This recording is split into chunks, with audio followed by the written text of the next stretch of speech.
not that girl. You should know I don't give in till I'm floored. Put your feelings aside, give that wild side a try. Let's ride high, no one does it better. Put your feelings aside, get yourself out in the night. Let's ride high, let's ride high.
Oh,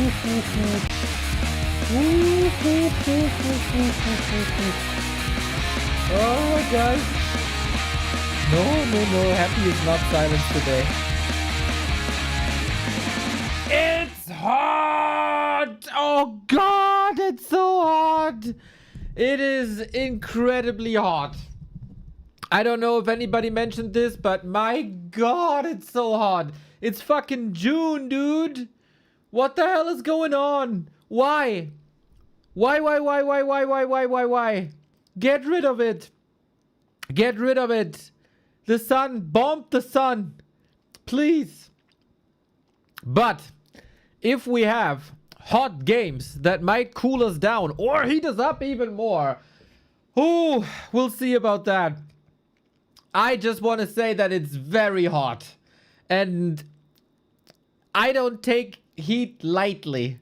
So if I'm a bit powerless at some point, please excuse. I'm prepared though. I'm prepared. I took... This is a bit odd, right?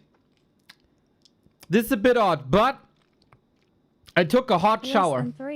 Yo, KGM Richer. Thank you. I took a hot shower because that's a secret. I got 2 secrets against heat. One is hot showers because I don't want to sound like Rihanna, but because if you shower hot, your body thinks it's hot and it's cooling you down. That's the trick. If you shower cold, the body thinks it's cold outside and it heats up. And I don't need my body to heat up on top of that heat. So that's what you gotta do, everybody. Warm showers. And it helped. I wonder how long. Also, I'm in the basement. Studio in the basement. It is okay 26 degrees here.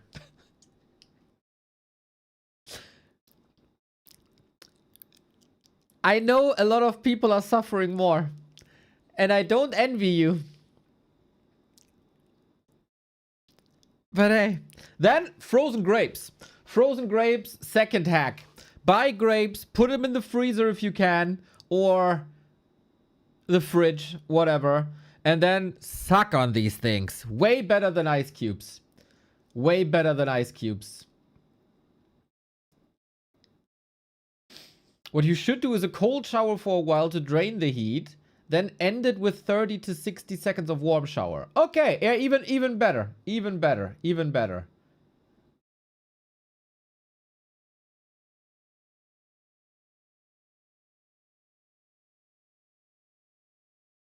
We all know that if it's hot, your body won't know it's hot and will just suffer horribly in the heat unless you get a hot shower to tell it that it's hot. Hey, motherfucker!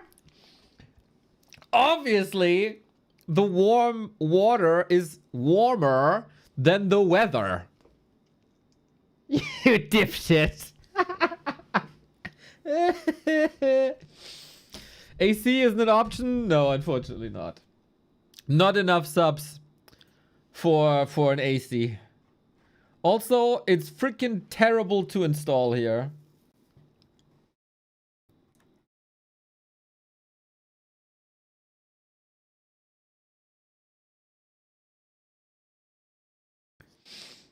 Ventilator?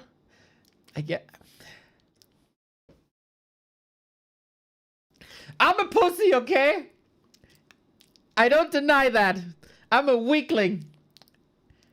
I get a sore throat from ventilators. And I don't like that. I'd rather suffer from the warmth. Because a sore throat is shit when you're streaming, right? And if your job is talking, you really don't want a sore throat. That's the worst thing that could happen, man. You can cut off a foot. I only need one arm as well to control the mouse for the camera. Let's be honest. For the commentary that I do, you kind of need half a brain, which is very lucky for me. But I do need my voice. I do need my voice.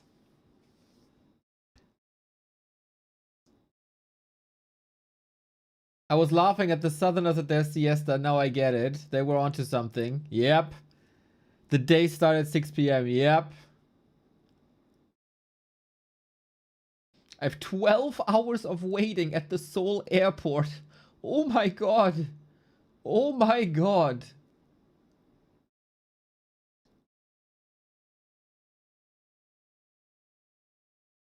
Put some curtains on the outside of the windows.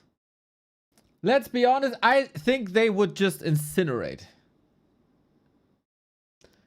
You can just spend a week doing only feed content? Dude, I got Hobbit feed, dude. That's not great.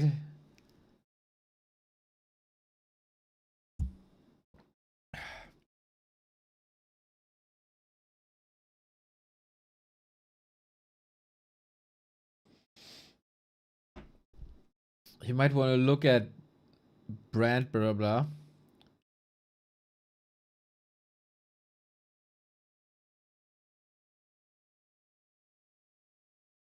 They got them for 750.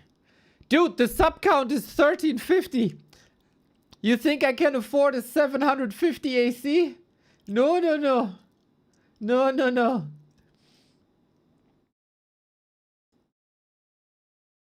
I live in Florida, so the idea of someone not having air conditioning in this heat is kind of crazy to me.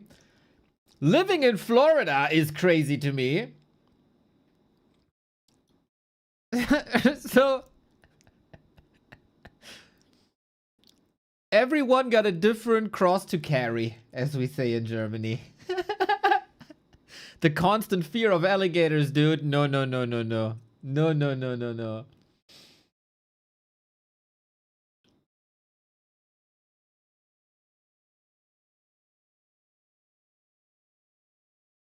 Neo would be a beautiful mugshot on the newest Florida man did X. Do it! Do it! I mean, we got the Neo Mountain King already 2 days ago, right? What's next?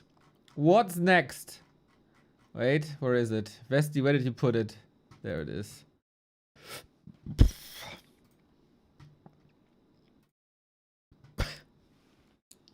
People say it's 1-to-1, man. People say it's 1-to-1.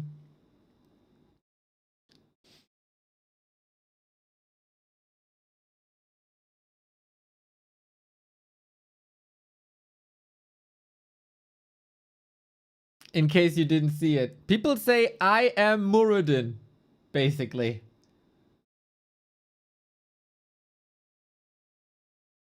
So that's what we got. That's what we got. Do a Florida man mugshot. Dude, I am not afraid of many regions in the world. Obviously, some are really, really, really dangerous, right? But I'm afraid of Florida. Like, let's say if a huge event would be happening in Florida, I wouldn't go. I couldn't. Somehow reasonable, somehow unreasonable. Florida to me,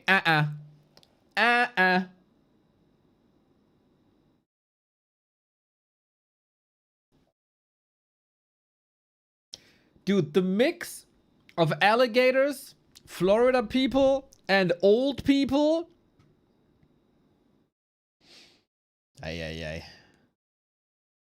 Ay, ay, ay, ay, ay.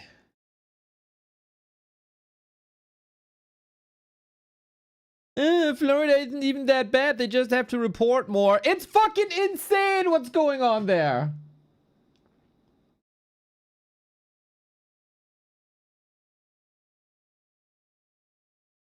You'd love Louisiana. Don't they have amazing food?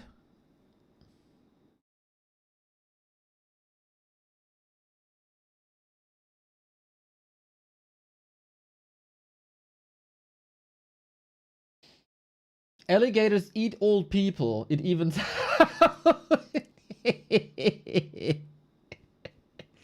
Okay, fair. Fair. dude. No, man. Florida is scary.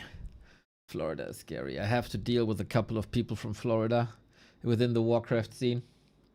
They are batshit crazy, dude. To give you, like, you all know the Florida people from the news, right? I tell you something about a Florida person in the Warcraft world. The Florida person in the Warcraft world said, number one, Night Elf lumber economy isn't that great. And Demon Hunter is not broken.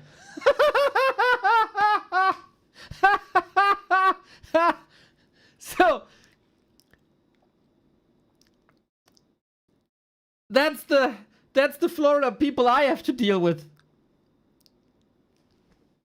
I'd rather deal with a gator than this.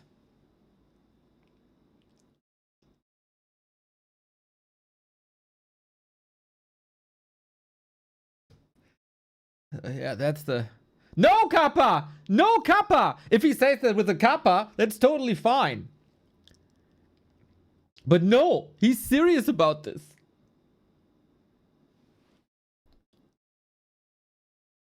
Ridiculous.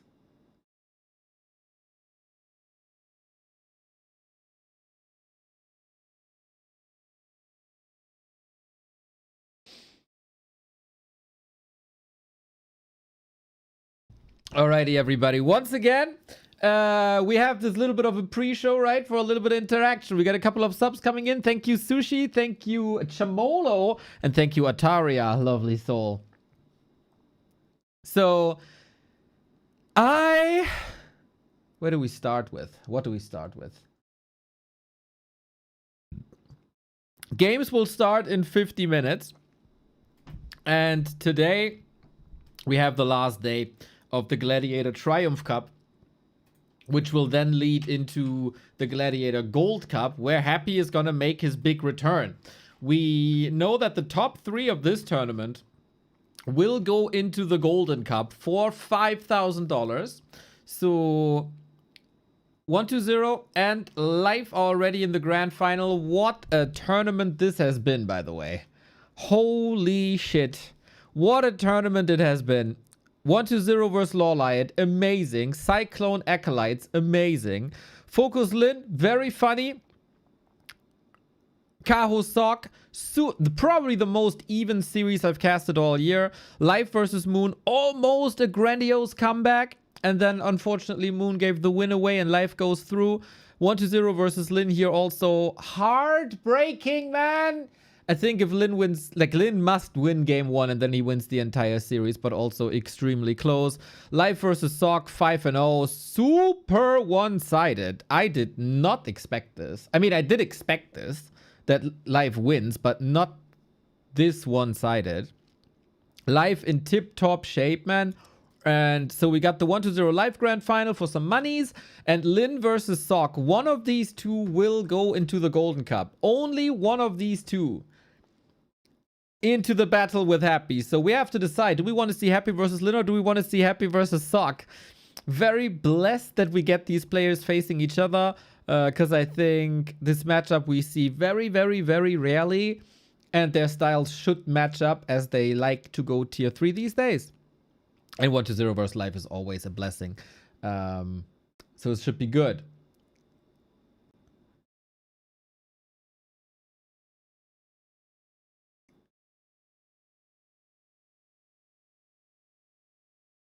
Sock won Lyn the last time.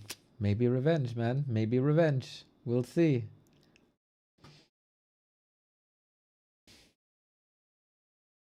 Again, tomorrow the big return of Happy into competition. I know you all want to know, why isn't he playing that much? Where is he? What's he doing? We simply do not know. Happy doesn't talk. We have no idea. People can speculate. People can dig up some quotes from like 6 years ago. The only answer is we don't know. But we do know tomorrow he's back. And that's all we can say. And I've gotten this question so many times. that I am getting a little annoyed by it, but that's not your fault. A streamer is to a degree a human answering machine, and obviously this is of interest. But this is all we can say. Nobody knows. And if someone claims he knows and his name is not Dmitry Kostin, then the person is lying.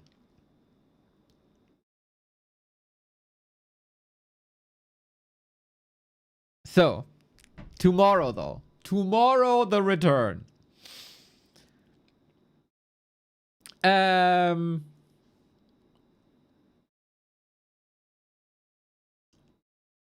We have to react to something.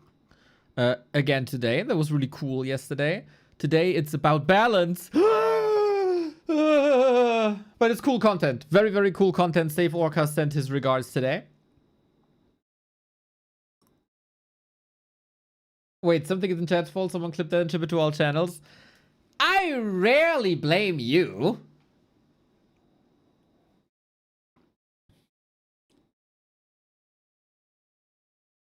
Do I not? I think I rarely blame you.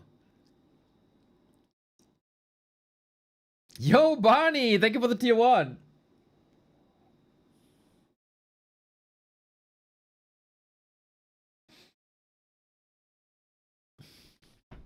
And I want to present something. Like, this will go out to the public either later today or tomorrow.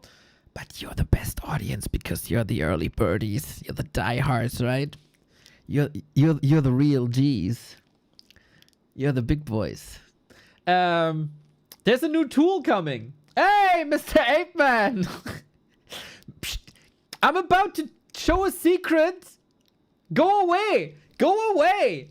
You're not supposed to be here. You're not supposed to be here.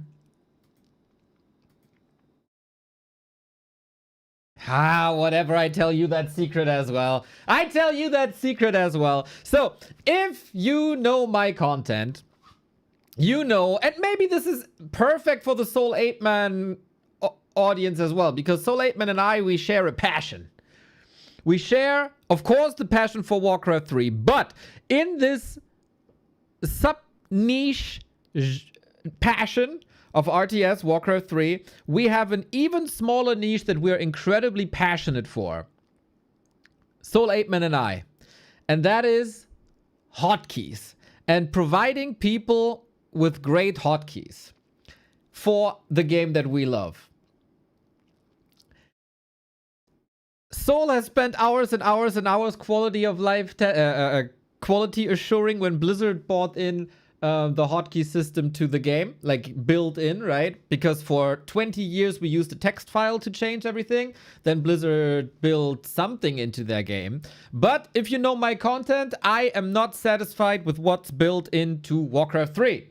Because first and foremost, you cannot swap buttons around that you can do in a hotkey editor that we are using forever.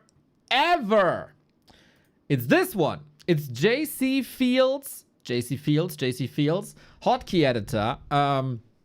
This has been on GitHub forever and it's awesome. You can swap all the buttons around. You can edit the buttons, of course. There's some templates as well. But unfortunately, this thing is outdated, which you can see, for example, that this is not the right ID for the DK Ultimate, because that DK Ultimate got patched not too long ago. So there's a couple of other things. So as cool as this was for many years, it's unusable now.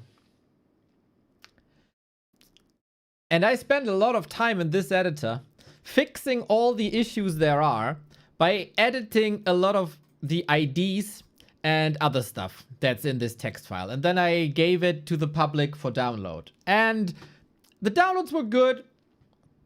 But after, I wanted to provide this for the German keyboard layout, for the English keyboard layout, and also for the French-German language key thingy. I ran into so many issues because how hotkeys work in Warcraft 3 is that you get this text file, right? And instead of giving a hotkey to a button position, you are giving this hotkey to the ability. For example,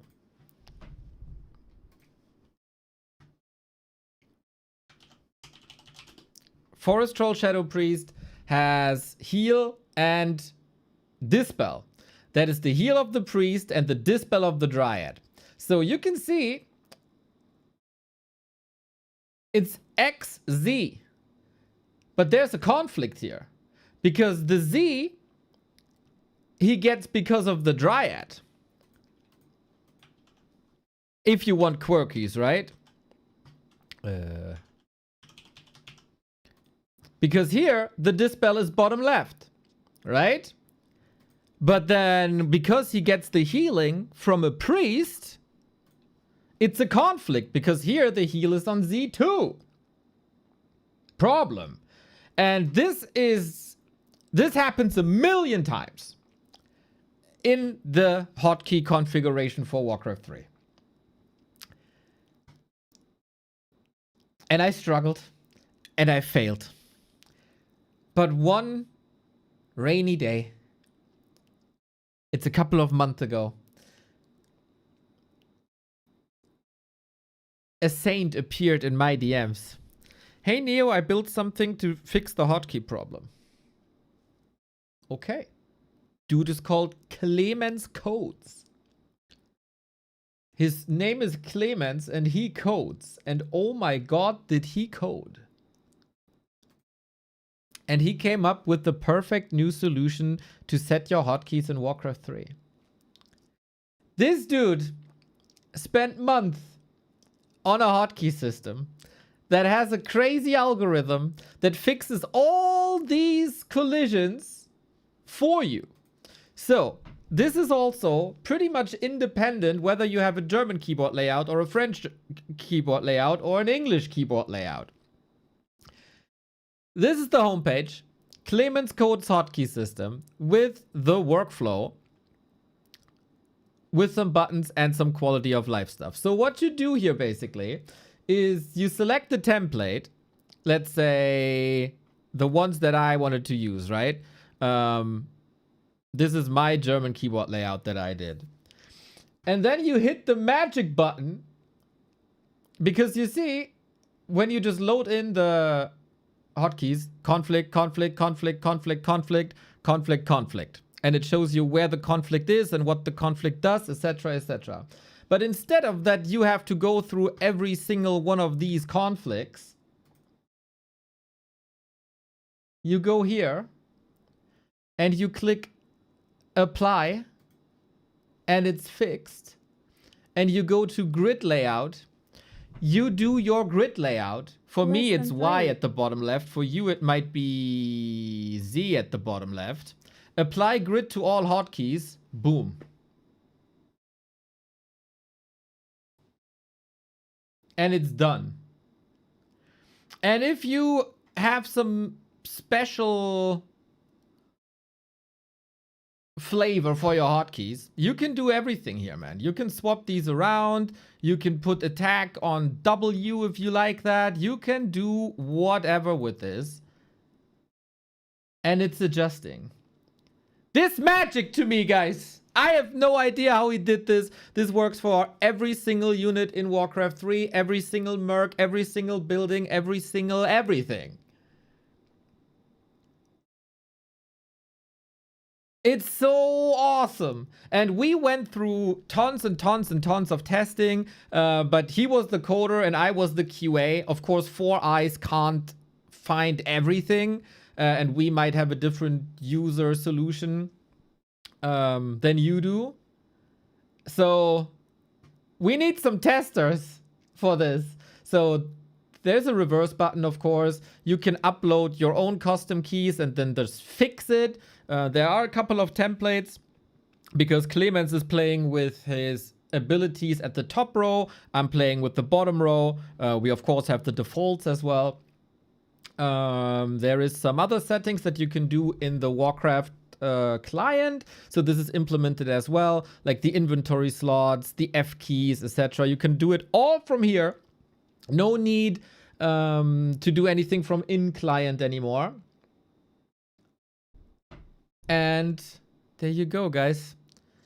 That's the best, perfect hotkey tool there is. So you can find this now. It is public already. Let's do this like a soft launch. If you go to backtowarcraft.com/tools, you can find it here now. Clemens hotkey editor. You can also find it via, hopefully this works now. Hotkeys.backtowarcraft.com. Does it work?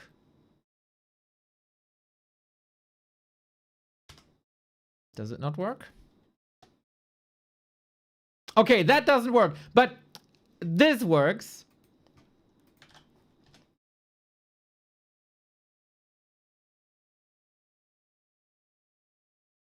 There you go.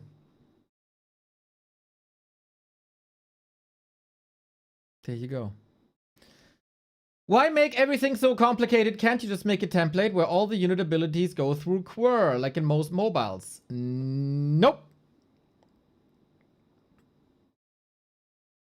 Because we cannot edit. That's so. Do you trust me when I say no?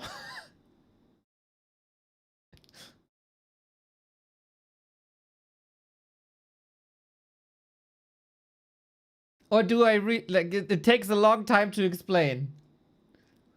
Basically, I explained this already, basically. You set a hotkey for the ability and not for the button. And the ability might be on a different position. And then there's a conflict. And this is basically what Clemens fixed with his algorithm. If we could just set the button position, that would be amazing. But then we can't swap the buttons around.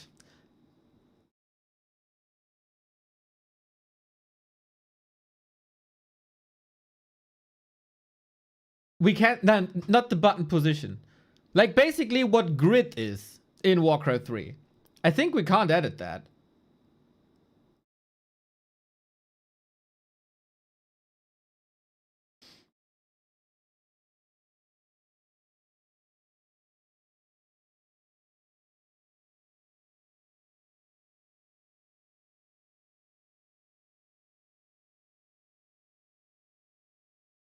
So we have to do the keys via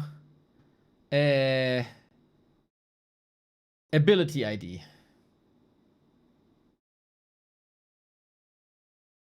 But yeah, this is basically what the tool is doing now. Basically.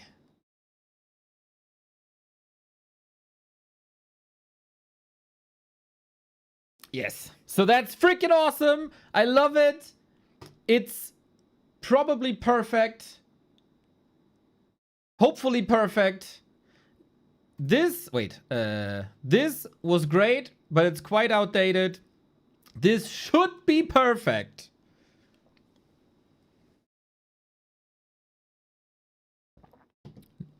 Hopefully it is.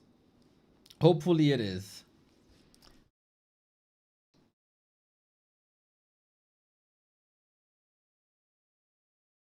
And yeah, if you want to test that, Bob, there it is. And then Clemens is in the chat. Clemens is also on the Discord, so you can report to him. Leo, thank you for the Prime. Sonode, thank you for the Prime. Emerald, thank you for the tier 1.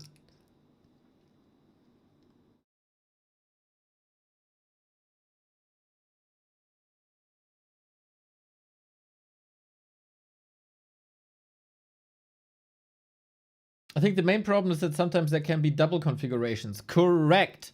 And also,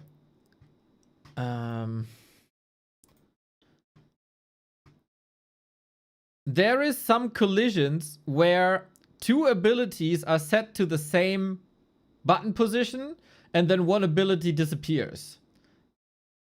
Etc, etc, etc. So, yeah, that algorithm is perfect. I think. I hope. We hope. Let's go to something else. We got half an hour. Okay. We got half an hour. You guys know it's patch season, right? We know and we saw that a new StarCraft patch is out. And when a new StarCraft patch comes out, we all are on alert that the next thing they usually do is a Warcraft patch. And I gave my balance suggestions. Remo gave his balance suggestions. There's a lot of Reddit threads about this as well. One community member so far was missing. And that is Save Orcas. Same Orcas. Save Orcas is the map maker first and foremost, and theory crafter, I would say. For example, he made Springtime. Springtime is widely regarded as one of the greatest maps there ever was. Also, he gave some great suggestions before. He is more on the conservative side of patch suggestions. He's a number tweaker, basically. And he's an absolute legend, absolutely correct. He was working with Grubby on some builds, for example. So very, very, very knowledgeable guy. And I always appreciate his insight. Big brain for the game, big passion for the game. And this morning, he sent me his suggestions. So I want to take a look alongside you of what Mr. Orcas is recommending. Hi everyone, this is Save Orcas, and this video is about suggestions for the next patch 205. I'm a map maker, and I would like to start with suggestions coming from map makers. We would like to ask Blizzard to add to the editor a small fountain of health and a small fountain of mana with a reduced regeneration rate. That would help us to add them actually to the maps and make things balanced for the game. Because currently fountains have strong regen, and if you have options, you could use them more. Also, please fix waygates. The waygate bug was mentioned a few times on Blizzard forums. The next one would be Dragon Roost. Yes! Where we would like to ask to increase the starting delay for the Drake and the Dragon. Give Dragon in one-on-one! Available at the start of the second, third, and fourth day. We got some feedback from players playing FFA 4v4, and they really think these would be good changes. Dude, imagine dragons in one-on-one. Yes, please. In a balanced especially way. for the big dragon to appear a bit later. So after such changes, maybe we can add dragon roosts to the 1v1 maps as well. Would be nice. The next thing would be adding new creeps. So there are several creeps that are out there, but we have difficulty to use them on the maps. Like, This is probably not the most interesting for viewers, but I think diversity of creeps on the maps is super important, and having more options in map design is super important. And these are changes like this have been done many, many, many times. And we already see them implemented on maps like Boulder Vale, I think. So even more options for map makers would be great. brown bear and giant brown bear, there could be two new creeps added to the game. So we need just to have them a correct gold amount and for them to leave a corpse. It would be nice to have a blood wizard. Also, if possible, create a forest wizard. We don't have a level 3 creep that casts fairy fire. Such a wonderful spell for the early game. We don't see it on any map. You can see the list. For example, Hell Pebble would be a small version of Infernal Golem level 2. Pretty cool would be to have, just rescaling the graphics. And finally, changes to the creeps. Please consider them. Just to let you know, for you, probably these changes will take no more than 3 days of work, but If done, it will inspire map makers for the next 3 years. Of course, it would be ideal to copy for the map makers to be able to copy the existing unit and make the changes themselves. But then the map they create loses the flag and sign of melee map, and then it can't be implemented into any map pools, especially the BattleNet map pools. So map makers are reliant on Blizzard to make these changes for them. If done, it will inspire map makers for the next 3 years. So let's move on to actual suggestions, and I would like to repeat one suggestion, and I think it's one of the best changes that can be done to the game. Increase the starting amount of lumber by 10 for all races. Recently, StarCraft 2 got the early economy slightly reworked. Warcraft 3 probably doesn't need that radical change, but this 10 lumber will actually make things smooth. And if you have the courage to try, I can put all my reputation that it would be a great change. This is why I love Save Orca's recommendations, because it's a change of 10 lumber, right? It's a change of 10 lumber. And I think this is a great example of how much of a difference a super small change can make for added variety without touching unit balance itself. So all the unit interactions stay the same, but new builds become viable because they're a little bit faster. 10 lumber can make a difference of, like, I don't know, a couple of seconds, right? So he explains it's better for Pally Rifle build order without changing the strength of the units. Orcs can go for a heavier creep style with 2 grunts. For Night Elves, it helps with the Huns, I think. And for Undead, it also helps with the Fiend build. So this is a classic change, Save Orcas change, that I would love to experiment with. And together with the extra 5 lumber change for the Tree of Life, you will give Night Elves opportunity. Orcs can already make the Voodoo launch. All you have to do is rally 2 peons at 5 lumber for 10 lumber total. This would literally make no difference for orcs. But wouldn't it be cool if you don't have to count the lumber hits? To play a completely new build, Tree of Life first. Moon does it times to time, but these changes would optimize the build a lot. So let's start with human. Human balance changes. I think Paladin could get some attention, making his Holy Light more responsive to players, including the beginner ones. Same could be said for Militia duration, plus extra 2 seconds will be helpful for beginner players. The Rifleman attack cooldown could be reverted. Staff of Sanctuary has infinite healing, which might not be a good idea, so there is a suggestion to slightly rework it to be a little bit faster but have a set duration. We move on to additional suggestions. So one is making the Banish to deal damage to summon units. Human has only Priest Dispel to deal with summon units. If we add this ability to Blood Mage, then you can see Blood Mage as a first hero pick in some of the matchups. Some players who would like to experiment would be able to do that. I saw 2 Blood Mage first openings by TH in the past couple of weeks, and that was a super cool, non-toxic way of playing. Next thing is to reduce the number of Masonry upgrades from 3 to 2. Move Dragonhawk Cloud upgrade to tier 2, and moves Magic Sentry from Arcane Sanctum to Keep. And the last suggestion for human would be Sundering Blades, and actually replace them with another ability. So maybe I like the reasoning here.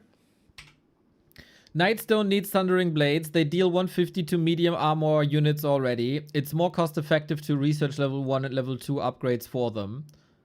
Yes! I agree with that.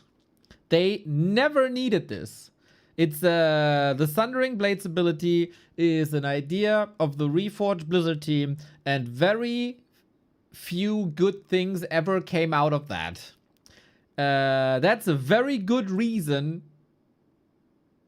to promote a different ability here. And actually replace them with another ability. So maybe you guys can reconsider to make a more special upgrade for knights. I don't know what it could be. One possible suggestion is to give them more resistance against tier 2 magic. So replace Thundering Blades with a new innate ability called Cleansing. So Cleansing would remove from the knight all buffs and debuffs. It would not require a priest to be nearby all the time.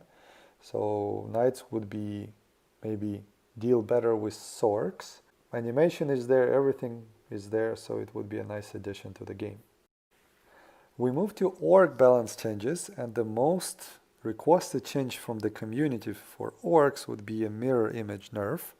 So please reduce its cooldown and damage as well. Grubby mentioned clearly on his stream that why players pick mirror image, because if it's very good damage, especially in the late game. So this change will not affect that much 1v1 balance. Blade Master is still one of strongest heroes, but in FFA and 4v4 games that would calm down things a lot and would be greatly welcomed by the community.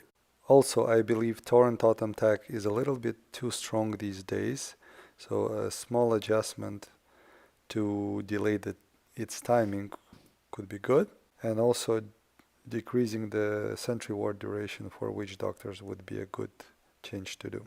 Okay, additional suggestions for orc would be to do something about Farsight. So please, the best idea you guys have in the house, please implement it. Give a chance orc to play Farsight a little bit differently or experiment with it. Most commonly, frequently heard change in the community, make Farsight give Farseer additional stats, for example, +1 strength, +1 agility, and 1 intel per level. Also, we can increase the Demolisher attack speed. That would make them in line with meat wagons, and directly buff also the use of burning oil upgrade, right? Lightning shield could be reduced in mana cost. Also, Batrider's liquid fire research time could be reduced because it takes too much time from the production building queue. Finally, once again, this is one of these things that only Save Orcas would bring up. Like, I didn't know that there's only 2 upgrades with 75 seconds. It feels like a relic of the past because last patch we changed every 75-second master research time to 60 seconds. And he says the last patch showed that changes to tier 3 upgrades barely affect balance, and I very much agree with that. Old Mate Dad, thank you for the raid. We are looking at Save Orca's balance suggestions for an upcoming patch. it takes too much time from the production building queue. Finally, the best balance change for orc. If you want to make a patch interesting for orc, it's hard to come up with a new change, but there is one. If you make the Great Hall food increase from 11 to 12, matching it with human town hall, then orc can experiment with early mass creeping, because they can feed 2 grunts before tier 2 tech. That would mean they would build 1 peon less. It's not gonna be balance breaking because any 12-foot strategy you can imagine, whatever, if you think it's imbalanced, you can play it with 11-foot Great Hall right now, plus a second burrow. You're gonna spend same amount of gold, your just tech will be 15 seconds later because of the second burrow. But if Blade Master and Farseer openings will likely still prioritize early attack and pressure, like usually people play these days, this +1 foot change will enable Shadowhunter and TC openings. Finally, Orc will be able to play early creeping game, see if it works for them or not. Night Elves. The most requested change to the Night Elves in the community is for the Demon Hunter to be nerfed. Oh.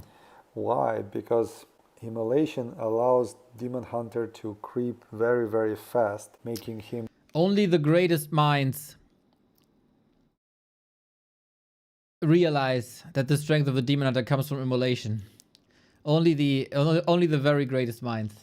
Universal hero across all openings and matchups. So the suggestion is to reduce immolation damage, adjust mana cost accordingly, have a flat cooldown for mana burn, and for Keeper of the Growth we can increase Treant's move speed, because Entangle is fine as it is, and increasing Treant's move speed will help them to be better in defense of your own base, be better at creeping, especially moving from the first camp to the next camp, and even harassing opponents' workers. There are many words about nerfing Dryad Bear strategy, which I believe, if implemented, should be very mild, because these changes affect all Night Elves openings, Warden, Keeper. So one direction would be to reduce the power of bears, master bears. So some of these changes could be considered. We move. I really don't know why the bear upgrade is that fast, but this is something that I thought about as well.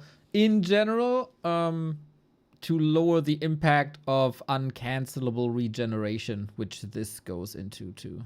Bears, master bears. So some of these changes could be considered.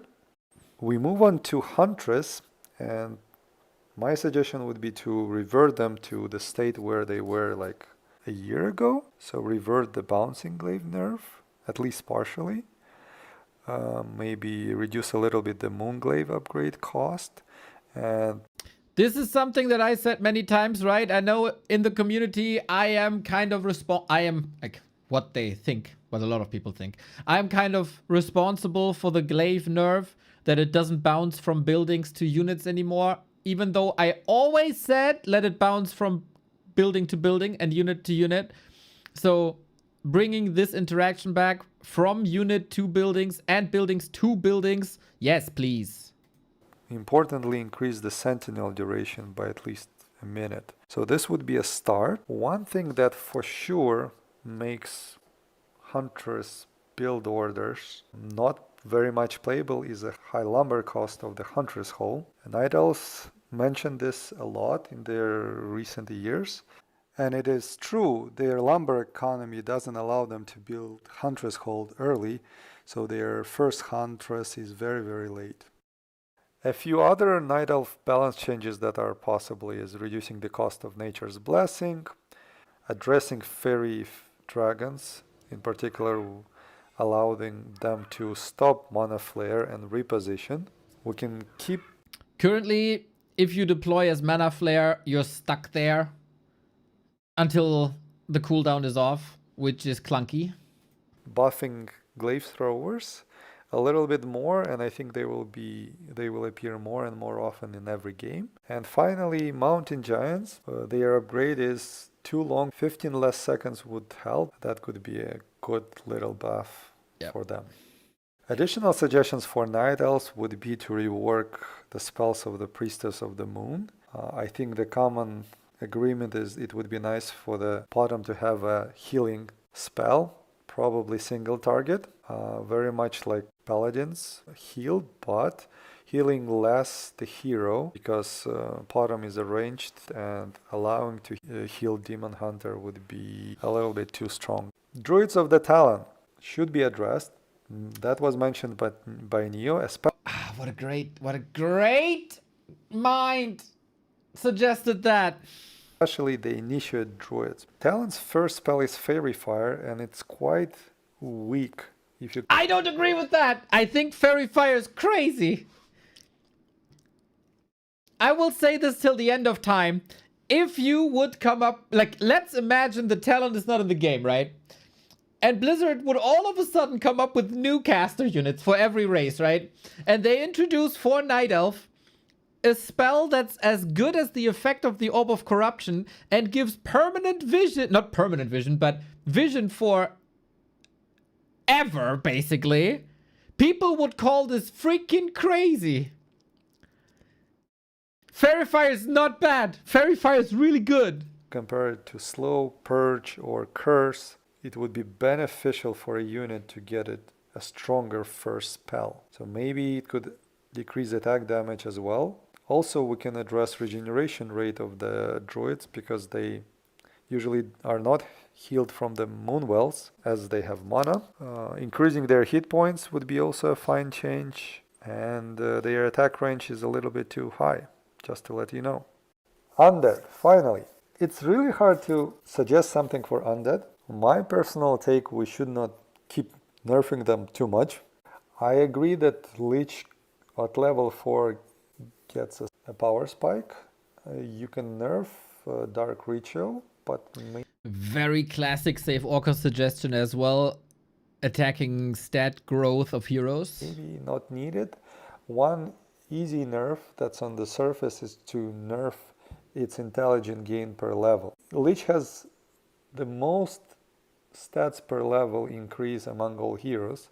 So if you reduce it by 0.2 intelligence gain, Lich will get 1 intelligence less at level 4. So minus 15 mana, minus 1 damage, minus a little bit of regeneration rate. So I think that would be better than a Dark Ritual nerf. Another small nerf I would suggest is to decrease the Halls of the Dead and Citadel slow effect on heroes, and above for skeleton mastery cost. Also, quality of life changes mentioned by Neo in his suggestions should be definitely considered. They're very Definitely. nice. Everything I additional said. suggestions. Everything I said should definitely be considered because my opinion is by far the best opinion. For undead, I would consider reducing the mana cost of Death Pact, making it in line with Dark Ritual, adjusting the percentages. For Dreadlord, please rework Vampiric Aura. Everyone is talking about granting melee units a little bit of damage.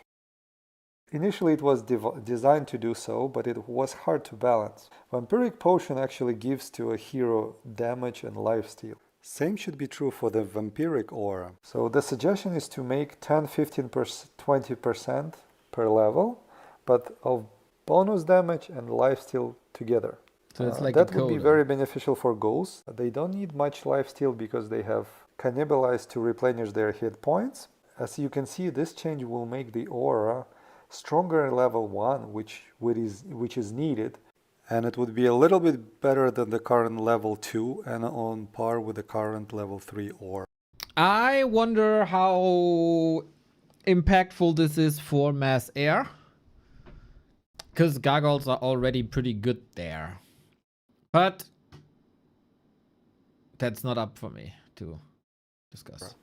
If we speak about Creep Lord, we keep suggesting introducing the change for the spike carapace to grant armor and damage to beetles as well. Also, it would be nice to see a change we've been proposing for a long time.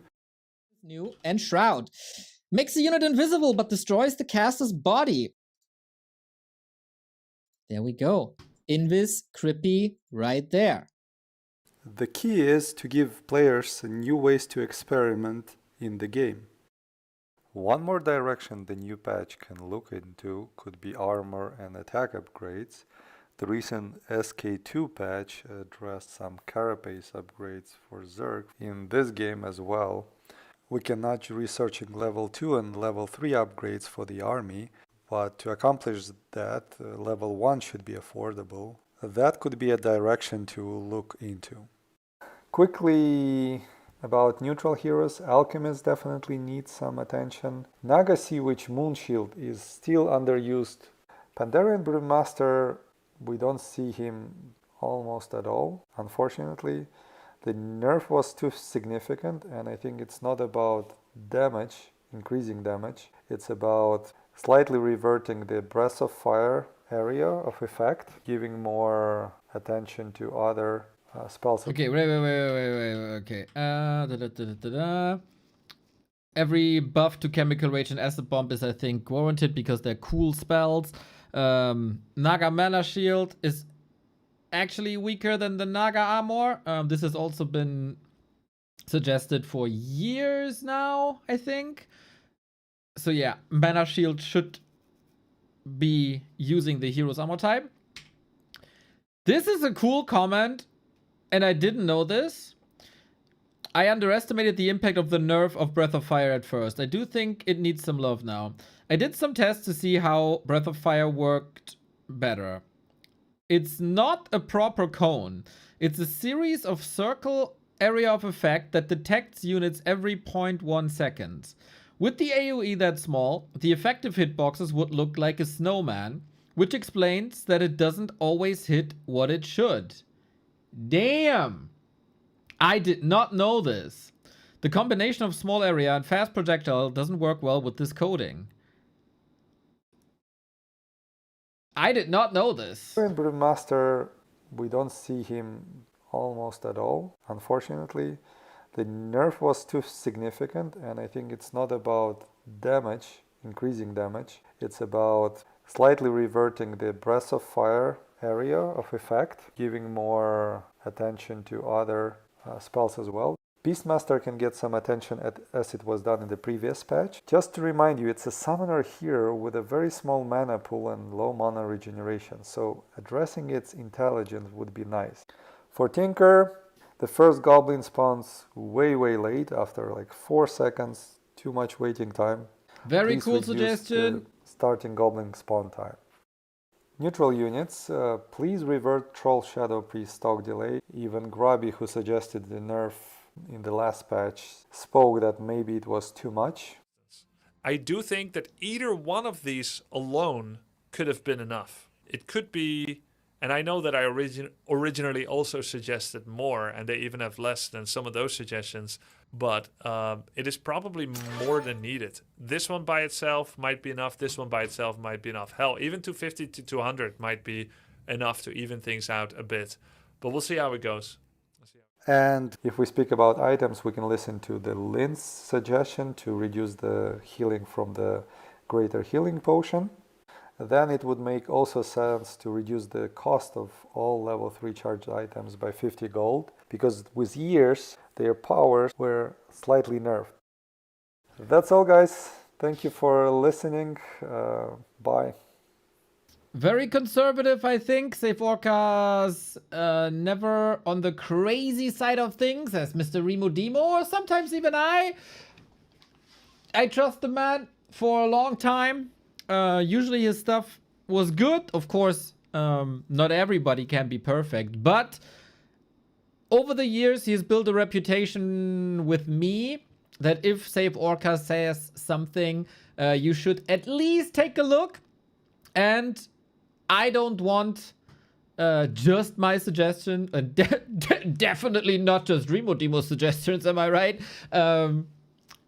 I want everybody's suggestions to be considered and looked at, so I wanted to platform this as much as I can. Because I think that is a very different approach to buffing, nerfing. It also moved quite a bit away from +1 damage, -1 damage, which we all kinda hate, I think. And Save Orcas always finds some stats that are irregular and outdated. Like in this case, Tinker Clockwork spawn delay. Right? So I very much like the way he thinks about this. I hope people are listening and seeing this, and I don't know if he wants to put it on Reddit or not, but I think that was a very good presentation, well thought out, all in line, respecting the current state of the game, and some interesting stuff in there as well. So shout out Save Orcas, a prime example of how a non-content creator can bring forward his thoughts on what an upcoming patch should be. And everybody can do this. I also saw on Reddit, Carifian did this, and damn, he got some crazy stuff. Like, Carifian is the opposite of Save Orcas, very much thinking in like interesting new game design stuff. And I think his stuff should be listened to as well, because there's some great ideas in there. And the more facets we have about a discussion like this, the better it is as a whole. So shout out to everybody who puts some thoughts and work into this, and not just sitting in Twitch chat and shitting on all suggestions.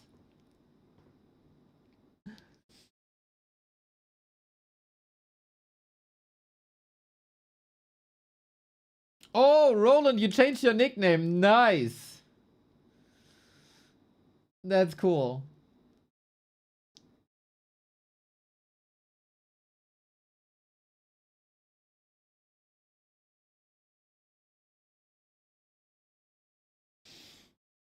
So I'm in the lobby. And oh, interesting. We're starting with the grand final. That is that's new. That's new.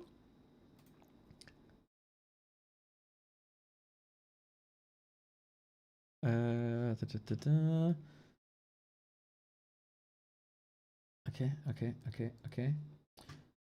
We're coming to the gameplay section of today. And it looks like things are on the way. Just making sure that there is no join bug. There we go. Okay, ladies and gentlemen, we are in the at the final day of the Gladiator Triumph Tournament. Quite some money on the line here for all of the players. We started with 8 and a single elimination bracket. These two were the strongest players of them all, and that is 120 and Life. 120, the second strongest undead in the scene right now. Life, for the most part, the best night elf in the world right now. 120 defeated a night elf already in Lawlight. That was a very good series with lots of creativity. I hope we see similar things here today as well. Proceeded then yesterday to eliminate the strongest orc in the world in Lyn with 3-2, even though it was a very close series. 120, especially in late game fights, always the better execution. Life on the other side barely survived the night elf mirror with Moon. Damn, this was... it looked like an easy win here with 2-0 lead, but then all of a sudden Moon switched it up. Life couldn't deal with that for a while, but on the last map, Life showed that he can stem against the momentum and bring a series back, and did that. Yesterday then, he demolished Sok. There was zero chance for Sok in the semifinal on neither map, really. So Life seems to be in tip-top shape. It is the question now. These are the top 2 challengers for Happy in the scene right now when 40 is not in the tournament. Who will go into the Golden Cup tomorrow as the #1 player, and who has the best shape between the two? China on top in this tournament, so much is clear. You see these guys are playing each other a lot. 38 matches on this patch between the two, as they are playing show match after show match after show match after show match. And so they know each other inside out, but I don't think they have played each other in quite a bit. A couple of Gladiator Cups here. The last match went to Life. The ones before went to 120. It is the question, A, who's in the better shape today? Plus, who maybe thought about the matchup the most and got some new ideas or brings back old ideas? We are on the map. It is Autumn Leaves, the starting map. It's a play all 7. This is a bit weird because this is the grand final and we play the grand final first. The reason for that is that only 3 players are qualifying for the gold tournament that is starting tomorrow. And the gold tournament is $5,000 plus Happy is in there. So everybody wants to be in the gold tournament to face Happy, right? So for once, the game for third might be more important than the grand final today. And is building up to the hype. But first, China versus China, Undead versus Night Elf. Who sets the bigger exclamation mark leading into the challenge with Happy tomorrow? Nobody is sending a big exclamation mark by diversifying strategies too much. We got a Demon Hunter tech. We got a DK tech. No fast expansion. No craziness. No tower rushes. No ghoul pulls. It is, of course, a little bit a question here. Yes, of course, here's a lot of money on the line. More or less $1,000. But will you show your best strategies yet when the big matches are tomorrow, the day after, and at the weekend?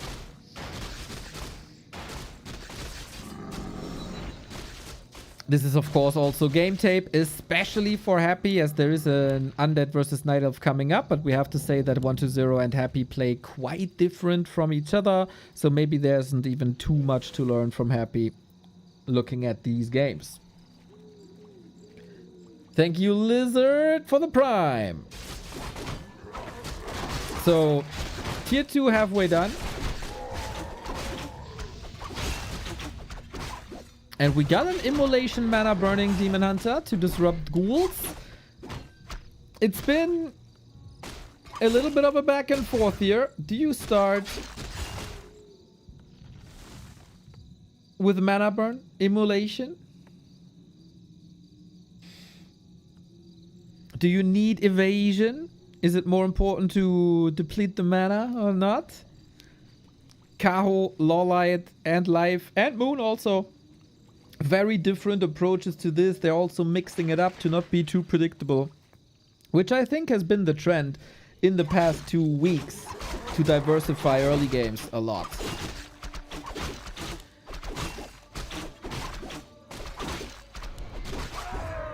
We got the last hit for Life, kinda nice. Oh, he's surrounded though, not nice, can hide in the shadows thanks to the cloak. Very important here. There is no coil. He was 3 mana off. Demon Hunter not below 70 HP as well, so above the threshold. And between Life and 120, it is really interesting. 120 loves to play, or loved to play with Naga second, and then Life humbled him, showing that in the early exchanges he is the best Night Elf player in the world, and then made 120 come up with the Worm strategy without the Naga, with Lich second, a lot less tempo, and the power spike moves towards the early tier 3. Now 120 is flexing some muscles here, trying to come in with Naga second. Okay, apparently he's of the opinion, I can hang with you now. You are not outmaneuvering me anymore. Well, we'll see if that is true. Life's micro legendary, the mechanics legendary, and so far it still stands true, man. Oh boy, the early mid game for Life, amazing. So many ghouls dead. He gets another one. Genius. 120 may be a bit overconfident here in the first map of this play all 7. Humbling 120 once again in the early stages of tier 2, man. Whatever is in Life's water, it amplifies his mid-game skills so much. Unlike any other Night Elf, you gotta respect his Naga Demon Hunter Archer skills. So, it's the ghouls dead. It's the Demon Hunter...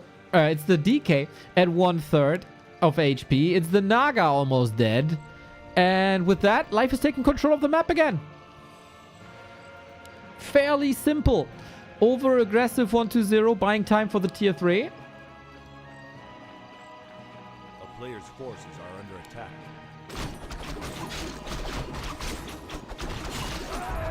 And then we make our way to tier 3 bears. Or 120 has a faster tier 3.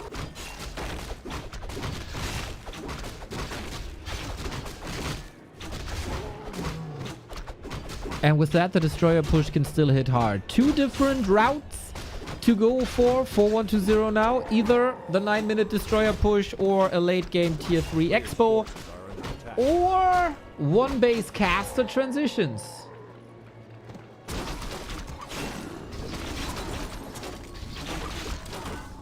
So it's 3 really. And the caster transitions can be torn into 2 different ways as well. 2 branches, right? Late game Necros or Banshees. We've seen both recently.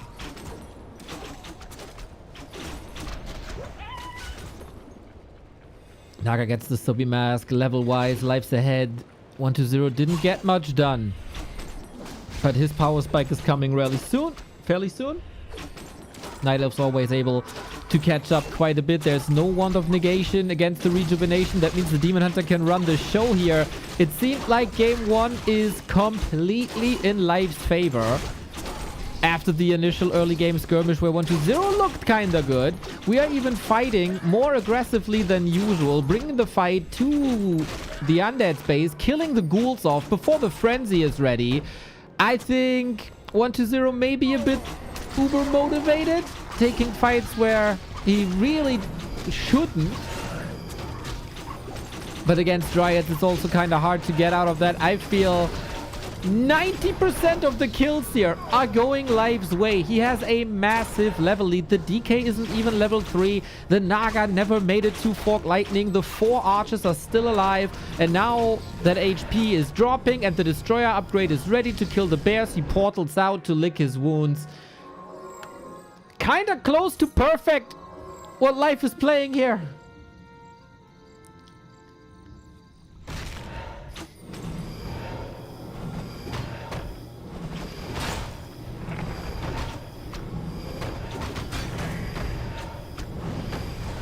That creep check on the left-hand side A player's forces was are a bit under attack. premature. But alright. 10 food lead. 2 level lead. Wellspring that early, even before Ultra Vision and any other upgrade. Mana is a nice resource to have, if you ask me. Mana Stone for 1-0, of course, nice as well. What's the plan? I think 1-0 can scratch all ideas to go for a push. That timing is over. It was actually a push by Life, which is very atypical.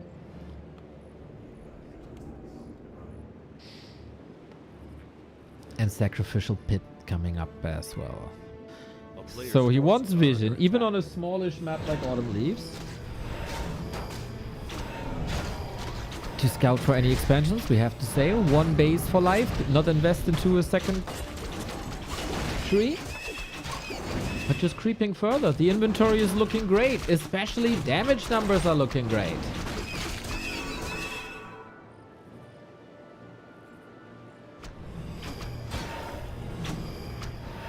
We have to say, both players knew since yesterday that they would be in the Gold Cup. They won the semi-finals, so probably their preparation is going towards the undead matchup, right? And for Life, that is very fitting, as he has to face 2 undeads in that 4-player tournament. For 1-2-0, the only threat in Undead Mirror he has in the world is Happy. So some extra training is necessary, and maybe then the money he can rake in today, not that important.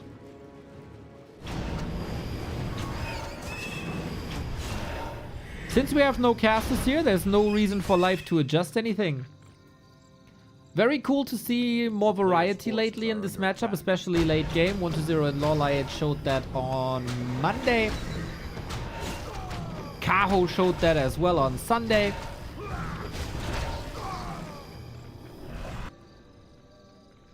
And the supply has evened out, but with a big bank on Life.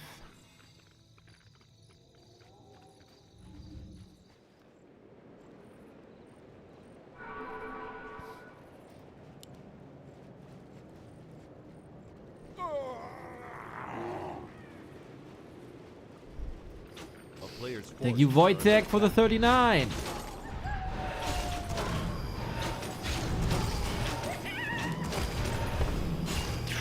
Triple claw on the Naga, Jesus. And there's an expo now. 1-0 sees he got some time before this will pay off. Entangled Goldmine.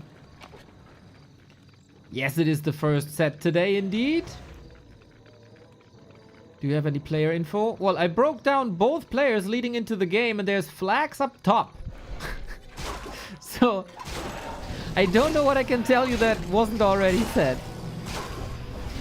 We get Abominations as an extra meat shield for 1-0.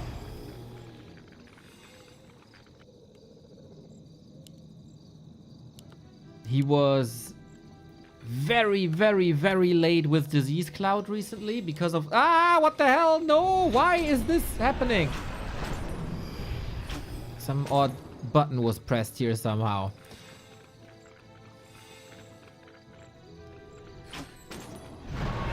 Damage numbers very good for Life. What was I saying? Yeah, because 1-0 is pulling lots of ghouls constantly.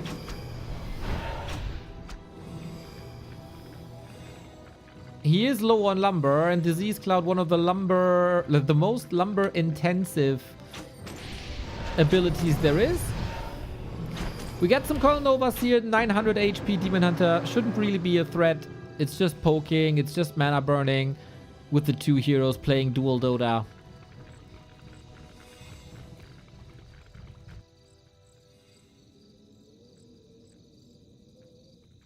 And now we wait for the push to come, huh? Looks like it is an inevitable push. 3 destroyers. Oftentimes the last resort for undeads. Morph all the destroyers as much as you can. Bears are mauling away here. Maybe the Dryad's a bit too far forward, but the focus fire is currently on Bears. And the Abomination soaking up a lot of damage. First destroyer is down. Nice snipe. Naga is in trouble. Has no way to get out of there, really. Invo Potion could be used. Bears are chasing Fiends. Very little damage uptime. Invo Potion on the Demon Hunter to keep him safe. No Rejuvenation on top of that. But Reveal has the Fiends. That's a double kill with the Fork Lightning. And I think this push by 1-0 goes nowhere. Couple of Dryads down, of course, but always trading, never for free. Naga position by Life is amazing, always far in the back. And the big problem is, of course, that Life has an expansion when this fight is survived.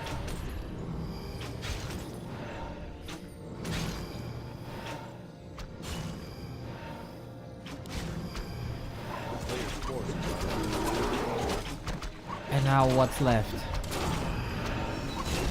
A level 5 Demon Hunter, how do you deal with that? When the Lich has no mana and the DK has no mana and it's only 2 destroyers. The Naga of 1-0, of course, always the target because she cannot be coiled. Destroyer dead. Lich will follow most likely soon, only saved by the consume of the Mana Stone. And Life runs this show. Exclamation mark by Life again. The tier 2 fights, amazing late game mechanics. That's his strength. He has grown to be more strategic as well. But his number one asset, mechanics, and fights. Especially 50-50 fights, 60-60 fights. After trampling on Sok yesterday, Life seems to continue his dominance, man. The Vice World Champion after Super League and also the last B Cup. Did not seem stressed here at all. Any chance for 1-0 to come back? I gotta say, it's rough imagining that. Down a base, down 20 food, down in levels. Of course, hard to tap out with a Lich like this.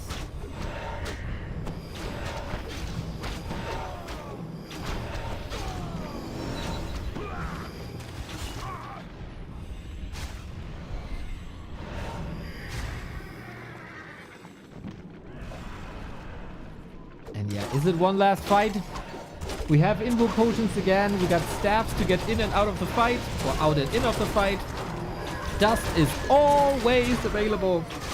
And when a nuke flies in, Invo Potion. The body block doesn't really work. Okay.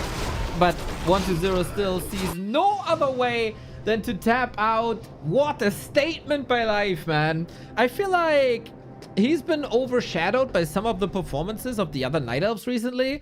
Kaho won GCC. Life was eliminated rather early. Moon had this crazy win streak versus Human, of course. So after great second places where only Happy could beat Life and some wonderful show matches as well, Life sets an exclamation mark here, as I said. Takes the 1-0. But of course, always with the asterisk that maybe 1-0 is saving some strategies. Maybe we hold back till later, tomorrow. But early game by 1-0, kinda good, solid base. How would this game look if not for the creep check on the left-hand side at the shop? Entirely different game. I think 1-0 would then have a lot more momentum in the mid game. Goes with a lot more units into the early tier 3, and then we play the game from there. One critical moment in this game can oftentimes decide how this game is looking.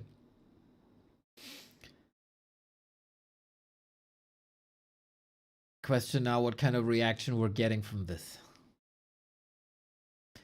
This can be a long series in the play all 7 format. Sock was feeling that yesterday when life trampled on him again and again and again and again. That was rather rough. We have to say, of course, we had a little prediction running. And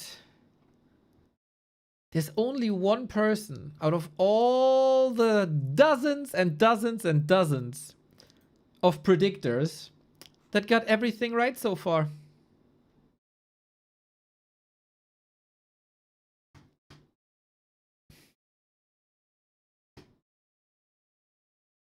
Everything. Ah, what a great mind for the game this guy has. He knows every player inside out. He knows every strength and weakness. He just knows it all. I predicted Life to win this. Was I the only one to predict Life to win this? No. There's a prediction called Life is Life and Gefährliches Halbwissen. Dangerous Half Knowledge. And Kenny G also. Okay, there's a couple of people.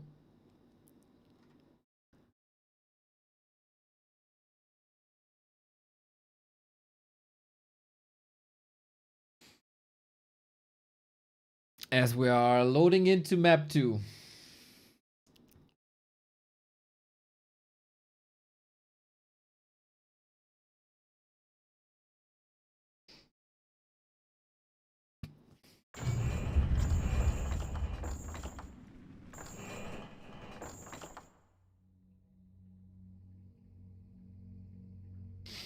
What to Zero seems to be struggling against Night Elf.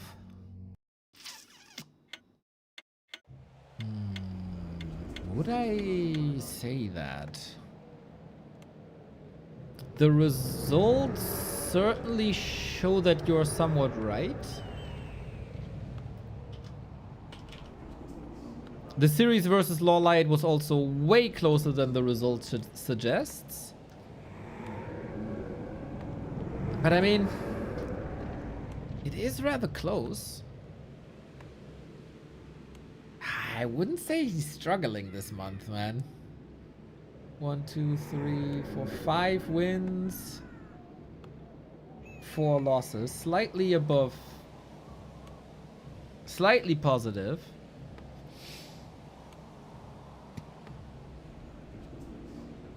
Well, well.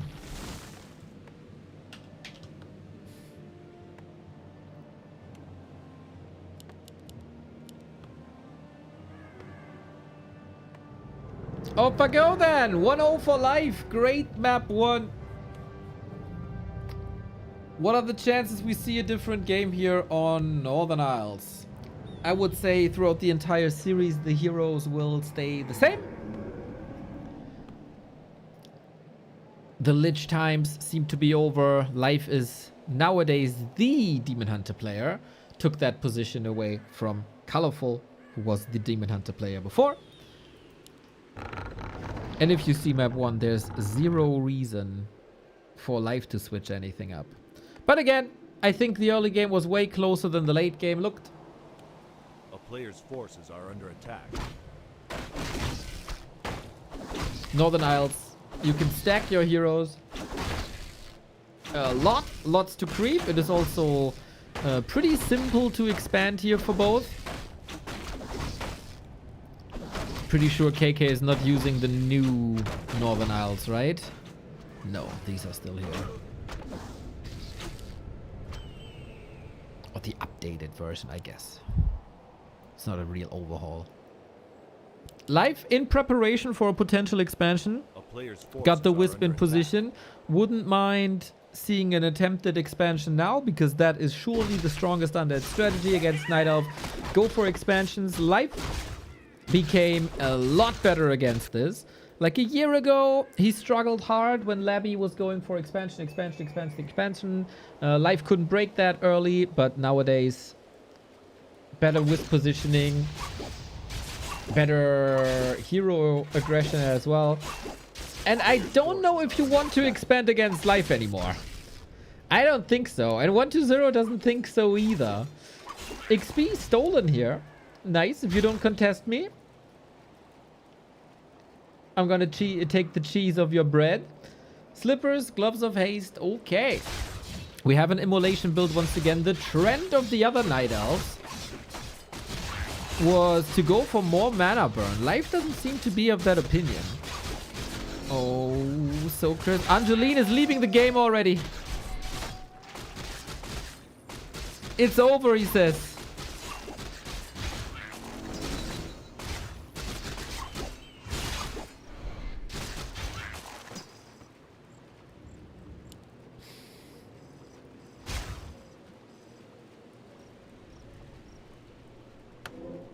Gets a little bit of regen, free regen on his DK. And thank you, Kov. Live Engine of War deny. He should be level 2 right now. That's, okay. First little flaw here, it seems, then by Life.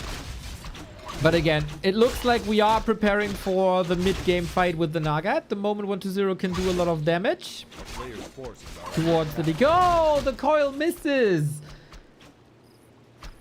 Had to make a decision if he wants to reduce the HP of the Demon Hunter even further or save the Ghoul. That didn't work. Little too late. And Boots already on the Demon. He will run the show.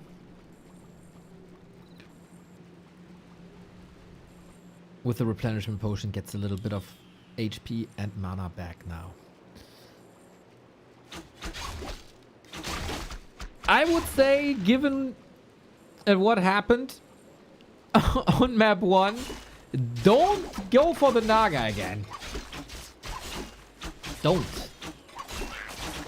I don't know why Life had to fight there. I think if you give a fight to Life below 60 food, he's taking that all the time. If it's not like a nasty creep jack or he sees that you have way superior items, he's just extremely confident in his fighting. Rightfully so.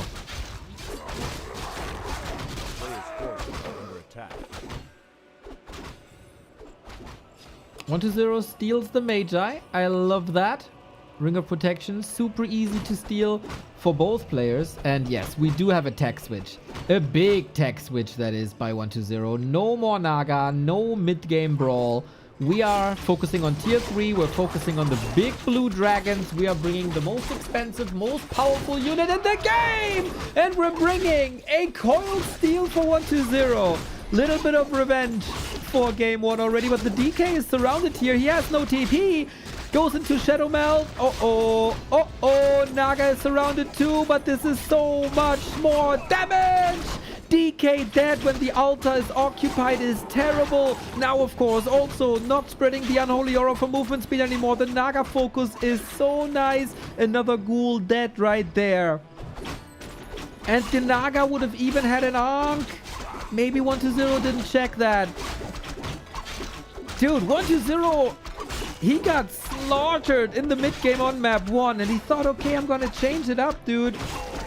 I'm not giving you that fight, but then he's giving him the fight because he saw that opportunity to steal something. Live right there, surround immediately, well executed, and now this entire game by 120 is down the drain at the 6-minute mark again.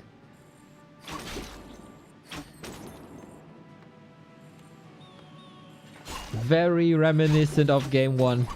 It seems like it doesn't matter if you go Naga or not. Life will bring the fight to you.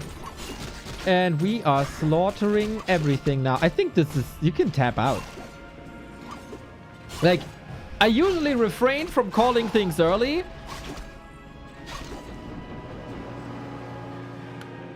But since this is Life, and you will not outmaneuver him... He looks dead. Anybody with me? Any quitters in the house?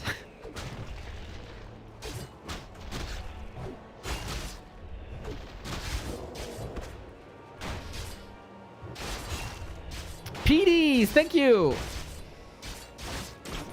Hello. Hello. Yeah, Herculean task for 120. Not giving this up early. He has sometimes these days, right? Where he taps out within the first 3 to 5 minutes. A player's forces are under attack. We have seen some cool comebacks. Big true. Big true. But hey, convince me. Boots of Keltalas. Arc of Reincarnation, boots, slippers, more HP with the gauntlets as well. More HP on the Naga, which I love. Yeah, life is well equipped.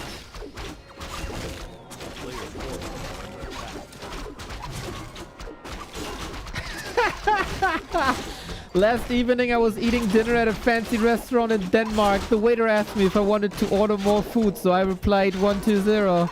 He then handed me the bill, as he knew I was finished.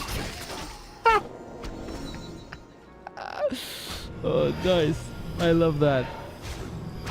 120, the top earning player of the year. Not the big tournament wins, but the sheer volume of matches.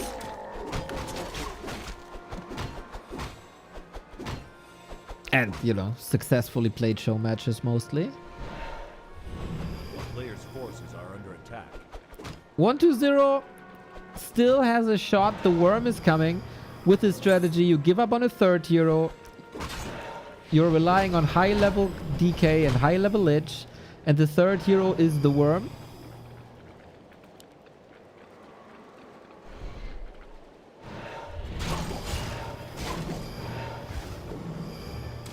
But of course, having played each other almost 40 times on this patch, it is rather rough. Lich might survive, barely. But this also means we're not getting a destroyer here. We don't have a wand of negation here. So Reju is running 400 HP. Free healing. Bears are mauling at these poor fiends, and then the entire battlefield belongs to the dryads, who are the counter to the worms. And there's also no trees here where you can reliably save the worm onto. The early stages of this play all 7 is just 120 suffering. On map 1, I think it was self-inflicted. On map 2, it was brought to him.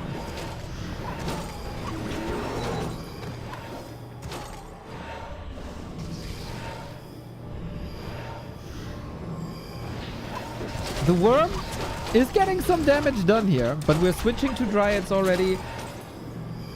Like heavier on dryads. Of course, he had some dryads before. You always want the movement speed reduction. You always want the poison.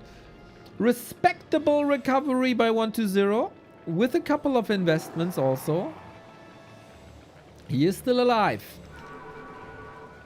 Oh, one unit can be saved with the staff, but the second one might fall here. The frost armor is doing a lot, getting dispelled now.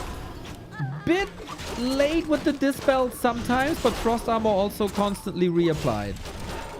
Now we got the forest. That movement speed help. Level 4 though. And another. 2 crucial units about to die. If you include the fiends, then it's 4. And I feel like he just can't contest the Demon Hunter despite the worm.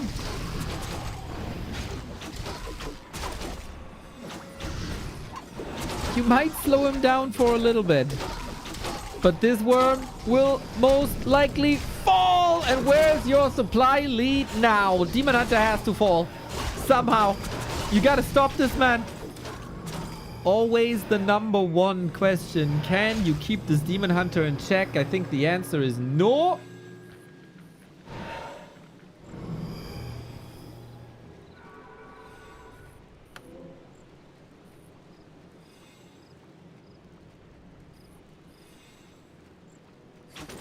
And it's... Oh, wait.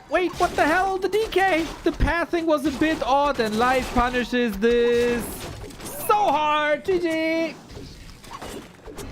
And 2-0 for life. He makes 120 look like an amateur so far.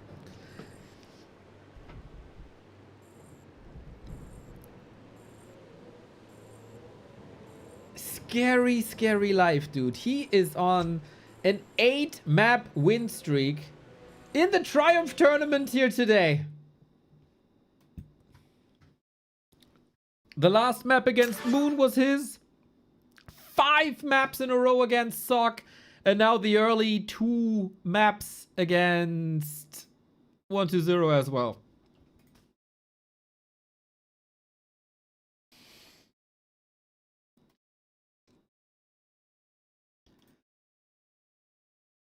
Two mid-game wins. 2 mid-game wins.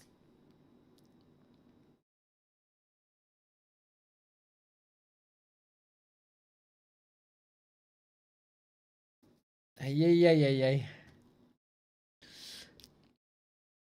I think 120 was on a right way though. Trying to dodge the fights.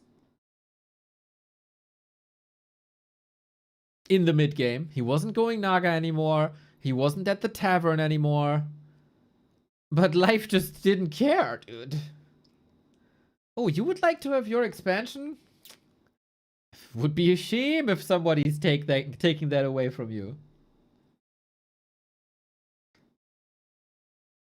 Damn, life is moving fast.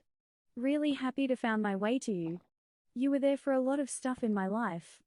THX for your content, Neo, and see you at the next offline event less than 3. Mr. Lucas, you wonderful, wonderful soul. Big smile. Was a pleasure seeing you offline. And I hope I'll be there for even more stuff in your life. Positive. Hopefully, mostly positive, hopefully.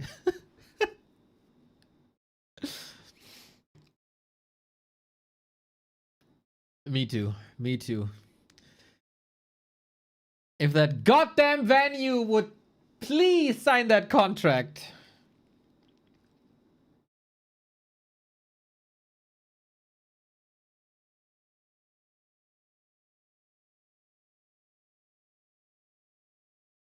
That would be great.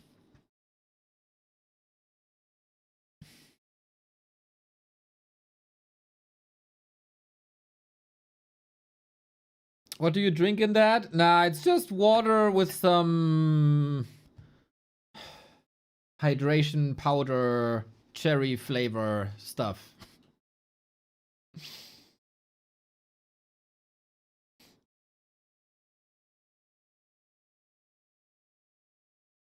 And ice cubes. Ice cubes.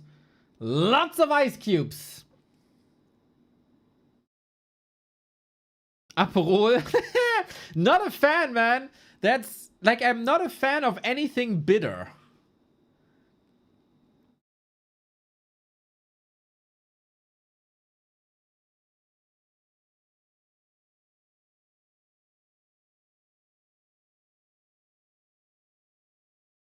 Just water with some vodka. No drinking at the job, guys. No drinking at the job. Even though that would probably be beneficial for the cast sometimes. No beer. Not a big fan of beer. I know. I'm a German. I'm supposed to love beer. And if I take showers, it's with beer. And if I take a bath, I bath in beer. But... sorry. I take a white wine over a beer anytime.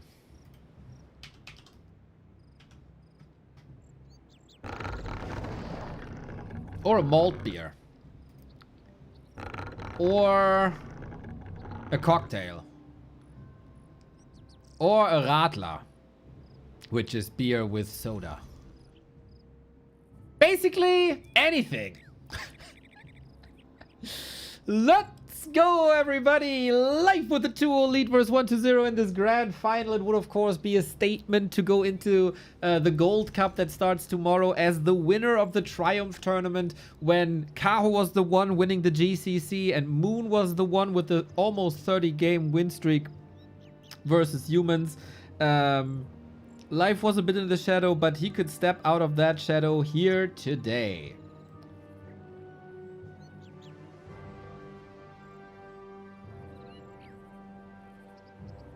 One to zero can always come up with excuses, right? saving strategies. Today I was tired. I was focusing on my undead matchup. Or he starts to turn this around now.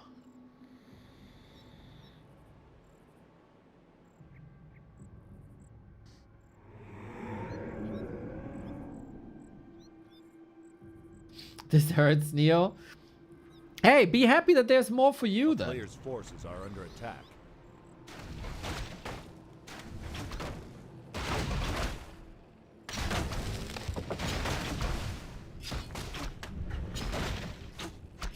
Anyway, intricacies. Hammerfall is the map.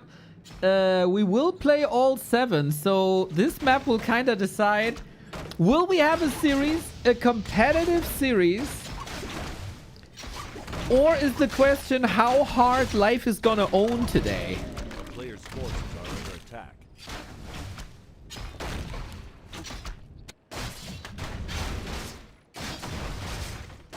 Ah, Mr. Williams, I'm not drinking much either, my dude. Also, non-alcoholic spirits are getting better and better. I do have to warn of non-alcoholic wine, though. That's not getting better. As far as my experience goes. I always try. But, you know, the technology isn't there yet. For me, at least. So we tried to go with immolation in again. I think the control here is quite nice. Always chip damage.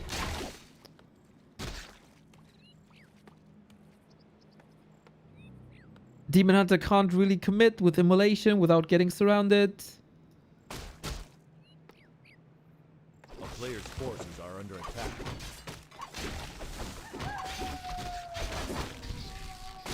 Maybe so far the best 3 minutes for 1-2-0.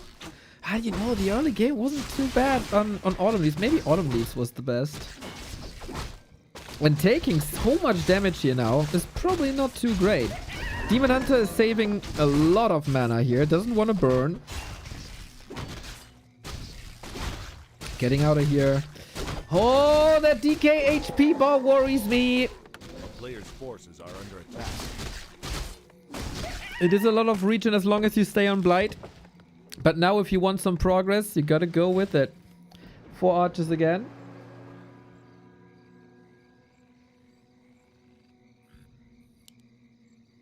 Hunter's Hall in time. Everything clean so far by life.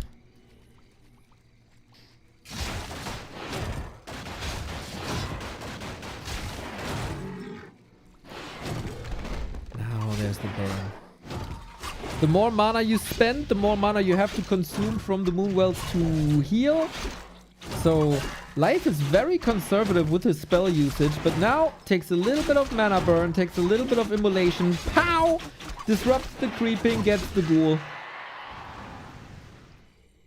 And 1-2-0, it seems like he's in check again. Like not the country, but the position in a chess game. Forces are under attack.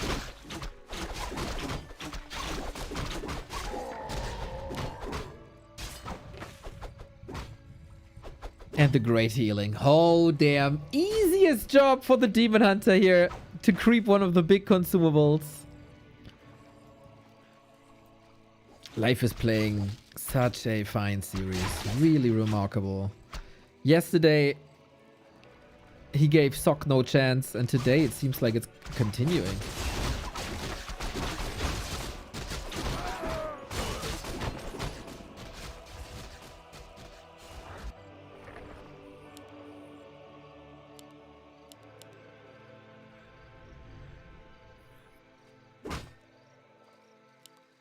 A player's forces are under attack. Why are undeads going more Naga now? I think they always have. Happy will always go Naga. I don't know why in particular we see a Naga by 1-2-0 now. Because like maybe it's desperate and he feels like he has to get a lot of stuff done.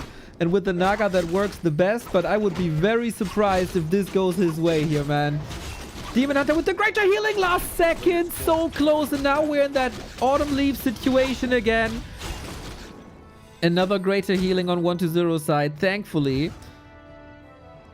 Life with some good kills. Replenishment potion for the demon. And I have to say, respect to 1-0's name. The best mid game so far.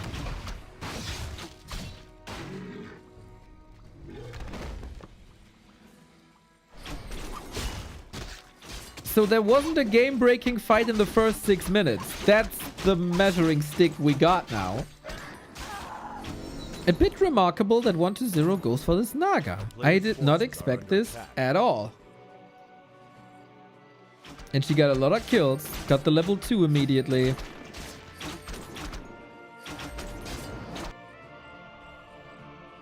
And the DK is still alive, right? We have to mention that when we discuss early games from one map to another. The DK is still alive. Naga comes in, slows down the demon, or can he? Immolation. Oh, wait a second. Not enough, not enough. Was still more than 100 HP. Players' forces are under attack.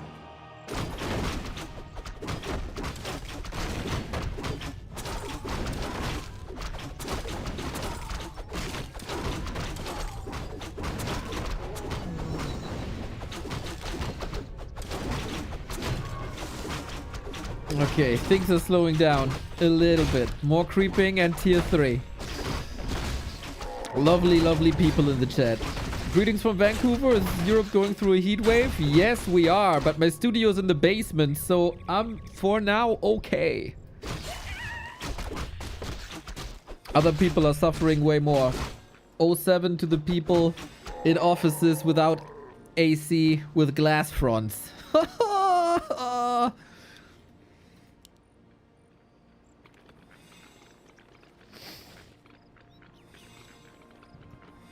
Again, if you join in late and you might be a bit confused why this grand final is only the second last series, chat on YouTube was explaining it here. There will be a game for third between Sok and Lyn, and that will determine who joins the gold tournament starting tomorrow with Happy.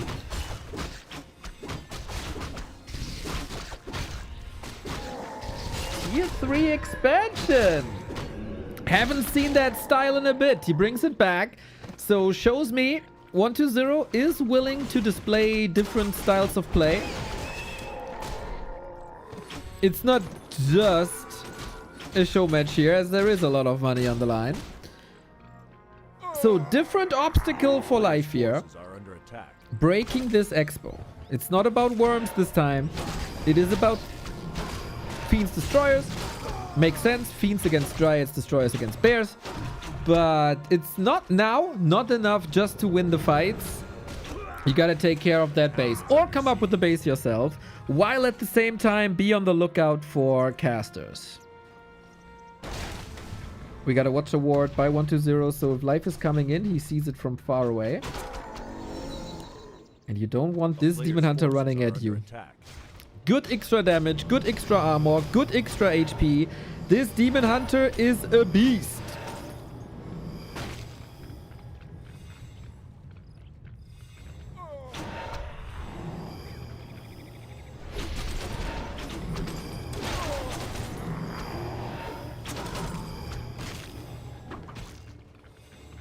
But life is also a beast in itself. Coming in with the push now. Different momentum. Last game it was 1-0. Trying to muscle up a tier 3 push. Now it's life. We don't have Dispel just yet versus Frost Armor. But that's alright because we don't have Frost Armor just yet. It is Nova and very little mana here. Demon Hunter standing tall, but no Invo Potion. We do have a staff back, so he can be staffed out. But that is, of course, a big drop in DPS. Speaking of which, Bears also falling. One Nova available. We retreat well into the narrow tower. Difficult situation here. 1-0, can you hold? The expansion didn't pay off yet. It's not even finished yet. As Fiends are falling. Demon 50%, but no nuke available. The burns were good. 10 food down, but Demon Hunter still alive. Advantage life. Memeing to a degree, of course, but you know, there's truth to that. And life sees, well, with that expo up, I can't do anything here. Lots of losses. 1-0. Showing signs of life, no pun intended. different strategies, more stable mid game, and turns out if you're not getting wrecked in the early mid game, you do have a chance. This push was at an okay timing, but the Nerub Tower, man, what an anchor this Nerub Tower was. I think if you can't retreat into that Nerub Tower, there is a chance to be dead.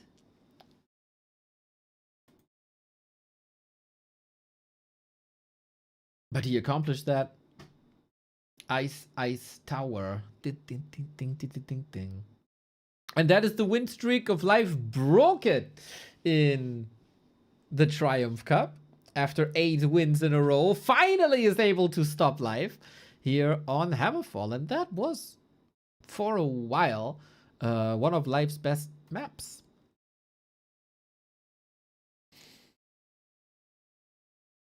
Next up is Last Refuge. Good to see that there is expansion play possible, successfully possible. Life usually has his eyes everywhere on the map.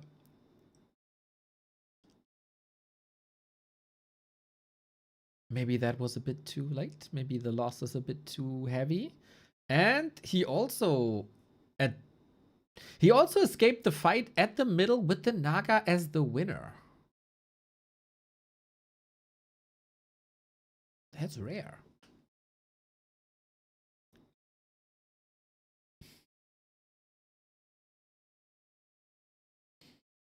Good shit. Good shit. We have a series. We might get a different winner then. Oh, we're going? Mr. BBC has joined the lobby.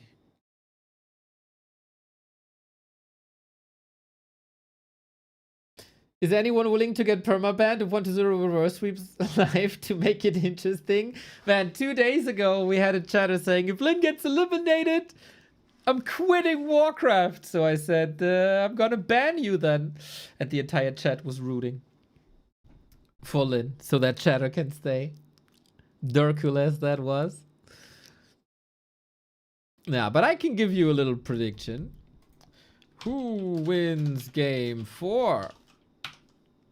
1-0 or Life?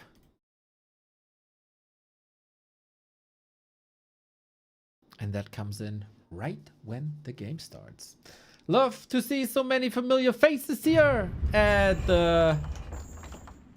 this day of the week, which I don't know which it is anymore. Spread the word that we got some phenomenal Warcraft. We got Lyn and Sock coming up for the 3rd place for the qualification for the big tournament for the rest of the week. Why do you call him 1-2-0? Here's the explanation in the chat. No, here's the explanation in the chat. It is the Chinese spelling that he's using.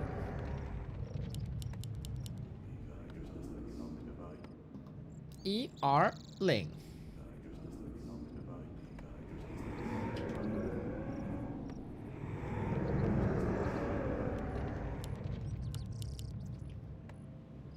Well. Will we have a tied up series after game 4? 1-0. Alive. Fighting. Life, I think, doesn't have to worry so much though. His stuff still works. He was maybe a bit surprised by that expo timing that came out of nowhere. Also, for me, very interesting to see how different 1-0 plays versus Life than how he plays versus Kaho. Yo, Grill's coming in with the big tier 2. 89 month, man. Huge support. Thank you. Versus Kaho, I wanted to say, and also versus Lawlight here. It was a lot of late game. It was a lot of casters. Against Life, apparently that doesn't fly. Not sure exactly what the reason is. A lot of people, and sometimes me included, reduce Life to this mechanical monster that just outfights you, but Life was also the one showing the world how Night Elves should play against undead casters. At least when it was Banshees. I haven't seen him too often against Necromancers. Ha! Yannick! Hot boy. I hope you enjoy your AC. That's 2 years already, man. Damn. Big pleasure sharing the Infernal Finals with you and the travel. Just joined chat and heard a lot of us reduce live to and thought we had a philosophical moment. Bro, do you really think I'm capable of philosophical thoughts, bro? My, like, other people's body is 90% water, like a cucumber. A lot of people are basically a cucumber. I am 90% Warcraft.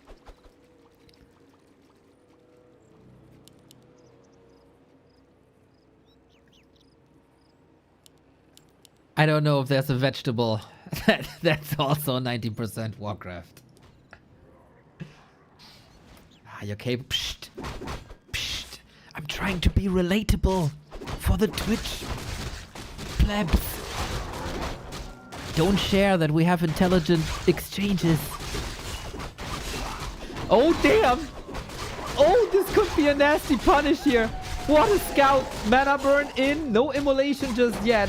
Inner fire magi. Bloodlust Mauler. Abandon. Abandon ship. Yeah, that was very greedy. So he wanted to go to the high ground to not be visible, so that Life doesn't catch him. But with Life scouting, he got this. Oh, damn. This is not going how 120 envisioned this. Nice idea, though.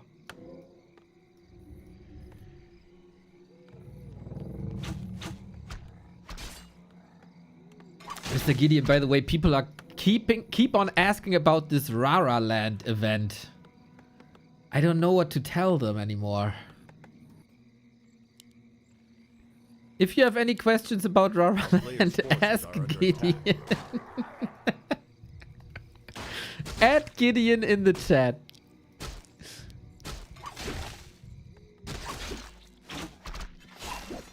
Or give the man some peace. That is also fine.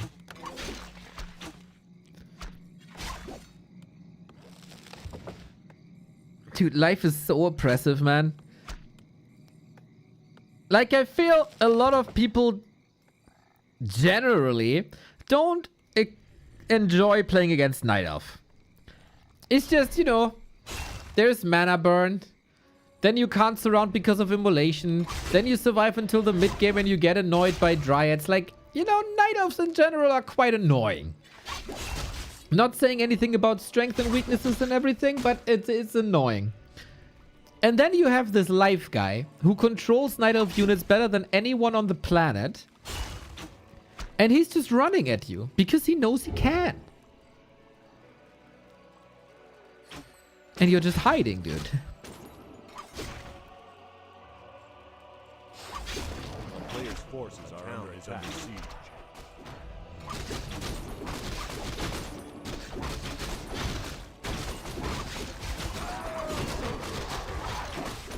But there was very little creeping. We don't have a level 3.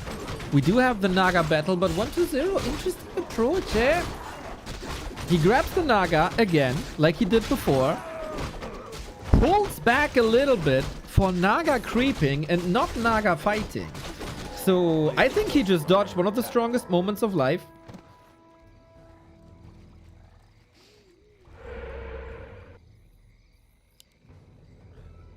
And we're sharing the map.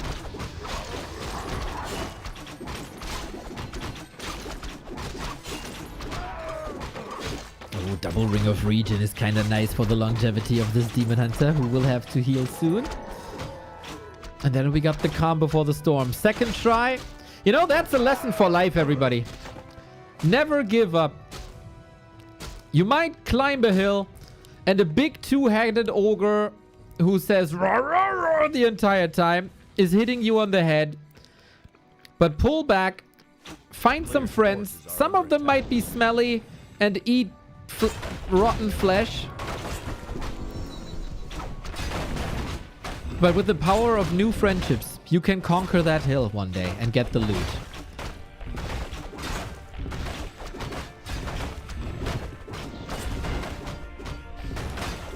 Get some ghoul rotations here so we can go into the undead spa, relax a little bit, get a graveyard massage.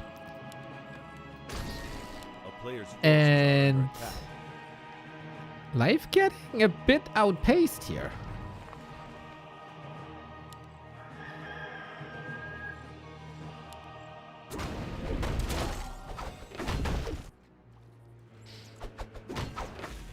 Gen 6, thank you for the 9 months.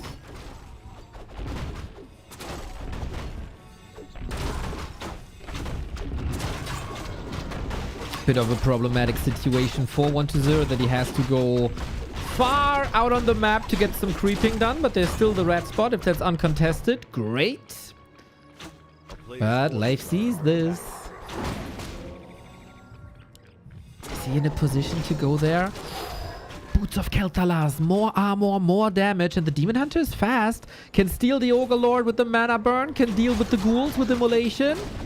Has no way out though except the staff. If he's getting surrounded here, trouble. Mana burn used already, and that gives, yep, life 120 the time.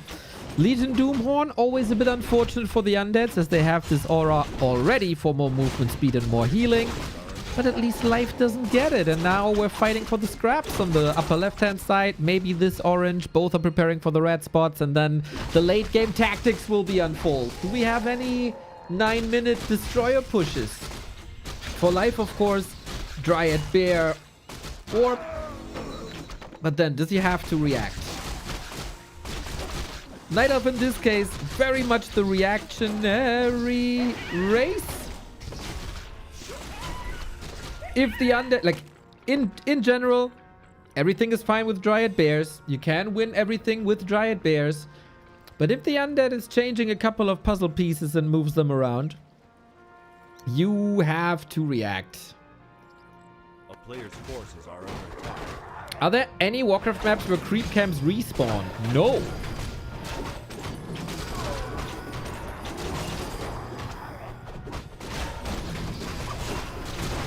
Big fight though. 9-minute push indeed.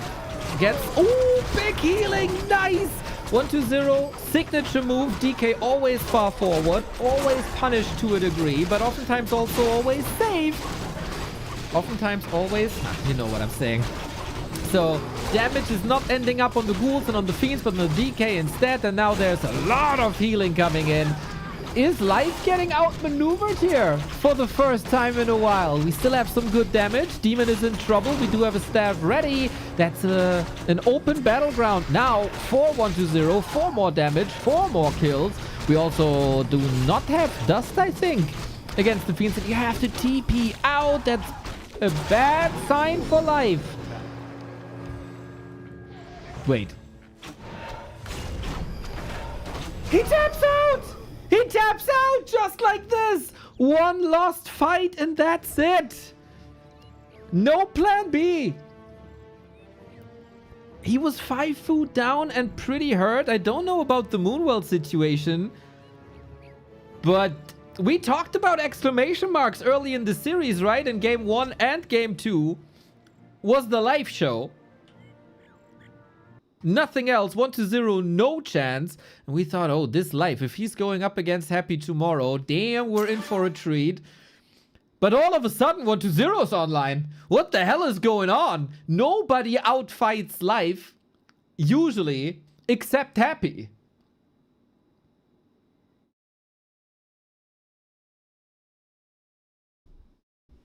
Okay. Okay.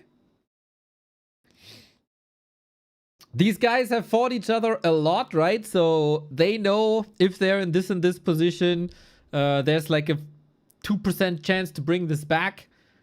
And with the big tournament coming up in the next 4 days, maybe you don't fight until the very, very end.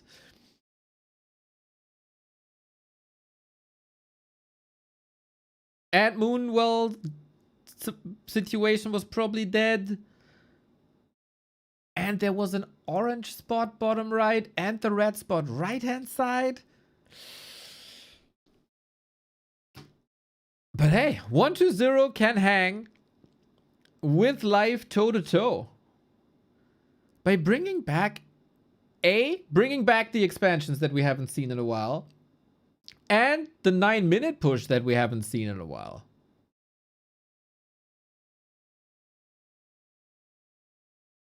I am a bit surprised. Again, this was so different in the series versus Lawlight, in the series versus Moon, in the series versus Kaho. So many casters, so many A-bombs, so much late game. But this is all about early games. Early and mid games. And early late games. Just not real late games and late games. But everything before. Everything that happened in the first 9 minutes. He was not that far behind. I say when there's a Demon Hunter, there's a chance to win. But it was a reasonable tap out.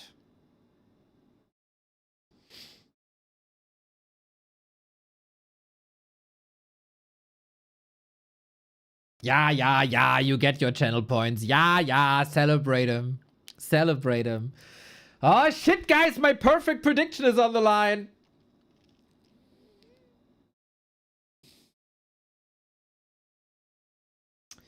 I said life's gonna win this.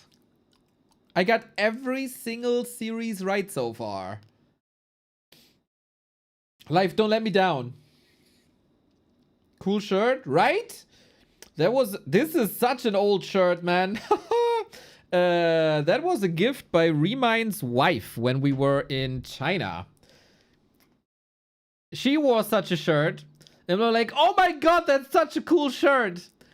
She typed something on her phone.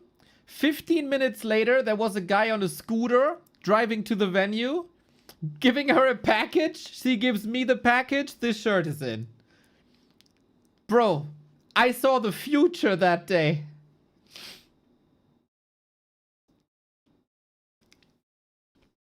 Shout out Snowkiss.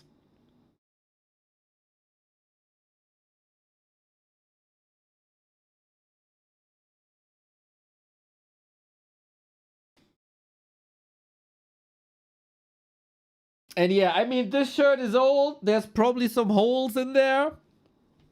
But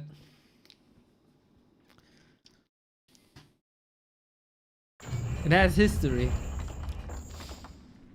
So I'll not throw it away as long as I can wear it.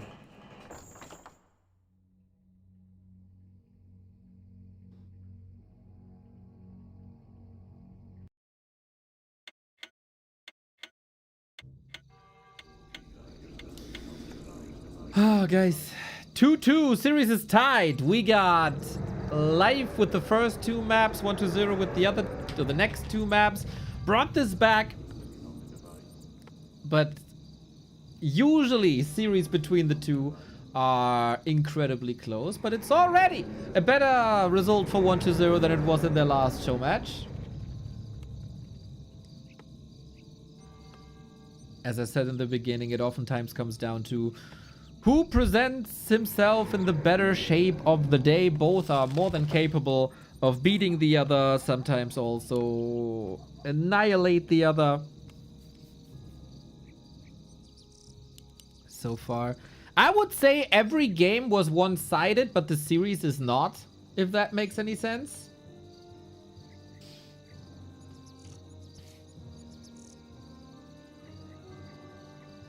What's their age? For Warcraft standards, they're babies, bro.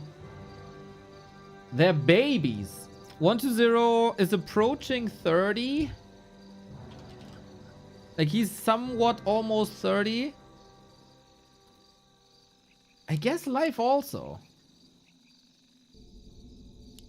Not 30 yet, but soon.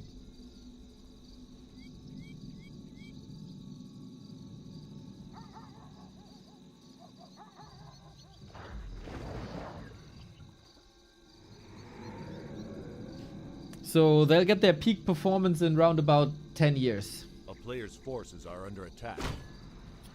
As Warcraft players oftentimes age like fine wine.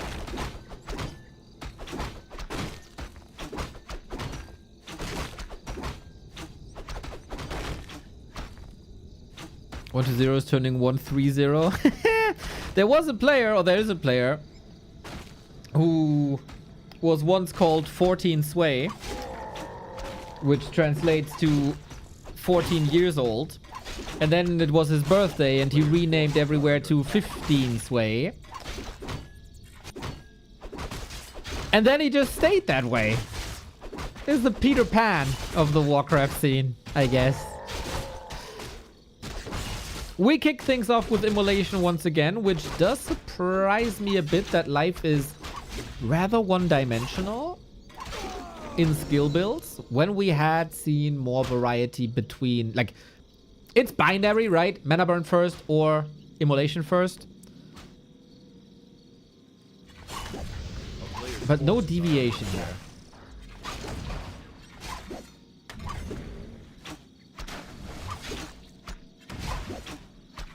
Maybe the secret sauce to beat Happy tomorrow.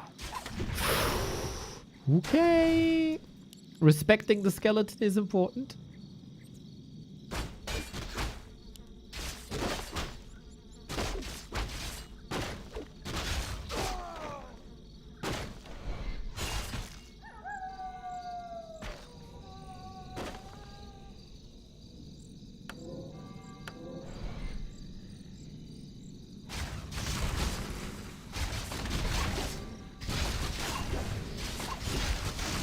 Demon Hunter is already a beast, and so we are willing to contest this. Shattered Exile is the map. Surround by 1-0. Holla! Lightning Shield on top. Even more damage. And that stops the harass pretty much right away. That was a sweet reaction by 1-0 with the Lightning Shielded Ghoul extra. Always contested camps here. Life seemed confident. And why not with a Demon Hunter like this? And with the skill set that he has as a player. But that backfired. TP gone on the Demon Hunter is not a great sign, and Life is losing momentum of the series a little bit.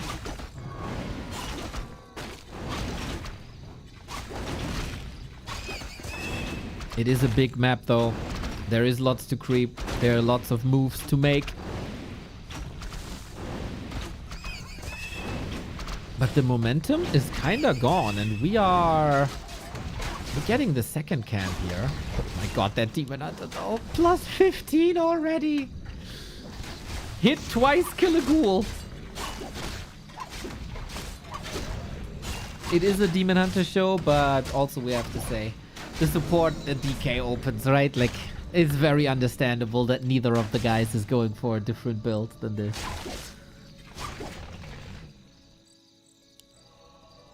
Oh, replenishment potion is goaded now. Holy shit.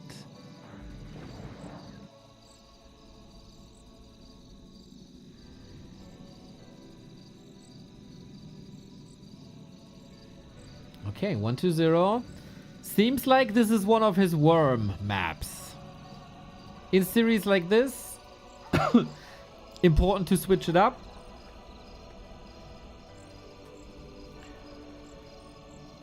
And usually you'd get a fighting position like here, here, sometimes here, here.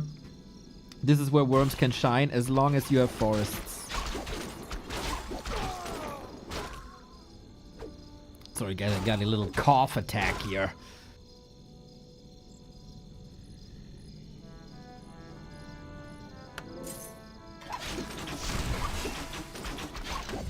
Hopefully this will get better.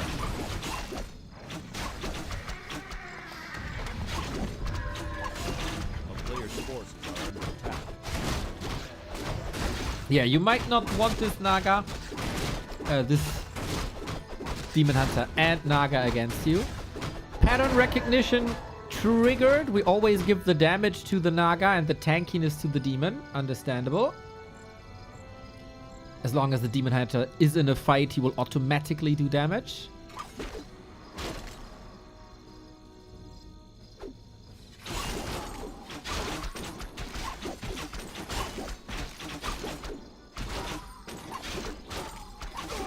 Lich comes in just a tiny bit too late, getting burned right away. Whoops. But yeah, seeing the Lich, and also, of course, Live knew this minutes before, right? When there was no Naga contest in the middle. This is the worm build. You might want to go a little heavier on Dryads than usual.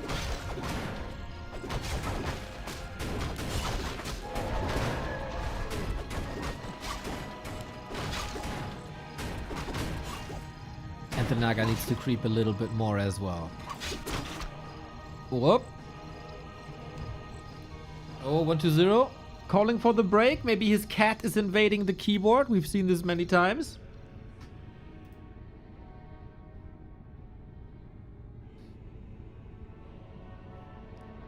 He also had some ping issues recently, which is odd.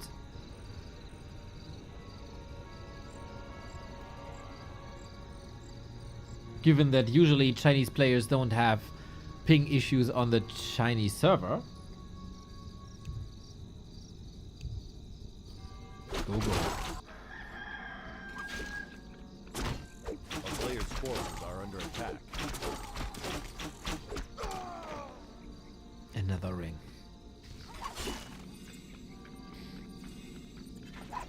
Empty inventory for 1-0 almost. Gotta be afraid of that demon, but we haven't seen any big pushes into bases. Not too many ghouls killed in the early game. This might be A player's the forces are most under even attack. of the games.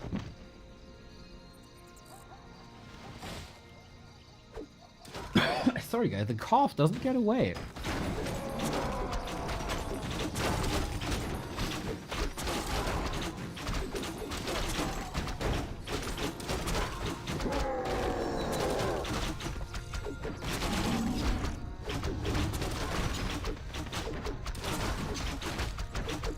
Player's forces are under attack. Trying to get back. Important for life to see the blight. 1-0 is going back with the Hammerfall strategy on a bigger map. He has more time. Crossing the map takes more time. And on Hammerfall, it was the crucial moment to get the Ziggurat up into a Nerup tower. He can forget about that. A player's forces. And while the Demon Hunter is busy, he's just claiming a red spot. Oh, this is a big one actually, but life comes in. Demon Hunter already there, reading the game really well. Chains rattle.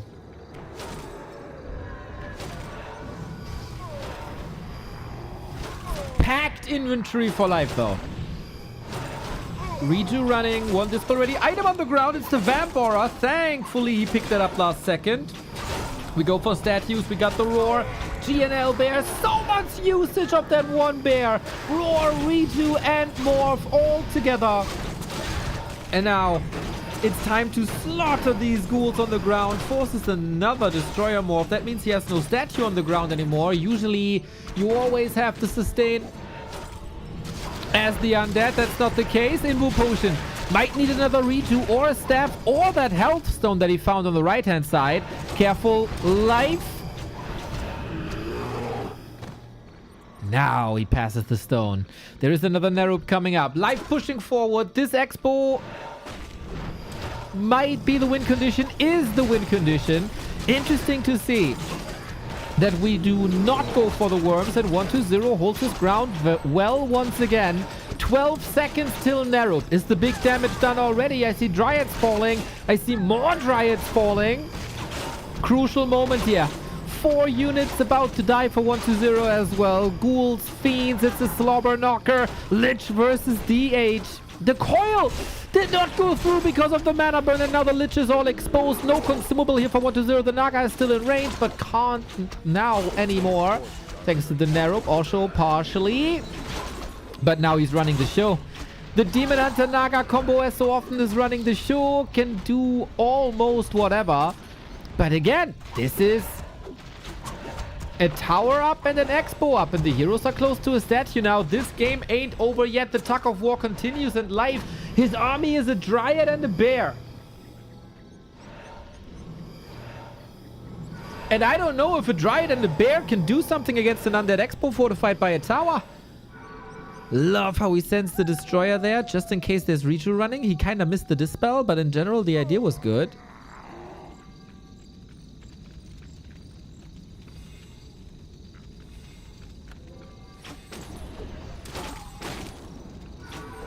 Last chance for Life. There's no second base for him. Yet another source of dispel. If only he had a full disable now. Demon Hunter can't really reach. Trying to deal with the destroyers on the other side. What's the DK doing here? He needs a potion. We're diving deep. Can we even saturate the gold mine?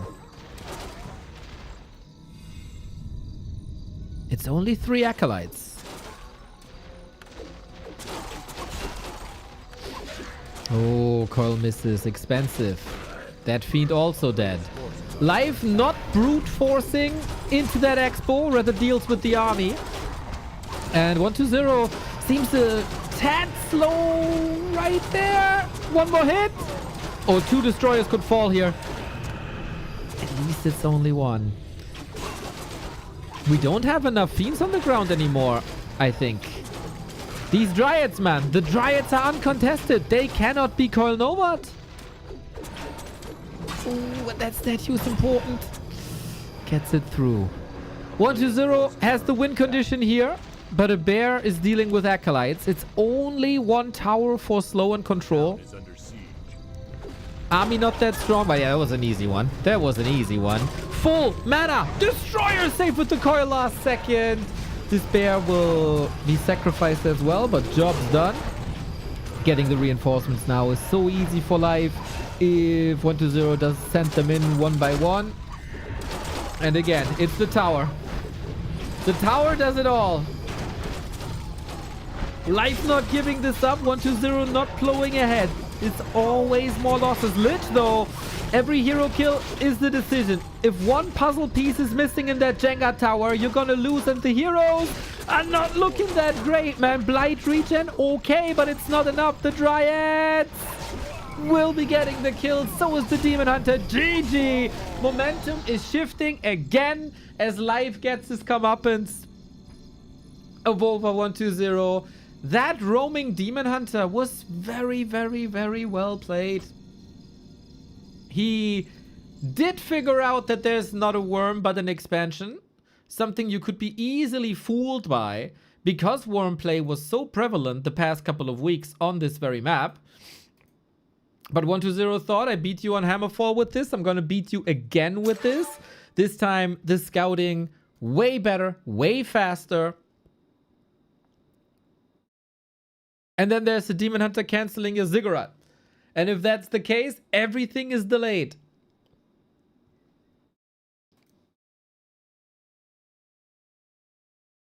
And then there's more Dryads, and then there's more Bears, and then there's more damage.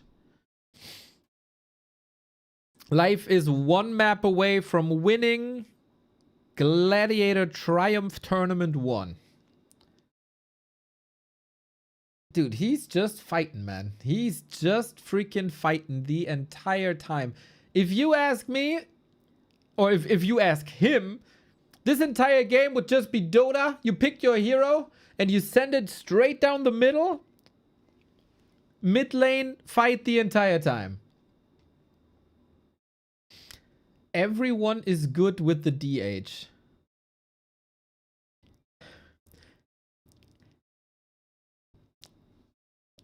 Do you, like...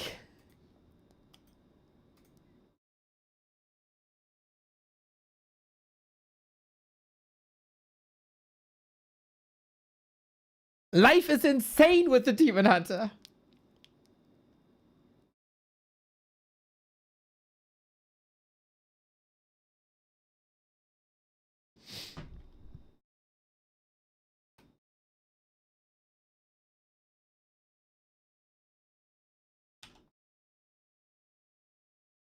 Nobody maneuvers this hero as well as Life does.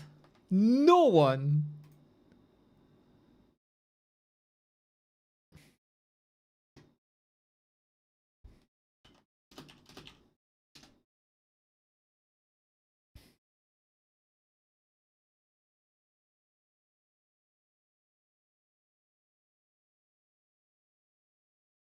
There is just a couple of units that are very special.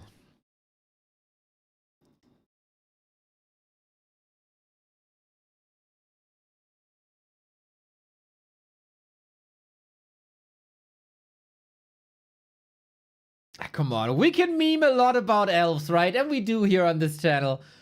But if you don't see that the combination of Life and Demon Hunter Naga is something extraordinary, you never loved Warcraft.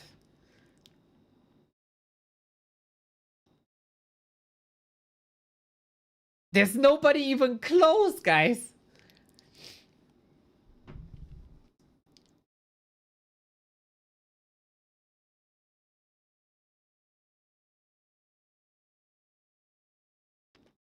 And we're ready to go. 2 and 3 for Life. This is a play all series. Life has match points. We will still see map 7.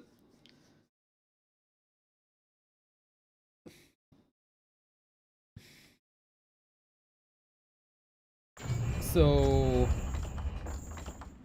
damn Life, man. It was a bit questionable if he would be able to present his best in this tournament, leading into the gold tournament the next couple of days.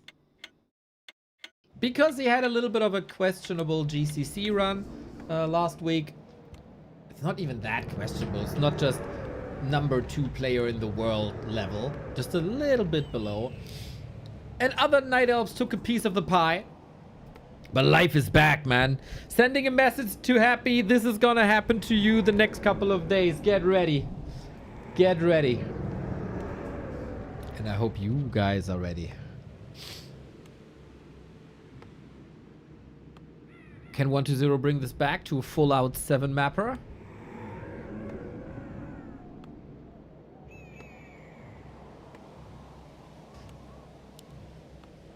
And again, it is important to meme, it is important to have fun, but it's also important to recognize players' abilities. Because if we don't do that, what are we even doing here? Then we can watch the AI play. And that, of course, goes for all races.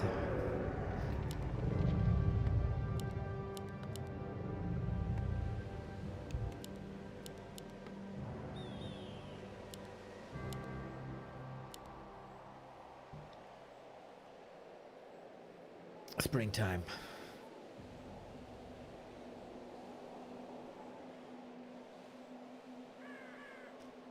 Match points. Oftentimes a map pick for the elves. I don't really know how this works in this tournament. If it's a set Player's forces are set under order of maps, or if it's loser's pick. Would love to see Happy Life. Well, good for you. We're gonna get that tomorrow or the day after.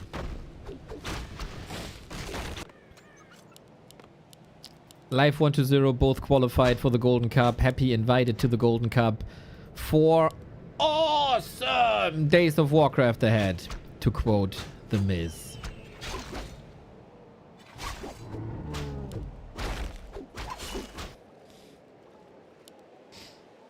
Not that we didn't have amazing Warcraft the past couple of days.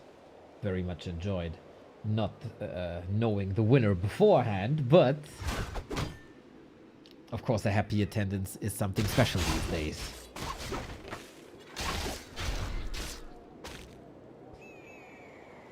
A player's forces are under attack. But it's Ascension. No, it's round robin into Ascension.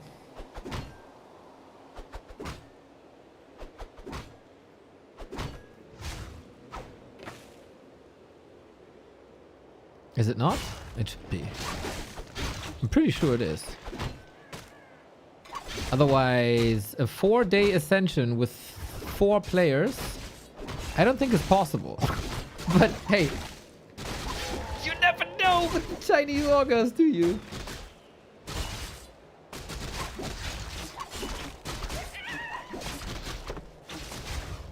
Oh, we're gonna quit this series halfway. gonna continue playing tomorrow.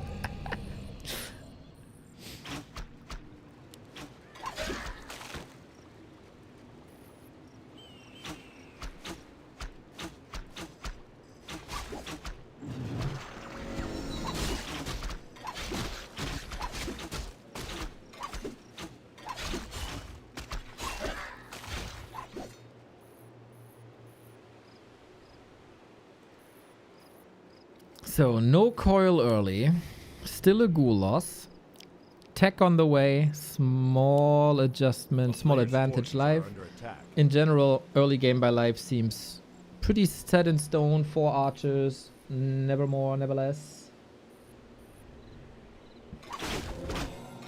Ooh, what? Both mercenaries, really? You need the damage output to take the Sasquatch away. It's like 1000 EHP. And that is is it because of aura that he knows that there's no immediate coil available, and to get coil 1-0 has to go for another creep spot so he can do this uncontested? Oh, Life has become a very, very smart Warcraft player.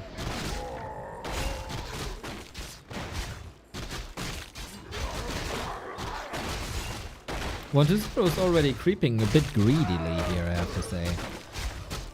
Was a parry up for Life and close to level 3. Can easily get level 3 now with the green or with the shop. Level 3 confirmed. Big invo potion. Amazing. And we got the Naga again. Both go for Naga. I think if we creep now, that's good for 1-0. His timing pushes were pretty deadly.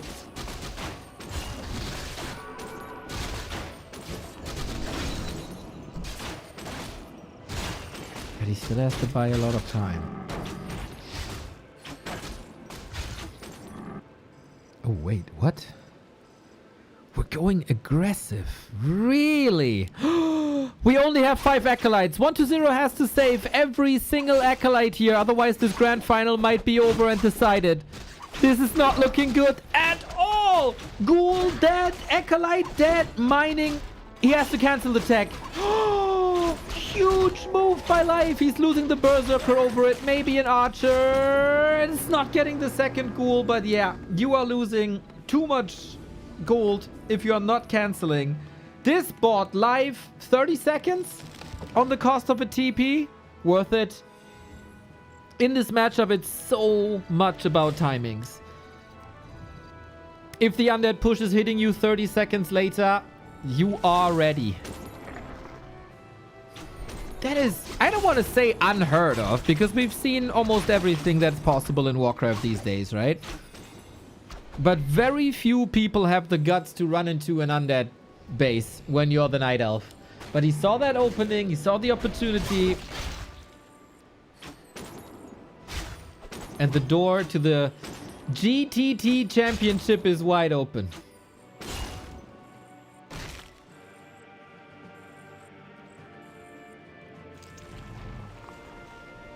Seems like 1-0 is taking another break. Yeah.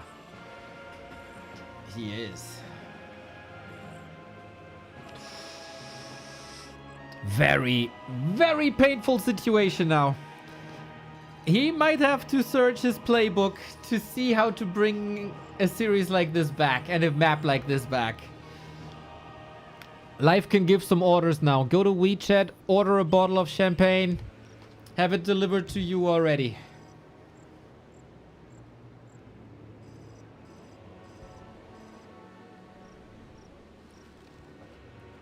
A player's forces are under attack.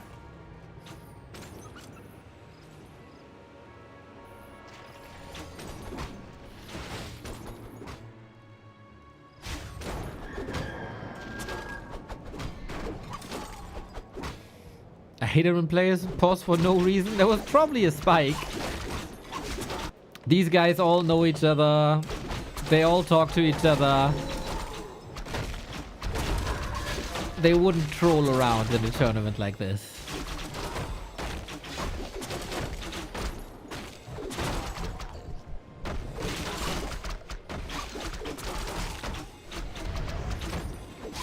It is interesting though that 1-2-0's connection doesn't seem to be the greatest at the moment. Who gets the last hit here on the Furberg? Oh, life as well. Bone chimes for lifesteal. A player's forces are under It's not getting better for 1-2-0. No big plays at the moment, no big steals.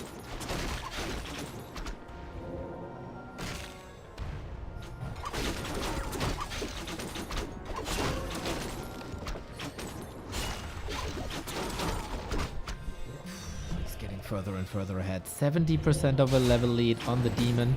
An entire level lead on the Naga. I stand by it, man. You don't want to go into tempo play versus life.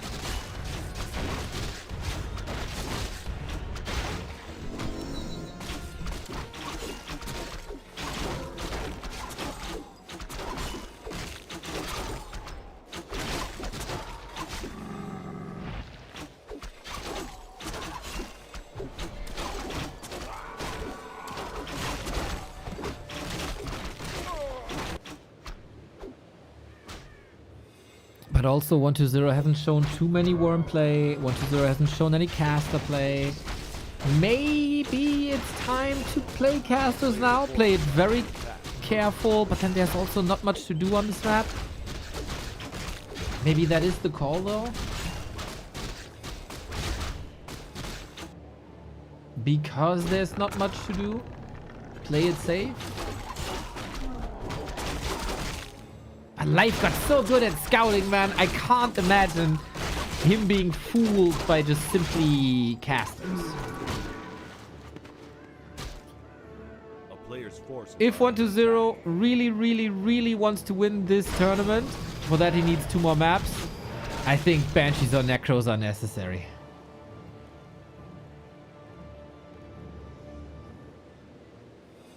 Ah, Mr. 8-Man Royalty in the chat calling for Necros as well.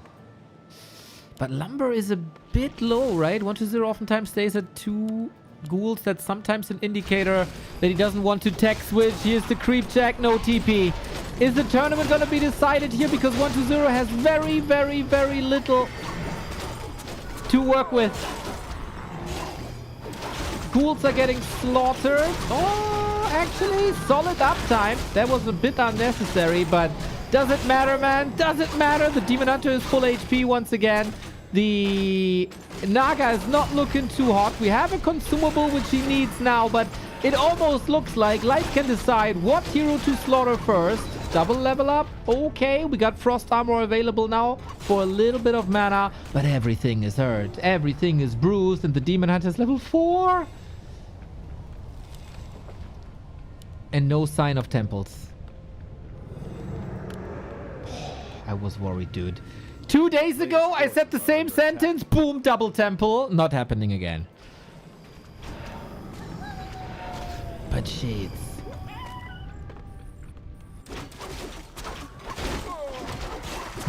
I don't know if that shade will give him too much opportunity.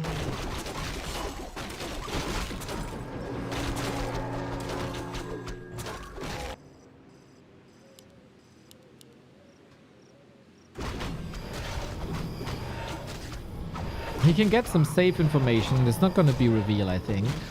With that, he can see if life is pushing upkeep or not, or if he's... I don't want to even say greedy. Like, financially conservative, maybe? Is that the better coin? The better term?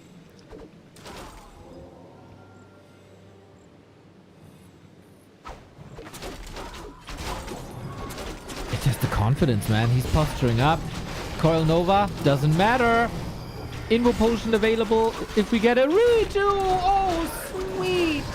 Oh, that regen is so good now. A couple of bears might fall, but it's all about the heroes this matchup. And heavy air. And life is just interested in the creeps. Doesn't even want to fight anymore, and that means 120 is getting some kills, but it's double parry-apt. How do you want to deal with this Demon Hunter? Look at him go, dude. 1100 HP, 8.5 armor. Coil Nova will not do much to him.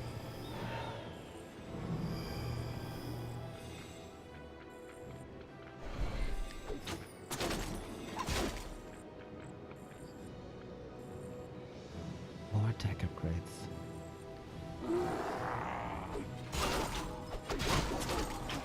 No meaningful levels in sight.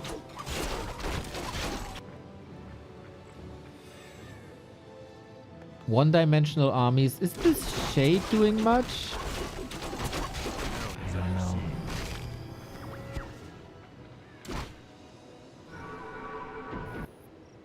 Okay, we stay at 50. You can still spend money on potions without breaking upkeep. There's a couple of creeps here and there. That's not level 5.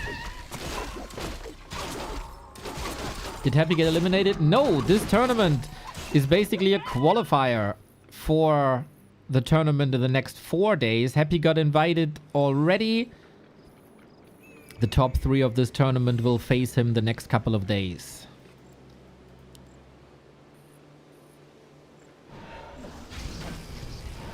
A player's forces are under attack.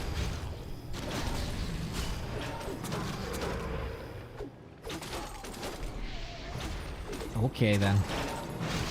Do you want to fight next to the Ancient? We'll see about that. Life has 1,000 gold. No Invo Potion at the moment. This is rather risky. Like, I still think Life's ahead.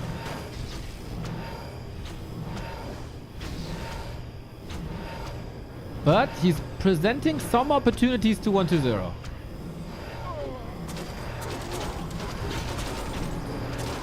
Maybe he gets punished now. Every one fight for life is the one tournament.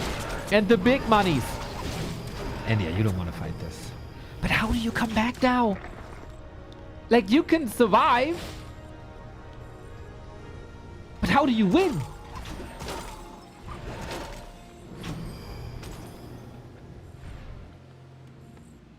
Three attack upgrades.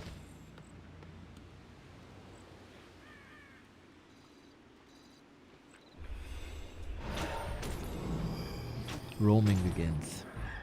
Wisp was checking for an expo. Nope, there isn't anything. Nothing to worry about.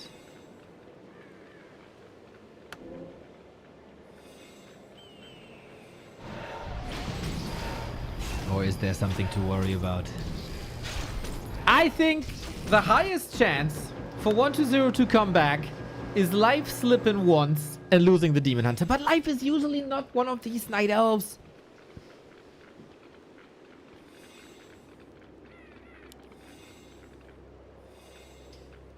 After this series, by the way, Sock versus Lyn for the last spot A town is in the under gold siege. tournament. A player's forces are under attack.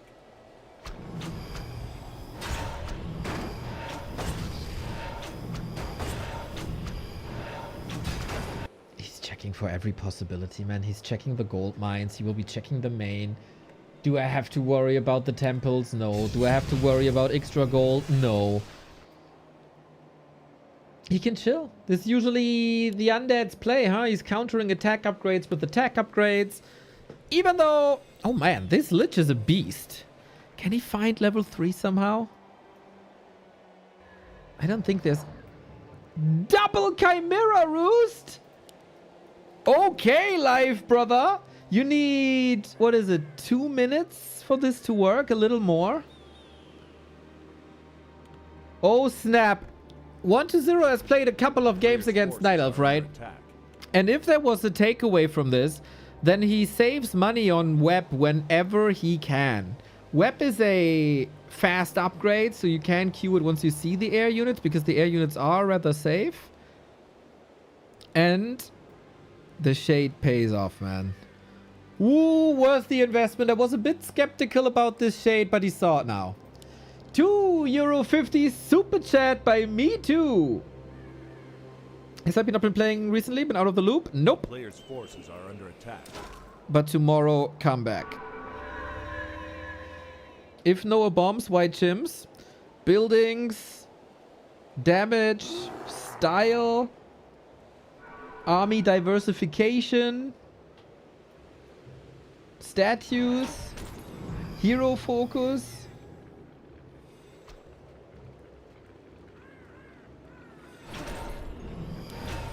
Style.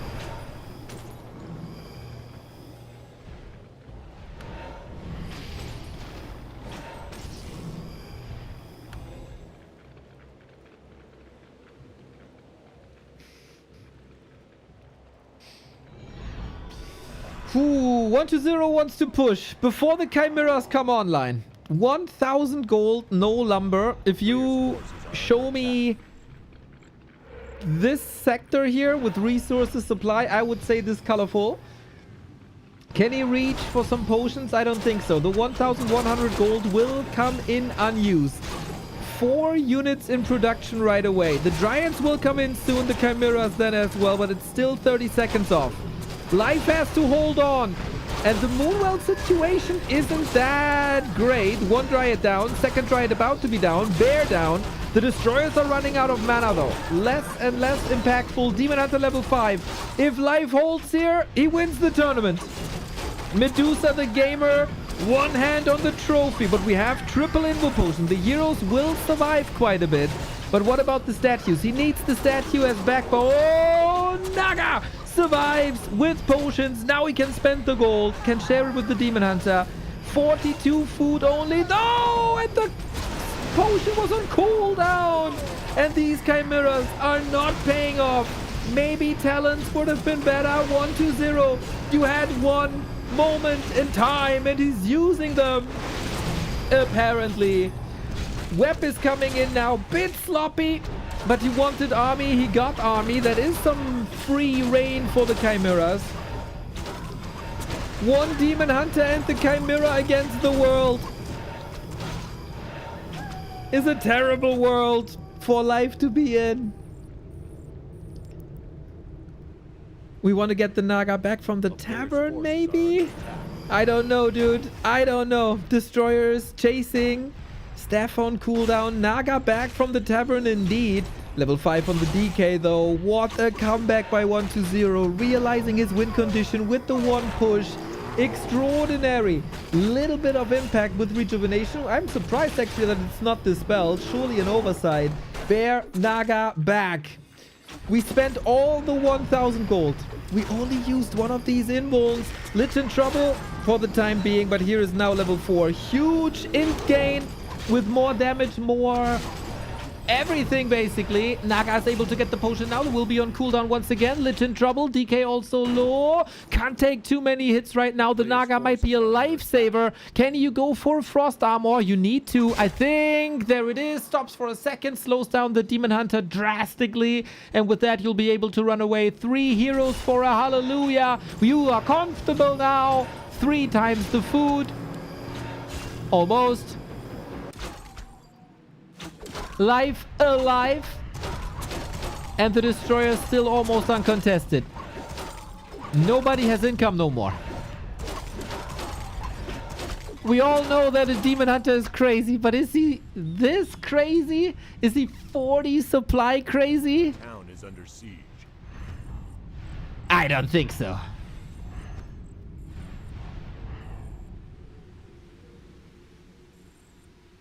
Whole life, this was supposed to be your game. He had a lot of advantages this game. But he didn't see this push coming.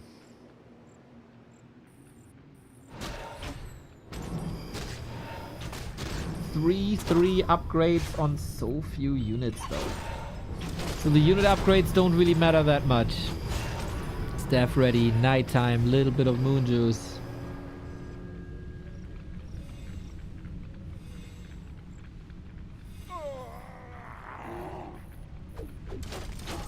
Can we get some kills? Will even level 6 Demon Hunter do something? We were in a position where only a Demon Hunter kill could bring 1-0 back at a certain time. Now maybe only Hero Focus can bring life back. But 1-0 is not giving that to to him, of course. Oh, game 7, boys. It seems inevitable. The Wiz checks for an expo. It's at 1/3. He got the resources. And with that, it's impossible to come back.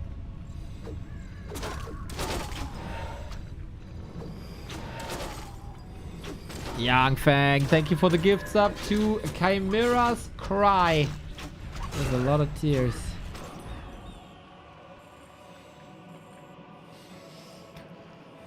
Whew. Good luck waddling over here.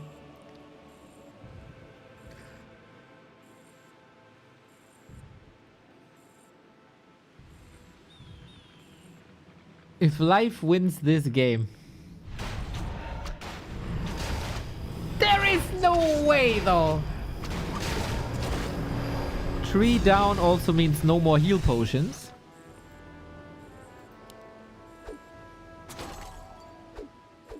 A player's forces are under attack. A demon hunter against an army. But the haunted is up. At one point, life will be outmined. 1-0 will be mining.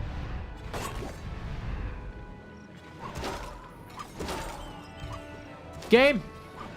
Game! Game 7! 1-0 ties it up once again. Oh, damn.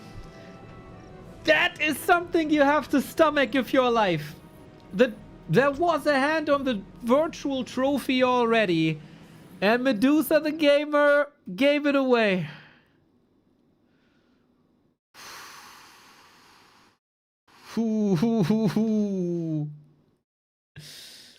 Interesting situation now, of course. Very, very, very interesting situation. You guys have been nice. I give you who wins the grand final. 1-0 or life. One prediction, one last map in the grand final, followed by the game for third. I go for the restroom real quick. You guys answer question in the chat, ask questions in the chat. I'll be right back after I set the score on springtime. Boom. Be right back. Oh, Twisted Meadows next.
Oh, sun is shining, weather is sweet, dude. Twisted Meadows Grand Final Decider. Does it get any better? Does it get any better? Well, it hopefully does with a game for third that's actually meaningful for once. Game's up. Who's your money on? Life 1-0?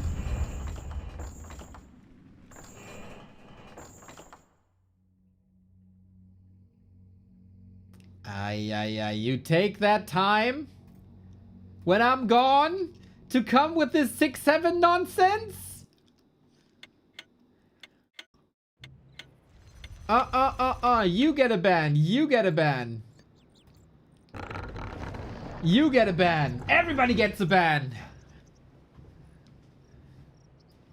Unbelievable.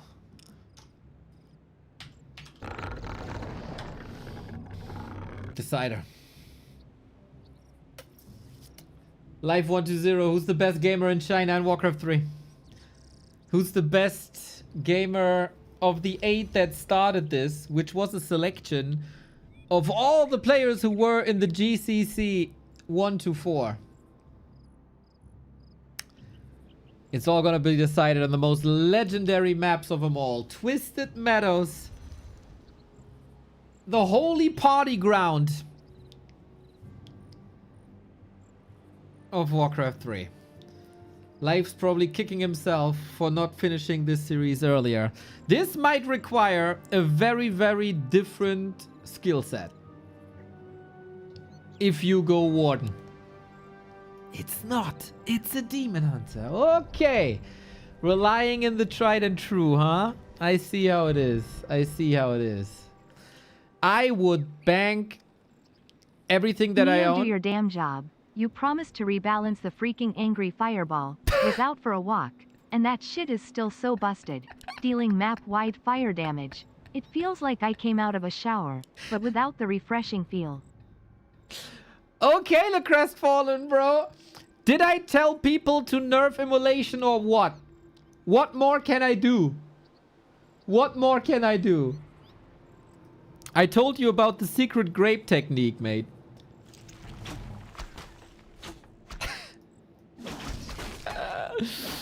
I would bank or bet everything that I own, or a lot of what I own, on the fact that 120 goes for an expo here. Such a big map. A player's forces are under attack. It would be a style that we haven't seen before. Oh, he doesn't go for a sacrificial skull. Oh, he does not go for an expo. Thankfully, we aren't betting.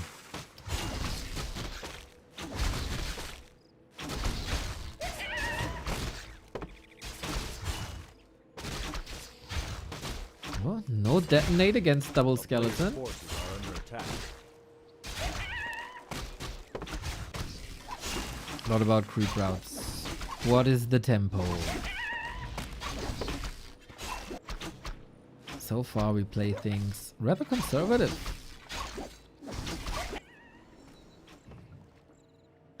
Ooh, 120 again! That's the third pause, man. In 3 games.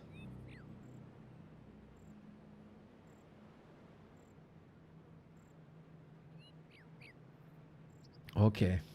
Okay. What are the predictions saying? I take a look. 53% in favor of 120, 47% in favor of life.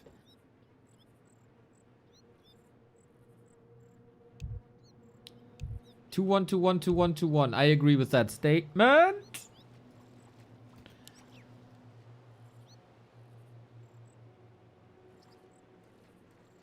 Demon Hunter level 2 and good read. Knows pretty much exactly where 120 is. Tech has just started. We'll be around about 100 seconds before we can get the tier 2 buildings. And hero. Is it time for 120 to go for guards?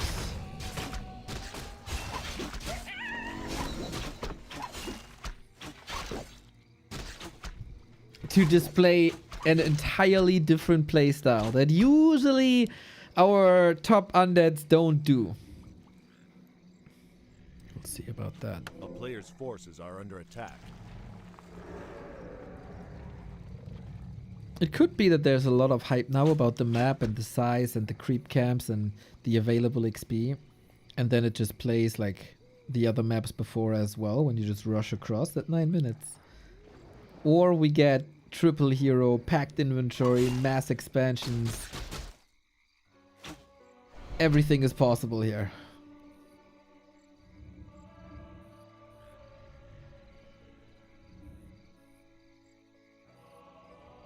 Life is definitely waiting for a Naga ambush.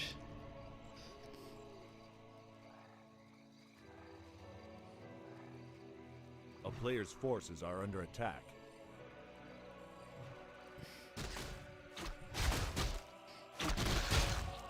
even supply.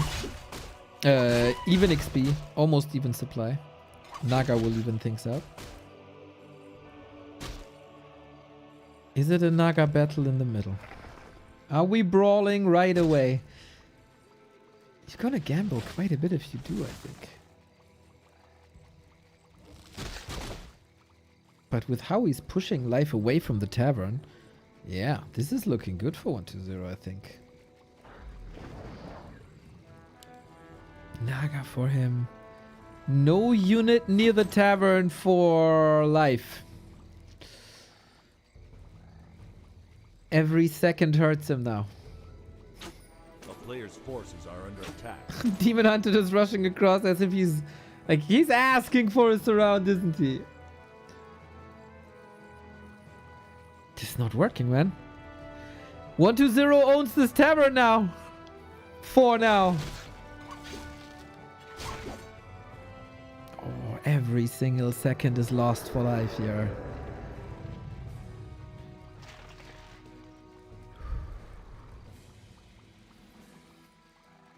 Super interesting play by 1-0. Of course, it's a stalemate, right?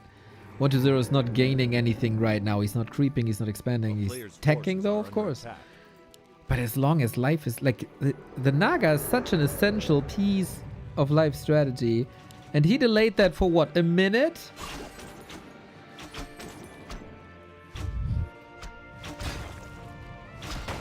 Risky business, no TP. Really? You turn your back towards the middle for this? Last hit possible, but doesn't get it. Item went to life though. And that's the Wand of Mana Stealing, can take coils away. That was a questionable creep spot if you ask me. A player's forces are under attack. Get punished, and that advantage that you had when the Naga wasn't there, out the window. Because of course life was creeping, was teching as well, right?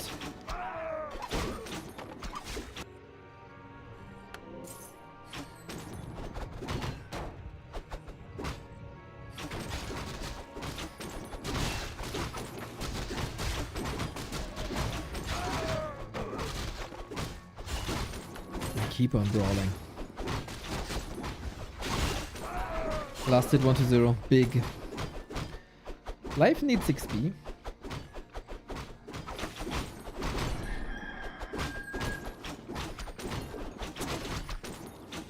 And deny! But hey, if you take away the big troll now, that's of course a big win also.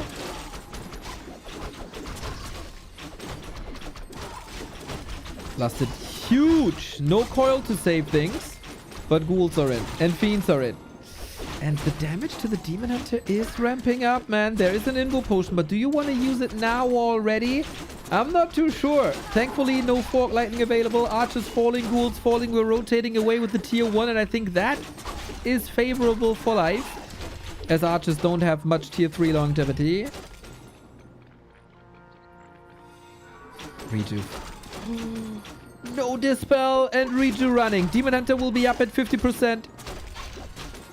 Life has to get this Warlord, man. He is investing so much into his body block, body block, body block. Oh, 1-0. 6 save. Can't save this fiend. Okay. As the bears are up now, but we don't have a staff. Catches the demon again. The biggest win, yeah, is to force life away. The second fiend falls and the goal. Damn, do we have a grand final. A player's forces are under attack. They are fighting tooth and nails over every single creep. If not with the last 2 exit kills here, fiend and ghoul, that would have been a little bit of a catastrophe here really for life. But now we're going into a creeping game. And who does it better? Who does it faster? Invul and TP gone as well, though. New Invul.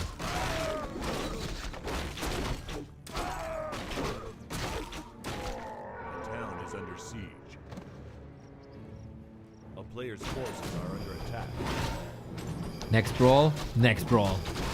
early shade this time as the map is so big. There have been a lot of expansions in Night Elf history. With a big heal potion and a hero focus centric matchup. No destroyer up yet to deal with the Reacher. The Bears are doing a fine job as they always do. Interesting to see again, like this has been a pattern for weeks, months, years. 1-0 never buying boots against Night Elf. Happy always does. We got Wisps in position here for expos, also for scouting expos, scouting red spots. Red spots here, ginormous. Spell shields, silence, lots of HP. And this is what life is gunning for. A player's forces are under attack.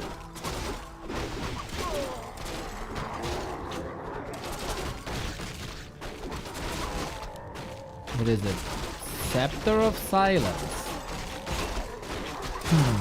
Do you want to prevent coils for a couple of seconds or do you want the gold is the question.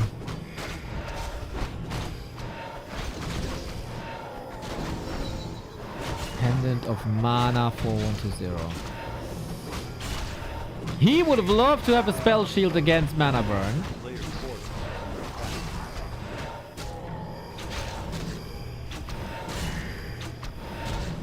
So be mask on the other side. We ain't done here. This is gonna be, at the moment, no tempo, no 9-minute push, no expo, no casters. Just more of the same for now. And Creepcraft. We have to say, Life has to have all eyes on the map at all times. He cannot be surprised by anything. There is no TP. He doesn't have a shop nearby. Who gears up better?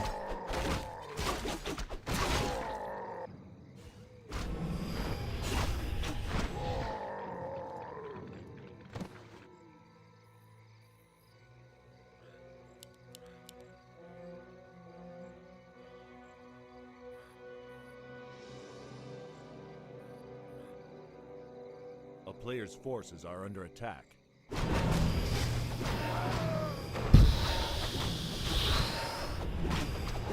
Town portal.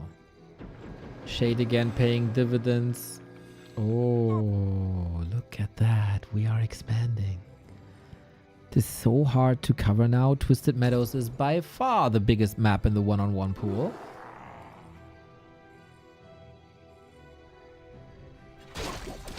Smart play by Life. Postering up, forcing a TP, take 1-0 off of the map who didn't do really any damage here. If Life has the TP, there's still an experience here, and also here. For 1-0, there's nothing. I think Life played the map a bit better. Because where's 1-0 going now to get stuff done? Is the Shade confirming the expo? And then pressures are really on.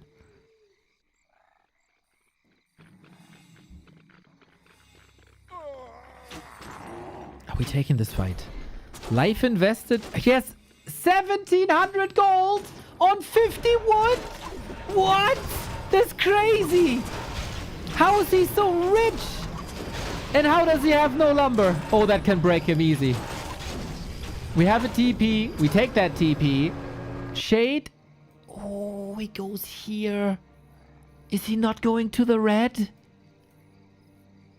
Does 1-0 know or not? Was the Shade here or not?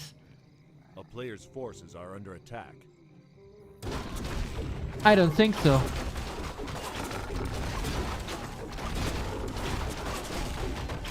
Oh, the Yours Expo. Mark Förster Gedächtnis Expo.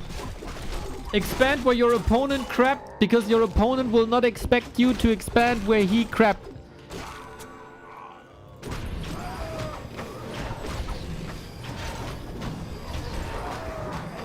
It's true for 13 years. A player's forces are if not longer.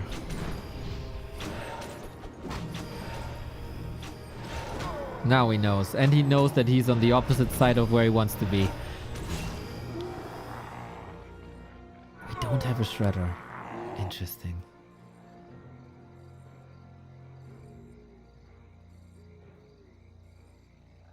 $1,200 gold, dude. 1,200 gold. Oh ho! Sneaky archer in the biz will tell life when there's temples coming, or worms, or acolyte production. Holy shit! What an archer! A town is under siege. Sapper! Oh! Wait, what? Was it a sapper? It must have been a sapper, right? A player's forces are under attack. Oh no, nature's blessing! What a punish! What a punish! 70 food for 62 though. Invo potion on the demon. There is a lot of mana on this demon hunter, still going for the lich who has an invo potion, also frost armor. Life has a staff to keep the demon hunter safe, but no staff back in. The Reju is running and running and running, is only now being dispelled. Oh, Life took quite a beating. Thankfully, he has a lot of gold, but that lumber is down the drain still. He is expanding again on the spot this time. Are under attack. Shade reveals it a lot faster. Cortex, thank you for the sub. Wie gewonnen Zeron, as we say? Exactly.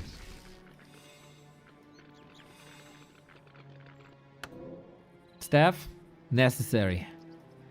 Can you now camp this expo?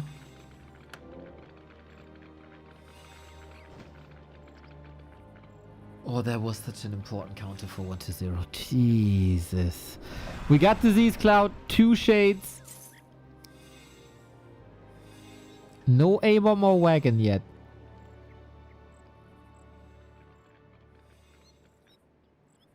And he supply block too.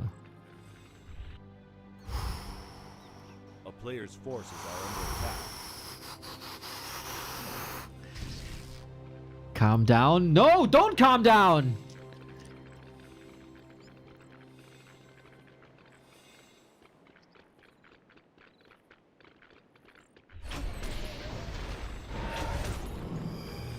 It's all about control now. We get another expo. It's rare to see. Oh shit! 27 HP! Oh my god, this could have been game right here. Forces are under attack. That's 2 fiend shots. Off we go then. The tug of war continues. Still no nature's blessing, but double expo. That is now the moon style. That is usually not Life's way to play this. Macro style? He is the fighter. He is the brawler. Ideally, he does things one base whenever he can. Goals are there! Damn, 1-0. The scouts and the reeds. And all enabled by Shades. Asterix, thank you for the sub. Thank you for the support, guys. Means a lot. We fight again. The staff's on cooldown. Focus is big. Staff is ready. Needs it soon. Can't afford a Nova or a Fork Lightning, really. Demon Hunter, 3 Duke, 3 Destroyers. Will this be dispelled? Not yet. There it is. DK 50%. Disease Cloud is spread, but only partially. If we take this fight now, Life can win this if he's not losing the demon! Staff on 0 HP! Holy shit! Can the bears block? He's not staffing him back in right now. He's still hurt. He's still hurt. He's now using the Moonwells. Bears are sacrificed, getting sacrificed for this. Another fiend falling. Demon Hunter back to full HP. DK far in the back now. It's mostly Dryads. Can you do something here? Invo potion on the Lich, last one. Heal scroll available. Would love to see one. On Life as well, as another abomination is coming in. He's gunning for the Naga again. TP. And that's the floodgates open. Floodgates open for the Expo, but if he kills the Lich, what's it worth? Army separate. It's only half of the army of life here. Can he portal back? Maybe. He doesn't have the gold. Needs to get the Lich. Cross, bridge, coil. It's not even a bridge. It's forest, whatever. Oh, damn. 120 level 4. Lich alive. The presence of mind with the coil here. Does he have the time to kill this tree now?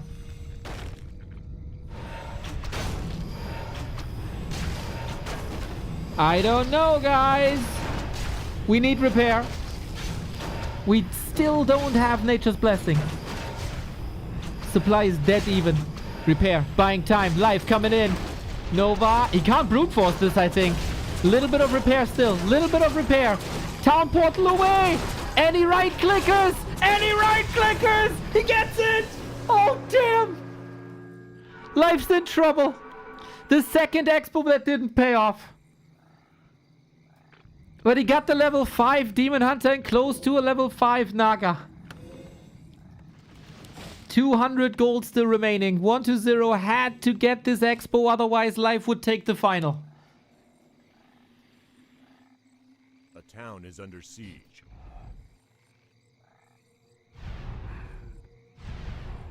Now we get Nature's Blessing for the movement speed. He sees no way to plant another tree. He has to waddle off over that tree. A player's forces are under attack.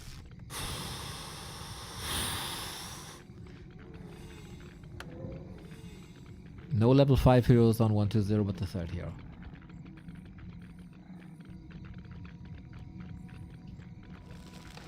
One 2-0 already turned one late game around. Why not win a second one? Islands. Islands. Summertime. Take a vacation. On Twisted Meadows Islands.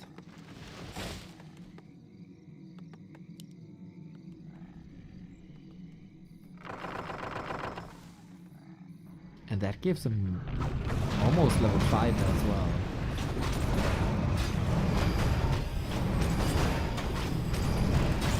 What's Life doing with the time? He's scouting, sees you're nowhere. Okay, then you are at the island. What's he doing with this information though? Shade scouting. Not much you can do about this tree now, I think, as you are on the opposite side of the map. Stone Golem potentially game winning. You know the Rock Golem as a creep, right? Magic immune, Boulder Toss, Stun. You got Boulder, Coil Nova, Fork Lightning.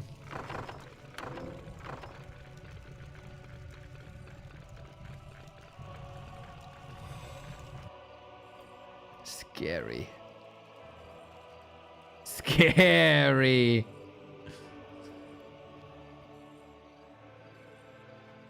Cannot be dispelled. Cannot be dispelled.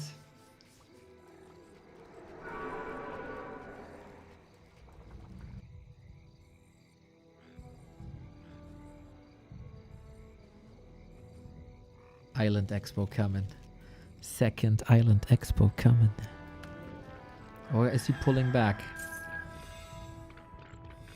He sold the golem. You gotta understand. I think it's so much gold though. It's so much gold. Understandable in a way, but sad for us. Tree exposed. And yeah, we did not go for the red spot. Where's the attack landing? At the tree? This, now, if there is a staff, the staff ends up here.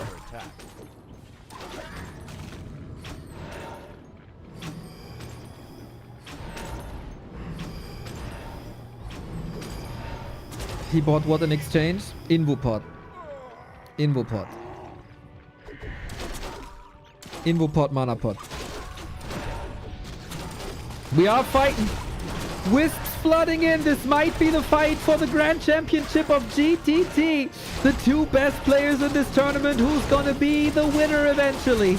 Demon Hunter Looking good. 50%. Bears are falling 1-0. Chitin. This army of life. The fighting skills of life seem to be a bit stronger. We got a big Fork Lightning now. Naga tastes her own poison, but you gotta run far for another redo. Life has gold again.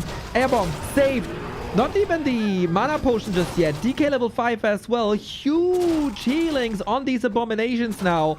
Just soaking up damage. And somehow he got 2 coils out without the potion. There's a certain lack of mana burn here, I feel like. Even though he keeps it on cooldown for now. Invo potion still up. Mana potion still up. We get the burrow in. Reveal. Kill with the DH. There's a coil coming. There's a coil coming. I feel it. I swear. There we go. Coil Nova. It wasn't even a Nova. And again, it wasn't the potion. It was just a natural regen. Life can buy back though. Life can buy back. And there's not much left here. What can contest the Dryads? What can contest the Dryads, I feel? 83 versus 48. Demon needs the invul now. No redo though. No TP. Just the staff to the left-hand side. Can this Demon Hunter get critical damage done? I don't know. He dies again. He dies again. Double kill 1-0. GG. He takes it. Life at the most crucial moments. Not sharp enough anymore. This series may be a bit too long for him. This map may be a bit too long for him. 1-0. Defends a match point. And then takes game 7. Happy the invited player and 1-0 go into this as the strongest forces into the Gold Cup tomorrow.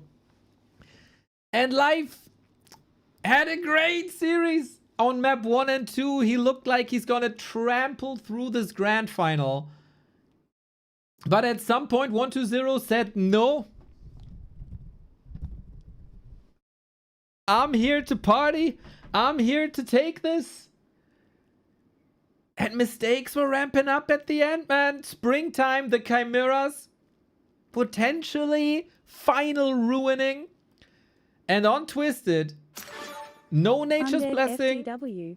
Yes, sir. Venom Heart, thank you. No Nature's Blessing, potentially game ruining. Demon Hunter losses, obviously game ruining. This could have been Life's final, but no. 1-0, man. Not only is he the highest earning player in Warcraft right now, he also emerges from the top 8 of the GCC as the #1 player, eliminating Lawlight, eliminating Lyn, and now eliminating Life. How good is his mirror? We're gonna see tomorrow. 1-0 said, tournaments without Happy are not the same, dude. I don't feel the same spark. I need that challenge. Well, King, you got the challenge now. And it is cemented again that he's the best of the rest. Happy's up here. And then 1-2-0 is up here.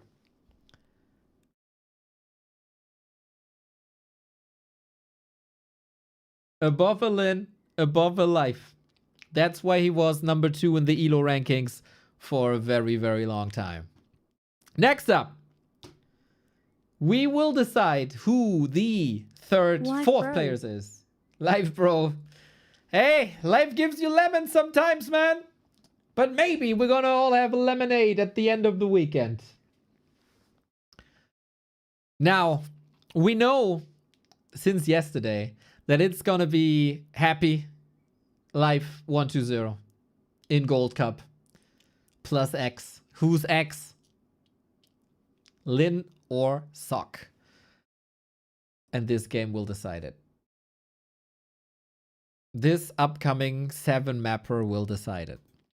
I think the entire scene is looking forward to the Gold Cup because of Happy's participation. But who truly is the best?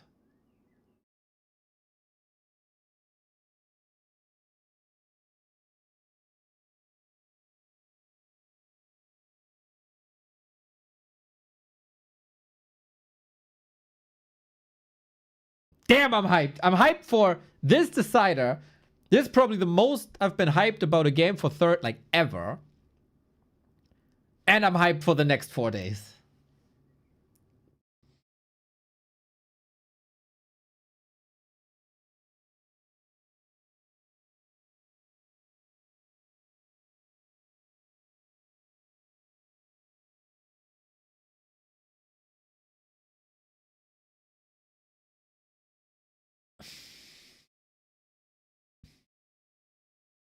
What's the format of the Gold Cup? Round robin group stage, Ascension playoffs.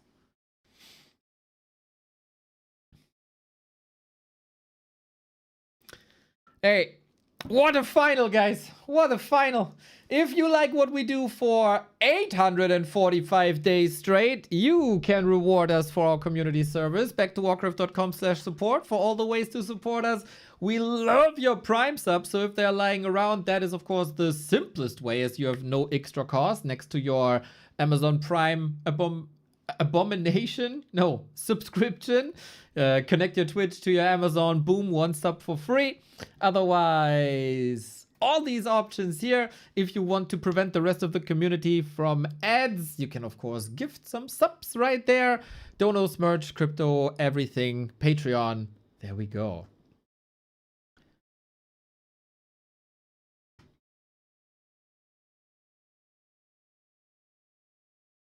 What's the sub count now? Did we reach 3050 again? That'd be dope.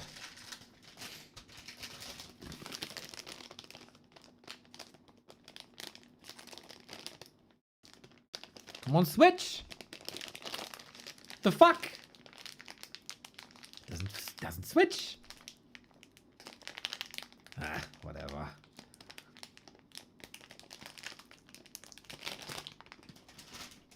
So, I want to know who you want to win.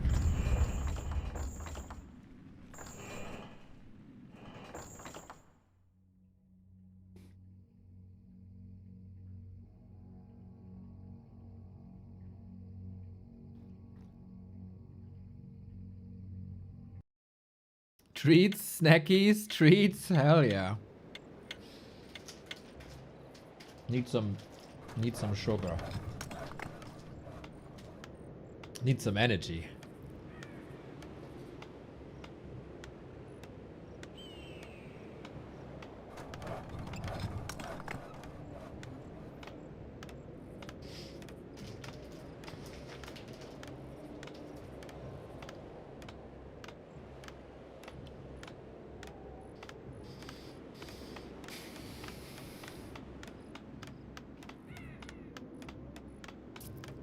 The most important game for third in 2026.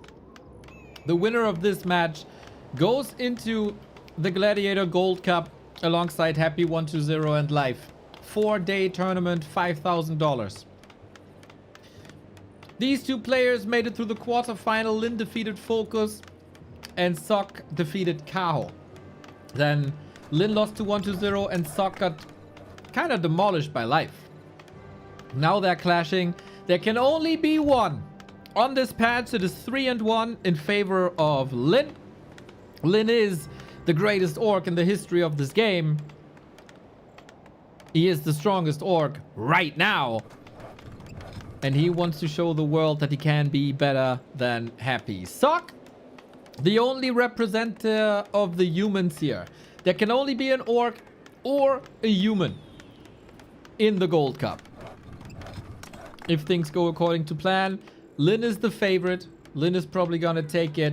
But Sok, when he sets his mind to something, he has shown in the past couple of weeks that everyone should massively respect this guy. He was the one breaking Moon's streak versus Human after 29 wins in a row. But Lyn, historically absurd stats versus Human. So, Sok, are you in better shape than yesterday?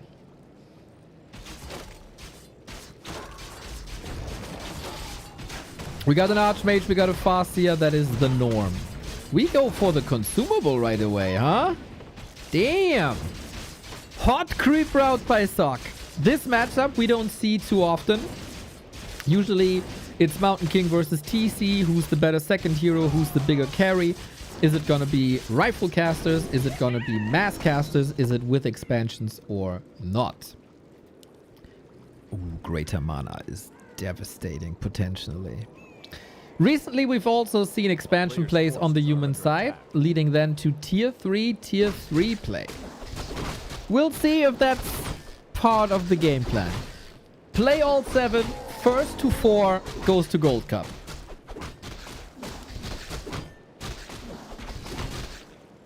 Lyn opens it up with Grunt Headhunter. Something to tank with, something to do damage with. Sock, evasion creeping. Doesn't want to be threatened by this Farseer at all. Doesn't want any contact in the middle because the wolves are pretty good. Headhunters trickle in, pretty good.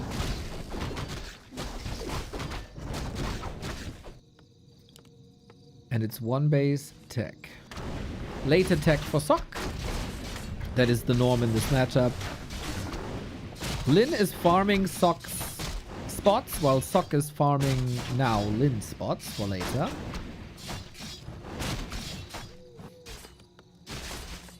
Ooh, militia creeping. Okay, Lyn. Good luck. Level 3 Archmage, big mana potion. That is a recipe for disaster.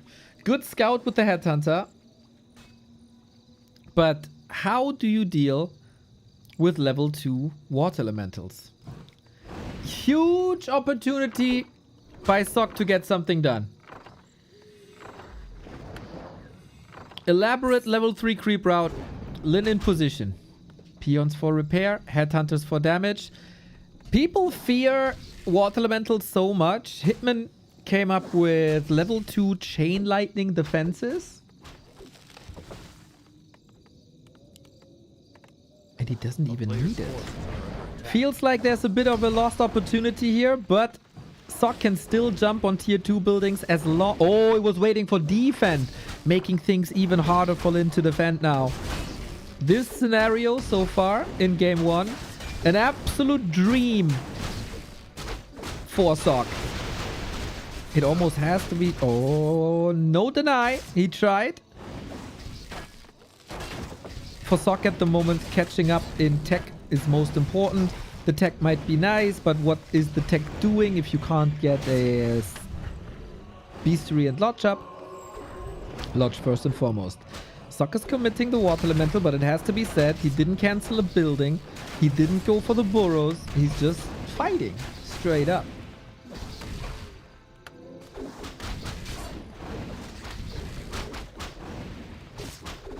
And I think so far Lyn's defenses have been really good, but he still has to weather 2 more water elementals. And slowly but steady, he's running out of HP on the Headhunters. Retreating to the right-hand side, so they're not stuck in the back of the building. Mountain King, Double Sanctum, TC Lodge. Still some lumber on Lyn also. The town is under siege.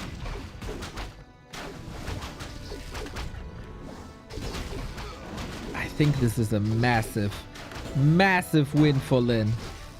He got the level 3 Farseer. He holds his building. How the heck? It was, of course, a very good defense. Because he didn't give Sock an opening and he was at the right position at the right time. But if you have a level 3 Archmage and a big mana potion, I feel like you have to get more done. Shaman are coming. With Shaman comes Dispel.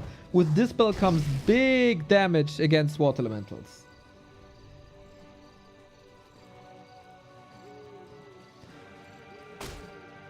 It is a question if Sock recovered from the semi-final yesterday versus Live. 0-5 was the result.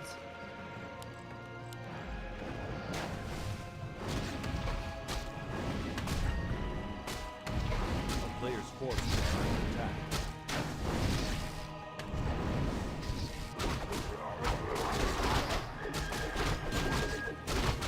The town is under siege. But okay, we continue. Keeping Lyn stuck at 40 at least. It's also experience, of course. Since the damage against the Water Elemental is done, I think this Shaman is okay when it's gone. This Shaman has value because there's still a Purge. Oh.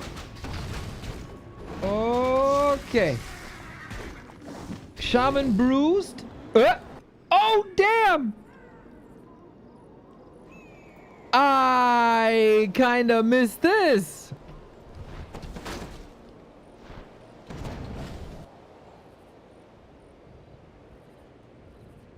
What the hell? This was never supposed to happen. There was never supposed to be something going on there. Sorry about that.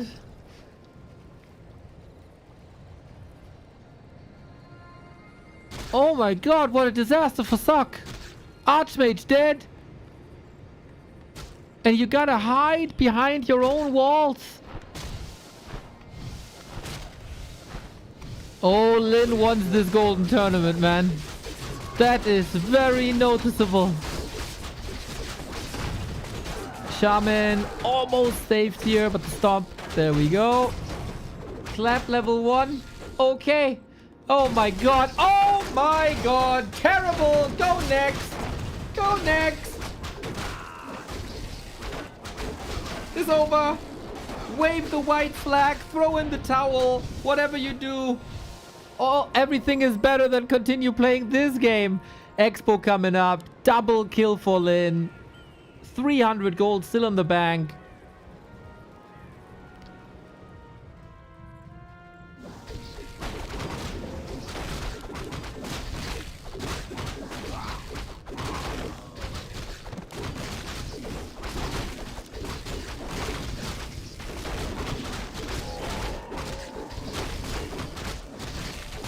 I don't know how to come back from this. There's no way he comes back from this.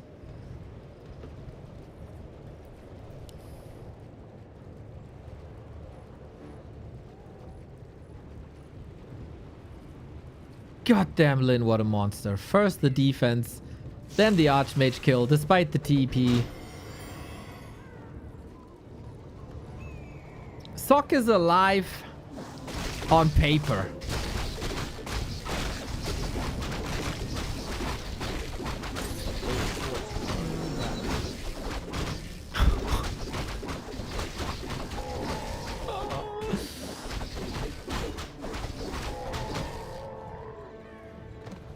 What does this do to your mental, dude? Your game plan works out nicely.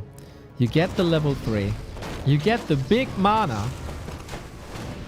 And from there on out, like if somebody tells you at the 5-minute mark, you're in Lyn's base with 5 water elementals, level 2, and he doesn't have a shaman, you take that. That's the dream scenario. And from that comes not a single unit killed, Archmage lost, Mountain King killed, GG. What in the fuck? Sorry. What in the F? Lyn shows that he is a big threat in this matchup. And Sock already came in with an intriguing strat, huh? That creep route was not normal. That map movement was not normal.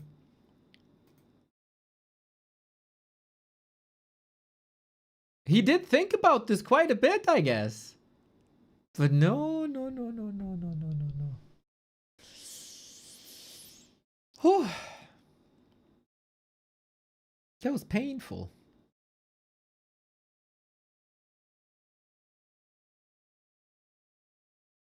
Coming back from this ain't easy. 7G! Thank you for the 85 month, dude.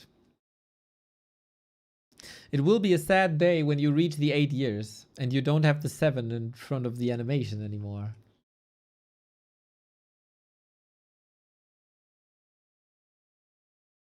One step closer to the Gold Cup. 3 more to go.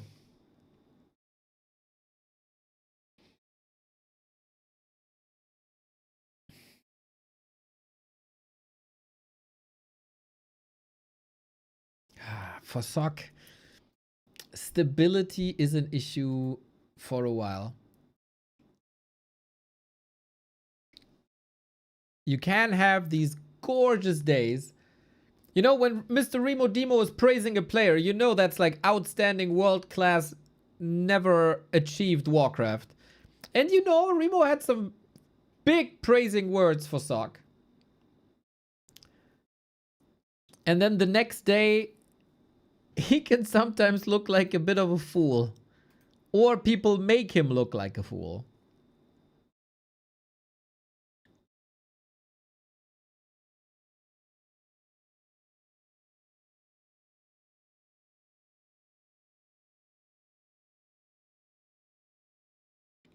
And now they let him cook as well.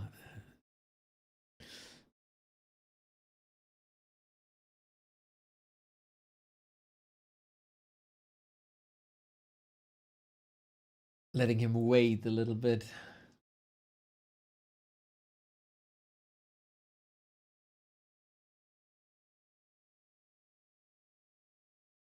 Game up now. Okay, Sock, we need a strong comeback. Hey, thank you, Patty, for the kind words. Okay. Hydration break, and then we go map 2.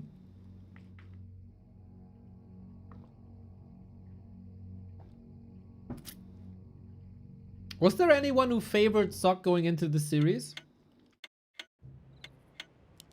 And is now turning a 180 on him?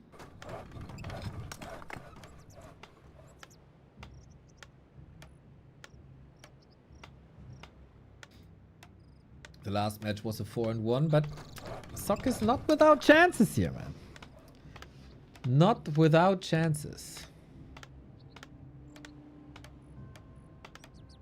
We are on Concealed Hill. You can play a lot of different questions. A lot of different builds. You can go Mountain King. You can go Pally Rifle. You can go Expo. You can go Tier 3. I think the dream is to reach Griffins at some point. But maybe versus Lyn that is a bit unrealistic.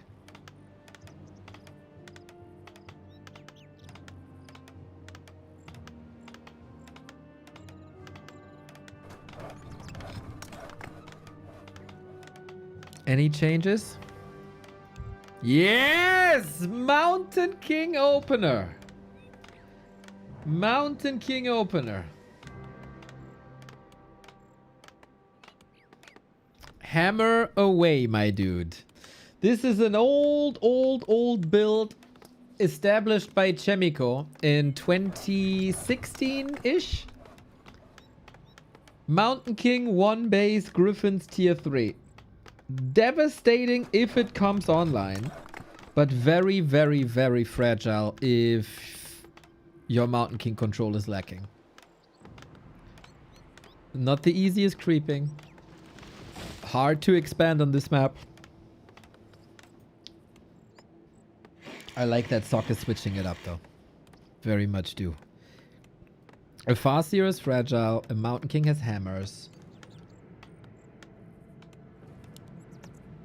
That doesn't pair well. A player's forces are under attack. Good to see that Sock is not a one-trick pony. I was very confused yesterday when he almost abandoned the Mountain King and abandoned the so strong mass airplay.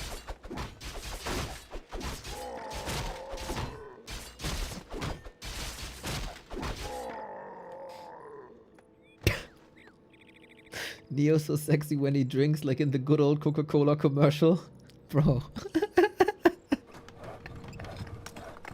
I remember that. I remember that.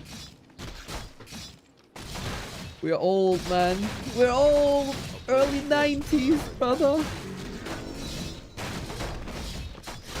A little bit of a question if Sock will play this 1 base or 2 base. Lyn is in position. It can be played both ways. But of course, sorry, I want to get rid of stuff like of course and obviously. This creep spot is hard. And Fastia headhunters are very good very early on. Mini Taser, thank you for the shocking 8 months.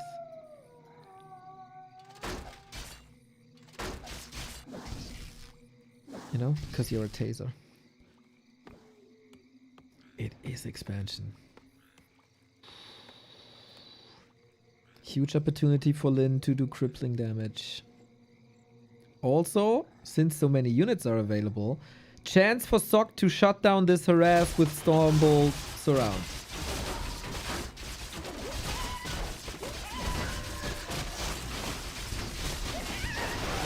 Chain lightning kill. Chain lightning damage.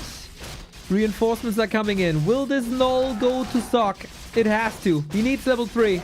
Yes, it does. Close, but he gets it. And I think this is an extraordinary creep spot so far, even though... Oh, it looked like he got the deny, but he didn't. Surprise! How many workers do we still have here? 1, 2, 3, 4. All good. Grunt down. Level 3 achieved. Mana plenty. Sock is a bit conservative with his mana, I feel. He could put on more pressure, and now... We're waiting for that hammer. Everybody's waiting for the hammer. Half the HP just gone. Forces are under attack. And rip. Footy shall be able to deal with the wolves. But Lyn has arrived on tier 2.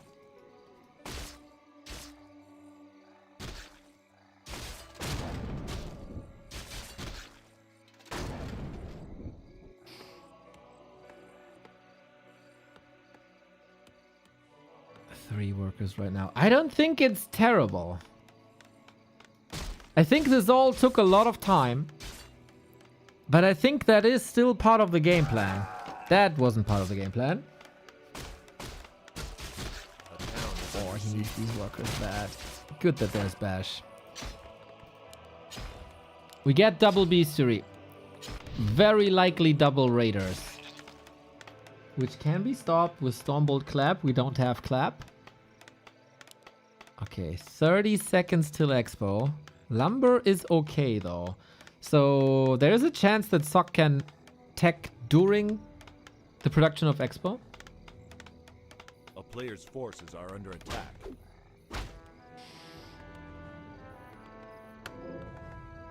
Oh, no gold. Okay. That's a late tech.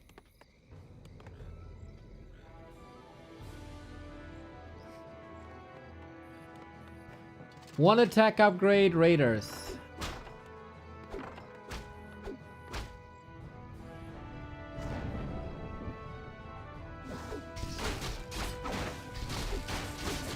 How do you hold this? Fastia will get level 3, so if there's... It could actually be Chain Lightning 2 again, just against workers. To pair it well with Raiders. But both is good. Is under siege. Oh, nice snipe. With Footman, you can always get stuff done. And with Stormbolt, of course. We have attack. 6 minutes 45. Maybe a minute later than he initially wanted it to. But against Fastia, it's hard to get that X-Bob, especially on this map.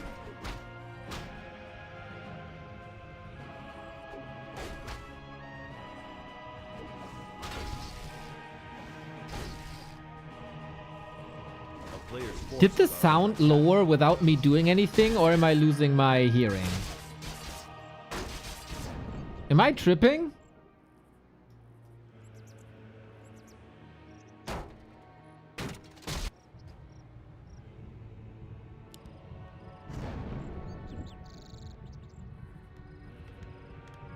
Weird game.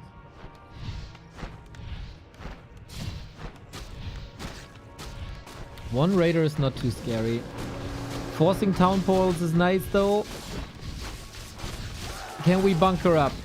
Mountain King has no access to potions just yet. Still needs a minute. Oh, good deny. Well, well. Do we get a blacksmith. Do we have a lumber mill? We do. If we get both during attack, that's always a nice sign for tier 3, which I think is the scariest for orcs. Lyn has to get big damage done. He's on tier 2. He stays on tier 2. He's not counter-expanding. He might be forced into a town portal here. Bash. There's a backup footman. He's still stuck. He's still stuck. And he goes for the town portal. Had to. Some solid damage here with the Wolf's Portal with them. 41 food. Lyn also supply block. Needs to lick his wounds. Lots of damage. Needs to be negated. We have a fountain here. That can be nice. But Sock, as a world-class player, should send something to wake up the creeps. If that happens. Very important, though. Blacksmith down. A player's forces are under attack. And at the moment, no TP.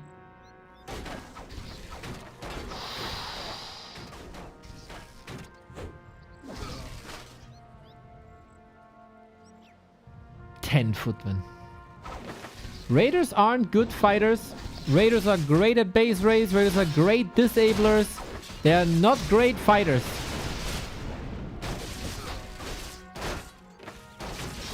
And that is yet another Raider. Sock is flexing his muscles here, man. Calling the militia once again. Yeah, there's some end snare. Yeah, there's some right click. But, you know, surviving is everything. And we're not going griffins. We're going casters, which is understandable, I think. You want slow as fast as possible. And Sock is surely bleeding a bit. The question is he getting more resources from that expo than he's losing here? 2 workers and a footman? Ouch. Second attack upgrade also for the Raiders. Lyn plays this extremely calm with the second wave of attack. Shop in the back. Spells can do a lot. We lost 5 footmen already. 6 footmen already. Archmage is here with Water Elemental. Oh, a kingdom for a healed scroll, man. Maybe retreat into the towers. That is a shot gone in a second. Oh, the shockwaves. Really powerful. No repair possible thanks to Ensnare. And shot down. Right when he was able to get mana potions though. And he did get 2 mana potions. Unfortunately, he doesn't have anything to surround with anymore. Bash, lucky hit. Sock is alive but lost everything. He wanted to rotate into a different kind of army anyway. But not by giving all the footmen to Lyn. Under siege. Players' forces are under attack. Oh, they do so much damage. Oh my god! The Raider damage against buildings. And he researched pillage early on. It's seriously, right now, no exaggeration, it's only the Mountain King. It's only the Mountain King. The rifles don't do much. The Archmage doesn't do much. And what do you do when the MK is out of mana? He got another potion. Slow when? Curly, thank you! Thanks for the awesome entertainment, B2W. Ah, what can I do, dude? Oh, Lyn flexing a little bit with the Raider block. But Lyn is running out of steam too. 38 food, lots of Raiders down. And Sorks have arrived. With Slow and Stormbolt and Bash, there's a lot of control. And Lyn feels the urgency. Deal with this expo now or never. There is new potions. There is new mana. We have 600 gold. Not too much repair here. Oh, Brute Force. Stormbolt ready. Needs it immediately. The expo. Lyn! The surgical strike. Right when 2-3 Raiders are falling. This was 2 seconds off for Lyn to get an utter disaster here, but he takes down the town hall and Lyn is still in this.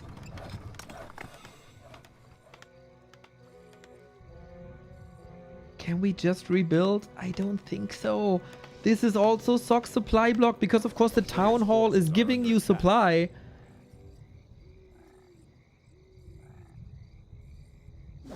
Oof. Tough pill to swallow for Sock. inches away from a stable tier 2 from where he can just skyrocket.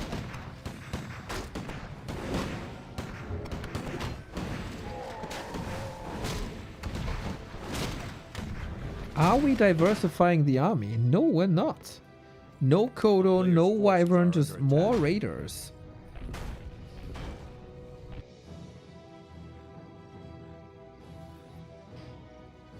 Who recovers better on one base, one base? With the caster army and this Mountain King, straight up, Lyn can't fight. I would be extremely surprised he got the level 5 NK. Expo might be down, but Sock is on the map. Sock is contesting this. I don't know if I mentioned this yet, but raiders are terrible fighters.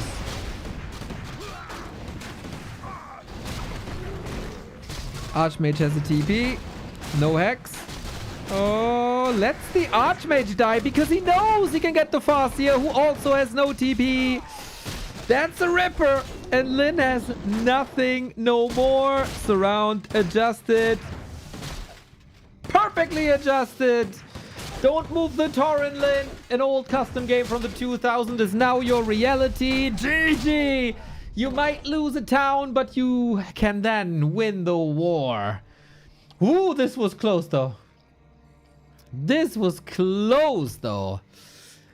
Mountain King, absolutely viable. I see the human fans up in arms here. Love to see it. Love to see it. Lyn, of course, one of the most beloved figures in all of Warcraft, but seeing support for the underdog and the one remaining human player is really good. I like it. Shout out chat. If you have the guts to go MK Expo on Concealed Hill, you should be celebrated.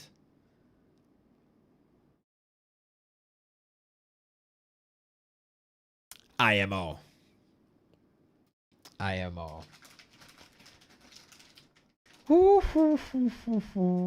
5 more to go.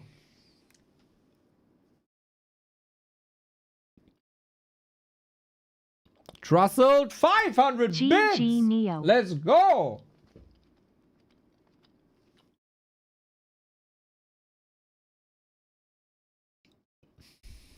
We got a series, guys.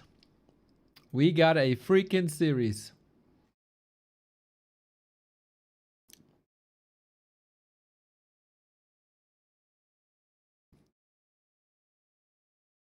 Five more to go.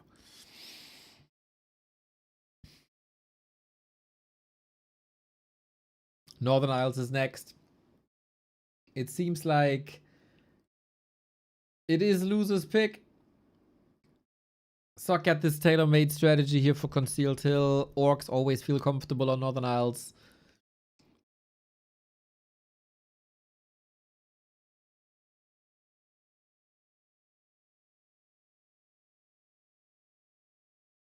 Why no Wyvern? Tower can't... Towers kick Wyvern butts. Defense is not too good against them. Stormbolt catches them. Wyvern on tier 2. You know, there's a big debate if Wyvern are a good unit or if Wyvern are a bad unit. Tier 2 Wyvern, I think terrible. Tier 3 Wyvern, very, very good.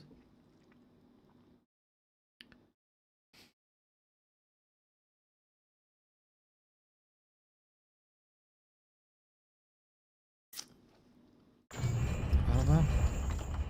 Maybe we do get some adjustments. Ah, we like the gigantifying emotes, eh? We do. Mr. Buttcrumbs, thank you.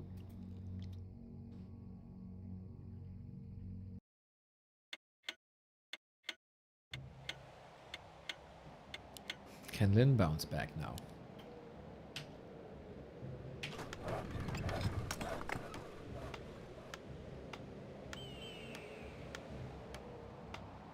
On Northern Isles, he kind of has to.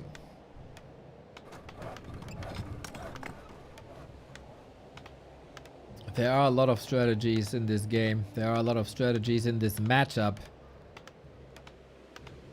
I think for Lyn, though, the opener should always be Farseer Headhunter? I would be very surprised if not.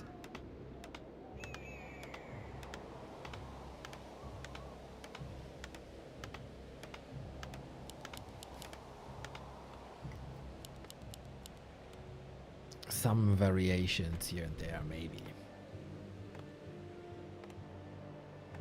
Oh, score, you're right.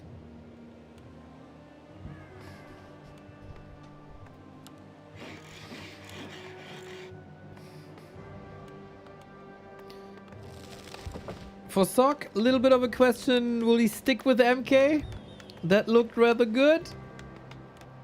But it's also map dependent. It seems like.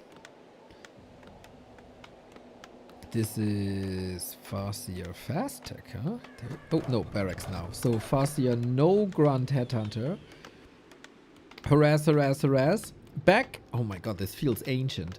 Back in the day, when our computer mice still had these trackballs in them. Farseer Harass was so devastating here that even reaching level 2 for the human was a huge success for them. We might see shades of that already.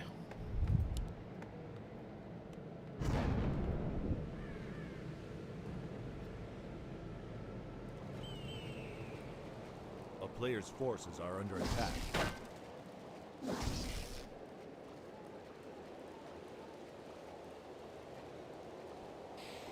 Well, on some maps, there was a Blade Master first strat, like Last Refuge, but I think Blade Master first has been replaced by Blade Master third.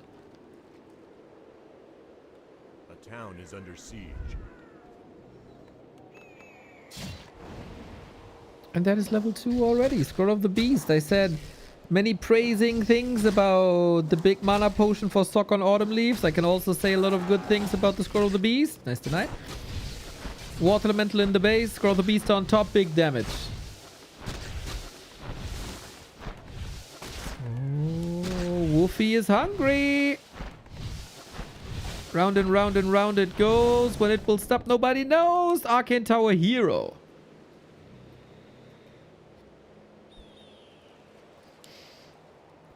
There was one kill, but that's about it. A player's forces are under attack. A town is under siege. Oh, he really wants this worker. Oh, Sock's ready. Yeah. Another Arcane Tower. Sock is online, man. Looks like game 1 was merely a warm-up. Gets his Archmage trapped now. A bit unfortunate, but Cloak of Shadows. Hide from the nasty, nasty wolf, from the big bad wolves. Not even that big.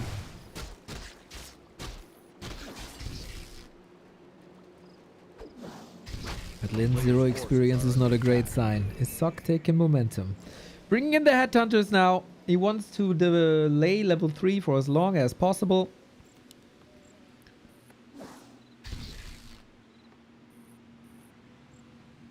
And I guess he's doing good in that regard. How brave is Sock? Is he creeping in his face? Not really, right? A town is under siege. That's the third attempt to get this goddamn worker. But Sock is sharp now. Very sharp. I think on game 1 a lot of things went bad for Sock and it's easy to jump on him. Oh, you got a mana potion, noob. What are you doing? You know, classic YouTube chat. But that was fine. Tech still a bit behind. Shadowhunter second. Oh, damn. It is usually always the mountain TC. A player's forces are under attack.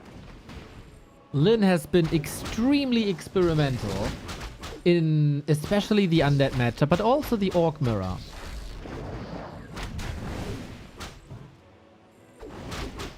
Experimental in a way that he played Farseer solo. He played Bloodlust. So this means he needs tier 3. Oh. Okay. What are we getting Players' now? forces are under attack. Extremely powerful Orc tier 3. We had a game mode called Timer, where players couldn't attack the enemy for 11 minutes. Orc, undoubtedly the strongest race there by far. One-on-one is of course very different, because there is interactions the entire time. But Lyn sees a way to make tier 3 work. This means Sock is on a timer, double Sanctum still. I don't think tier 2 human can compete with tier 3 Orc at all.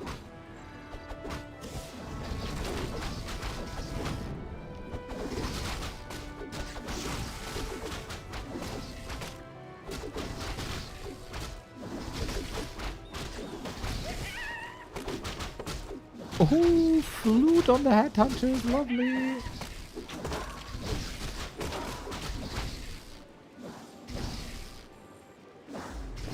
But Sock must have seen it, right? I mean, he sees the Shadow Hunter. That is the indicator. He knows. But what do you do about it? One timing push?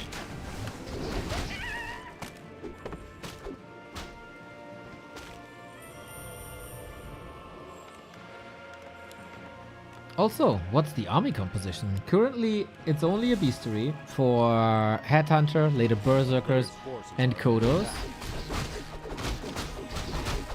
Tier 3 is done. No lot? I would, like, if there's a Tier 3 for Orc, I would expect the Torrent Totem for Torrent, or a Spirit Lodge for Bloodlust, or even Headhunters, Witch Doctors.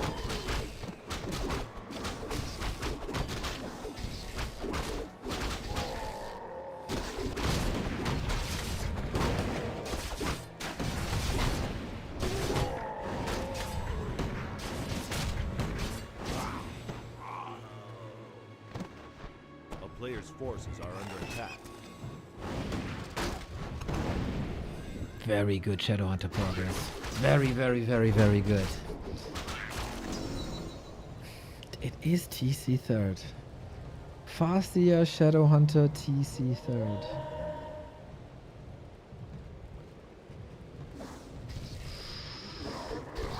Defend will be good. But like, Ground is under siege. A player's forces are under attack. tier 2 experts to play.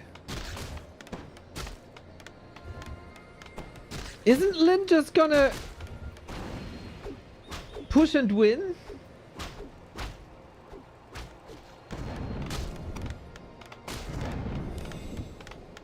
Because this expo will not pay up for minutes. Strong 50 food. Big mana potion. A Good player's Shadow forces Hunter. are under attack. The damage dealers are the Berserkers, not the heroes really. Can they connect? It's only rifle casters. Creep jack. Clap. Okay. We have Defend Footmen marching forward. They should absorb a lot of damage if they stay alive. We have a little bit of slow here as well, and that Mountain King of course, but only level 2. Shadow Hunter a bit far forward, but nothing that a good heal wave can't fix. If the Mountain King is getting too oppressive, we also have the Wand of the Wind. But no Dispel against slow is annoying. But is there any threat in Sock's army right now? Like anything? He's just hiding. Hiding for mass production.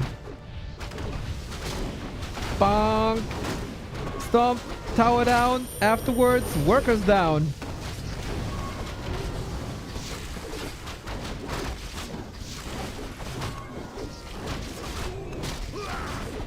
The TC loss wouldn't even mean too much. It is fascinating to me that a tier 3 orc push is reaching before Sock is even level 3 with anything.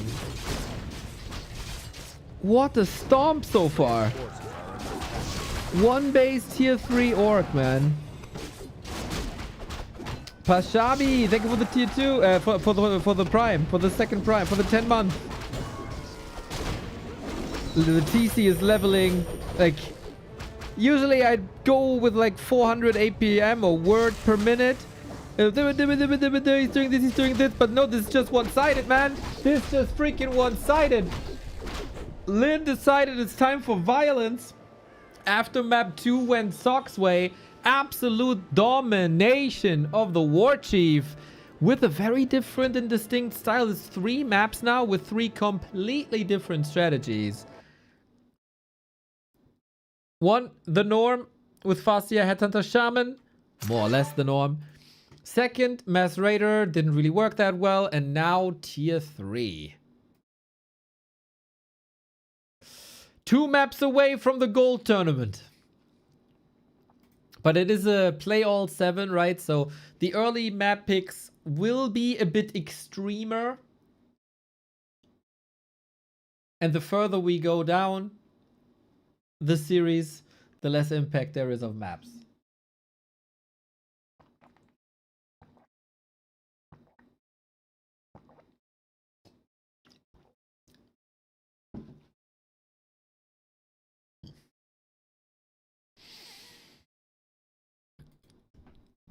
Next up, we go to Last Refuge, and here I'm really curious if we see a Blade Master. Tier 1 or tier 3, whatever it is.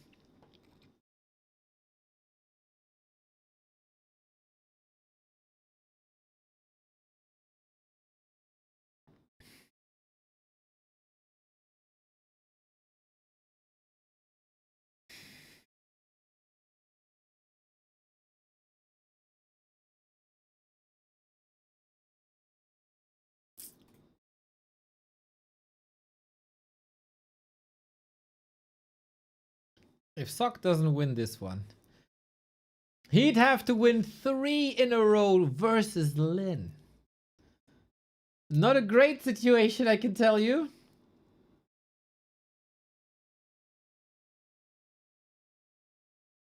BBC is taking a little bit of time. That allows me to give a shout out to a new tool that we have in the scene. You know me, I talked a lot about hotkeys recently and how annoying it is to set them up. We have a new best hotkey tool in Warcraft 3 by Clemens. Clemens Codes is his name. And it's available at backtowarcraft.com/tools. What it does is, you can get a template and just apply that to everything. That's the easiest way. Or you can set up everything yourself. There's usually, if you go for the default, a lot of collisions, as you see. There's a lot of conflicts and overwritten spells. But Clemens has coded an algorithm where you just click, apply, and then you set your grid the way you want to, whether you have a German keyboard layout or an international keyboard layout or French layout, whatever. You can do whatever here. So I can switch it to QWERTY and boom, I got a German layout. I can switch to QWERTZ and boom, I get this. And then apply. And then every single unit and every single hero and every single ability is without any conflicts and without any devoured abilities. And you can swap buttons around. You can do whatever you want. And this tool fixes every possible collision for you. Freaking amazing. Back to warcraft.com/tools.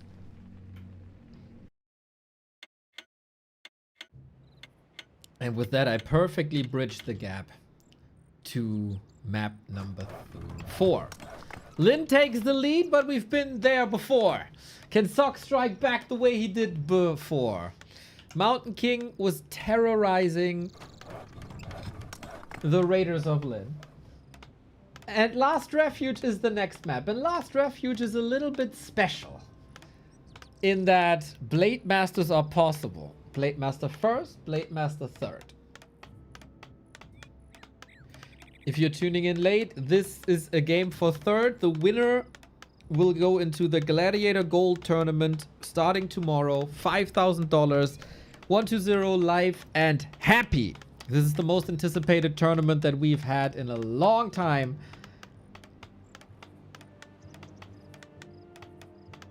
And there can only be either a human or an orc representing. So far, so standard. We go Archmage again. And we also go Farseer Headhunter again. But this time with the Grunt opener.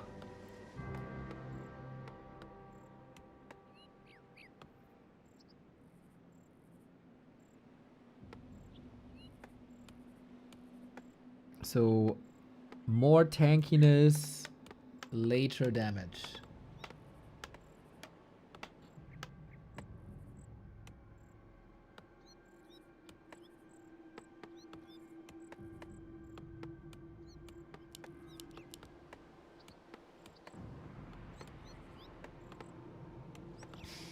Can you bring your A game again, Sock? The lost maps looked very one-sided, basically for all players. Like the one win of Sock was super one-sided, the 2 wins of Lyn were very one-sided, but this has been the case in the 1-0 versus Live Grand Final as well, and we know how that ended. Players' forces are under attack. So I wouldn't mind a 2-2.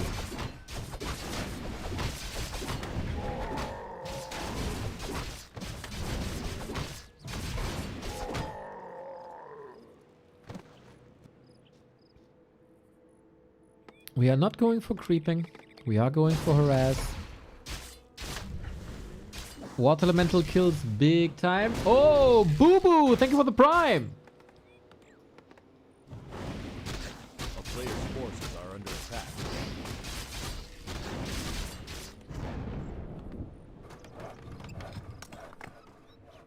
Sock decides to go for a fast tech. 2 farms as fast as you can. With rifles. A tactic that you might know from like the matchup versus Night Elf. Is it scary? So far there's no level 2. Lyn is contesting well. The easy spots are all here in this sector of the map.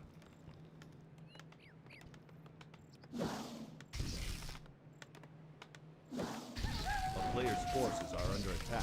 And without Brilliance Aura, it's really tough to work in Archmage.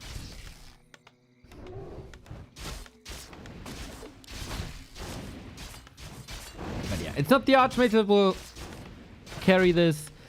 As so often, it's going to be the Mountain King. On the other side, it's also not going to be the Farseer who carries this, but the TC most likely.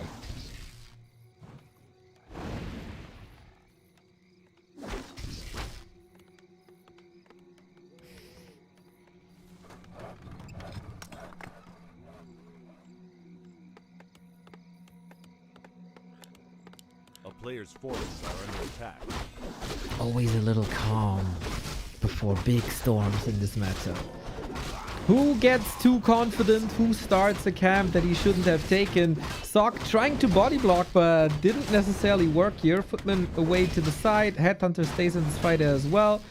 Wolves with a normal damage type. Really, really, really good. Universal.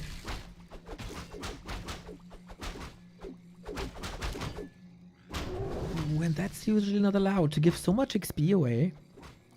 Consumable also going for Lyn. I see 1 or 2 advantages here for Lyn already after just 4 minutes.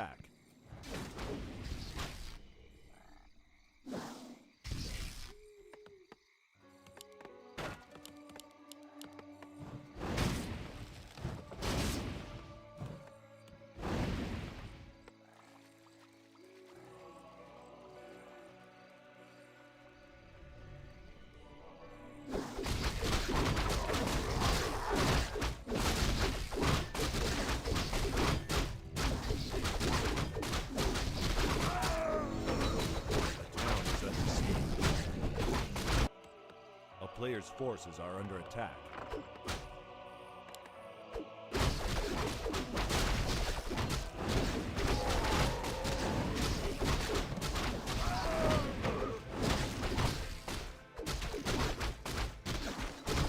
And yes, it is the return to the Autumn Leaf strategy on both sides, but for Sock, not having level 2 is terrible.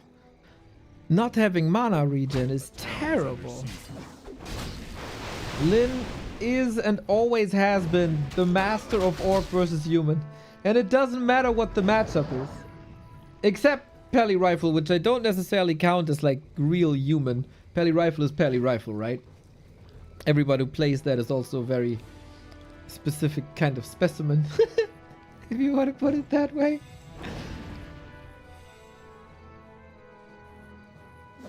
But there also, Lyn was the strongest. Town is under siege.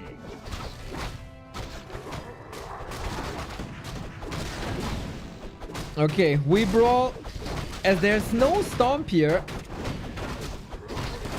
that might favor Sock a little bit. We're fighting for the consumable. A consumable that might turn the tide of the game a lot. Because if that's a mana potion, it's amazing. If it's healing, you can be more deliberate with this. Speed scroll, stumble, Sock! Move the coup! The cow is coming in for the kill!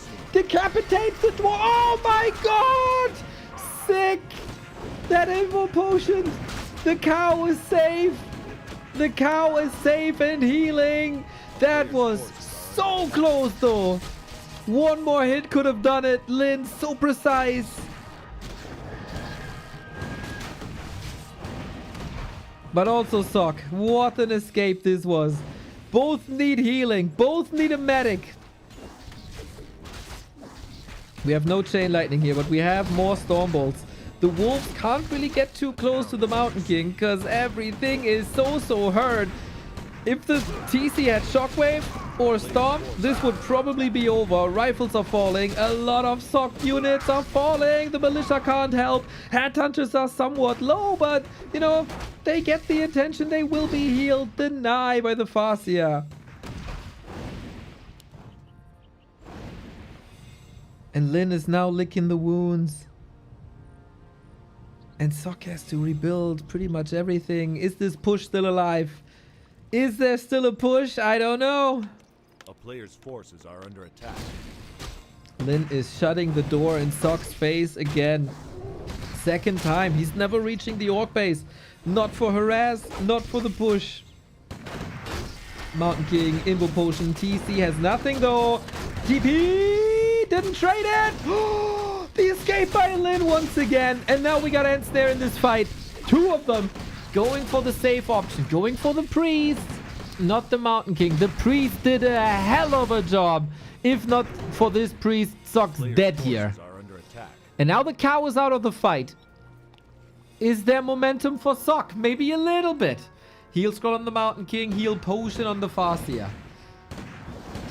We get additional crowd control with Purge and also a solution against water elementals, but backstab, maybe. Two more end snares. TC is healthy again. No, it's not really healthy again. Archmage cancels the healing like immediately. Rifle down. Priest. Big time mauled by these raiders. Can this Mountain King finally get level 2? He's so far away. Extremely conservative with the Storm Bolts as well. And all of a sudden, this momentum has swung back big time with all the kills that Lyn is getting. Rifles down, Priest down, Mountain King. You need to achieve something big here, but how without the big damage? Without the luck of a bash? Stomp as a distance creator, space creator. That was too many losses. There's too many killed units. Look at the XP. 2 versus 3, 1 against 2. Those numbers tell you everything. And that goddamn cow had a little bit time to heal again. That's all he needs, man. That's all he needs.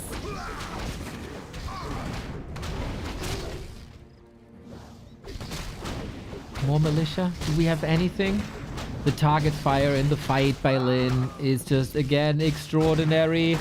It's time to put the 3 on the scoreboard soon, guys. The supply gap is not closing. The level lead is not closing.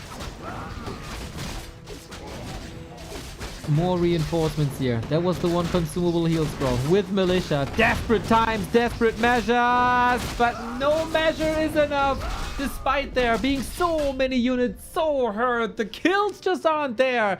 Damage was all right, but not pointy enough.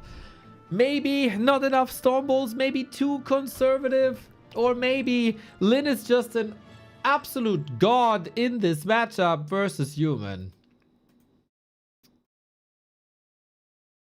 And this didn't even look too... I mean, there was a moment where I thought this might shift a bit. But it's all the early game, isn't it? The early game made a huge difference here. No Brilliance Aura is terrible.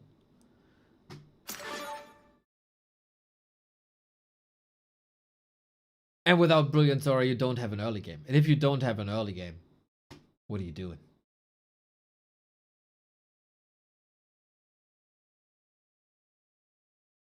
Match points, Lyn. It is a play all series, right? But everybody knows it's all about the fourth map here. It's only about the fourth map. It's about the qualification for the Gold Cup.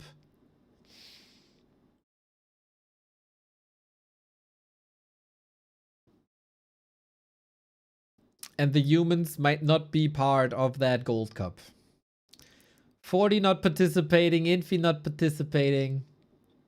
It was all down to Sock to be the one torchbearer for the humans.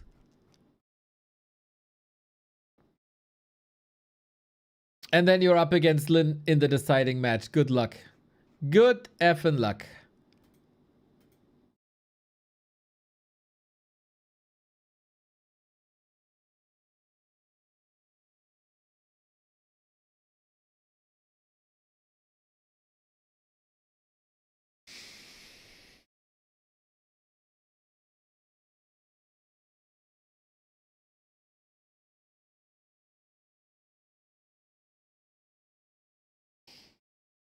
Orc fanboys are pretty sensitive, you know. They are.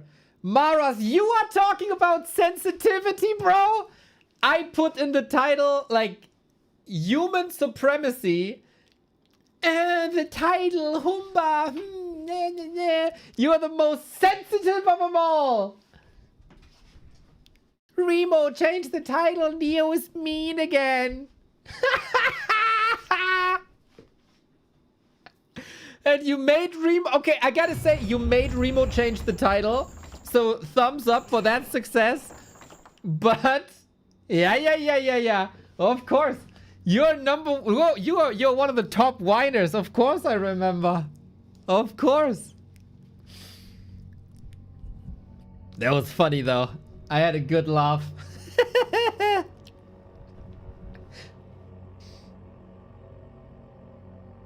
Boom! Gotcha! So much about being sensitive, Snowflake.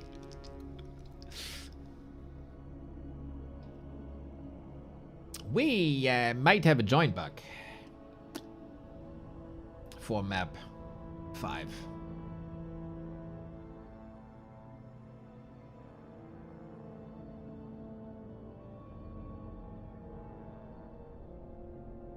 Huh? Either someone left? Nah, I think they're all leaving. AG? Okay. AG means again. And then you have to rehost the lobby. Boom. Is it time now that we're at our most desperate? That we display the Pally rifle are still working in 2026? We are in Shattered Exile. You could also somewhat expand here, I guess, given how big the map is.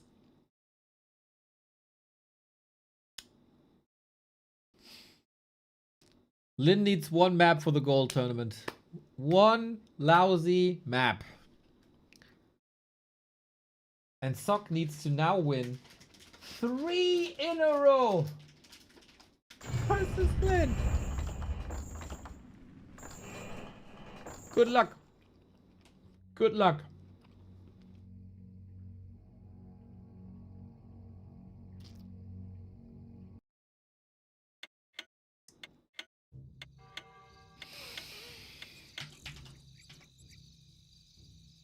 It is already a little better than what Sock achieved yesterday, because yesterday it was 0 maps versus life.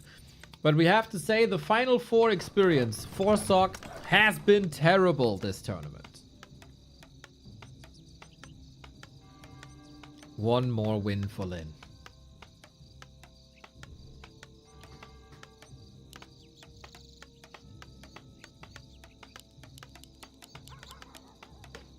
No Pele rifle, I can tell you that much. What's Lyn playing? It is a big map with lots of XP, with lots of items. It is also a map where you can just cross through the middle and the rush distance isn't even that big. It's sometimes a bit misleading, I feel. Yes, it's a macro map, but it doesn't mean pushes aren't playable.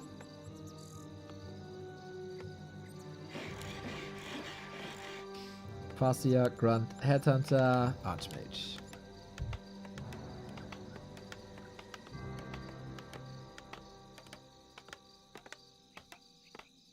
Man, I can't wait for tomorrow. I can't wait for tomorrow.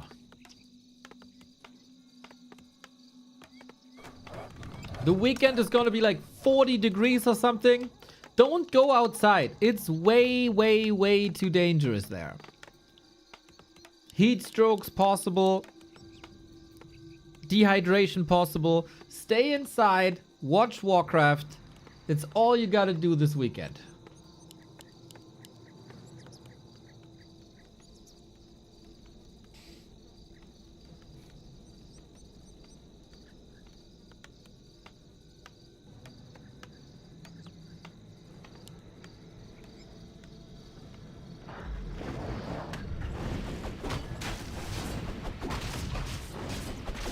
Both of you two assume I go outside anyways. That's my audience. Let's go, nerds. I'm the same. I'm the same. Players' forces are under attack.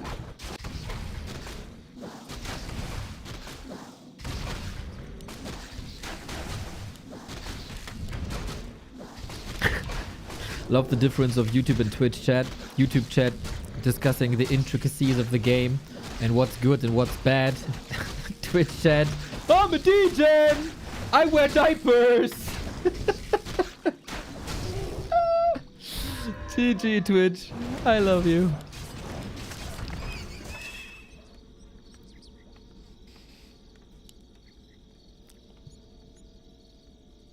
What's the play?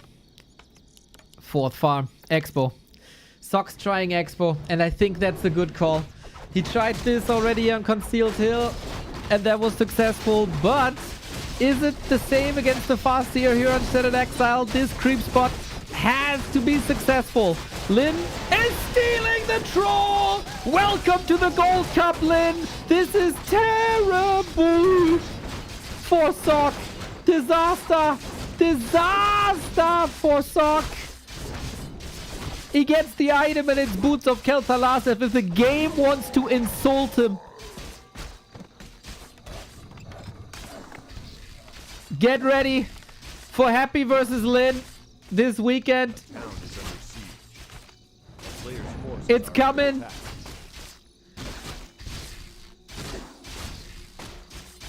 This Expo idea was brave, and I think the call was nice.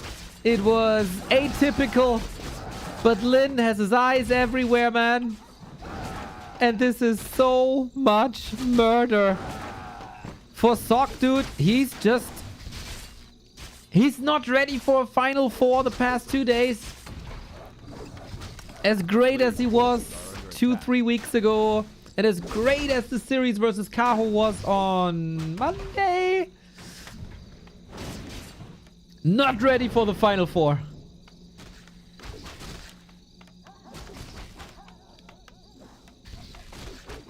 Man, you got a bunker down now. And that's close to level 3. Holy shit. Is the math... Is Lyn mathing correctly? Is this enough damage? Oh my god. Just call it quits, dude. Wave the white flag. This is... Bro, how hard can you own a person? how hard can you shatter dreams?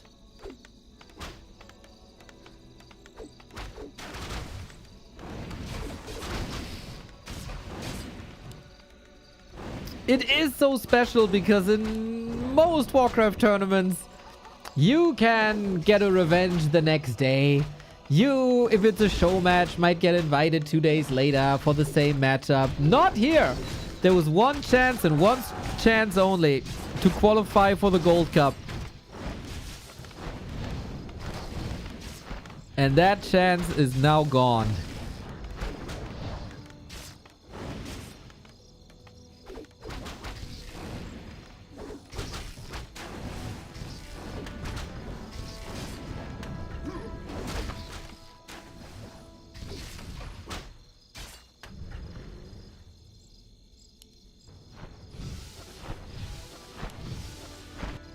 A player's forces are under attack.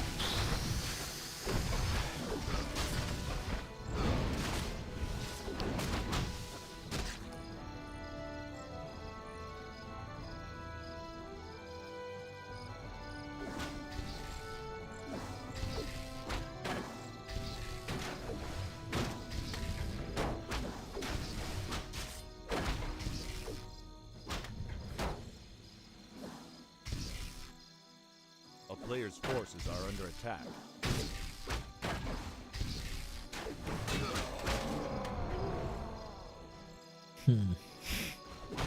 What now?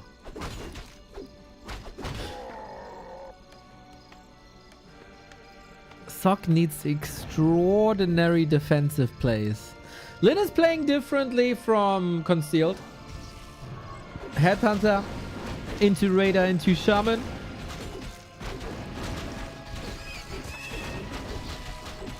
Both first heroes level 3.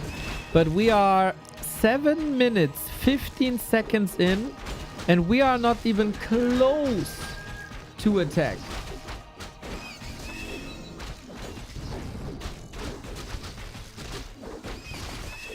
A player's forces are under attack. This is outrageous. Yep, you need to kill every single burrow, man. You have to make the orc forget that burrows even exist to stand a chance.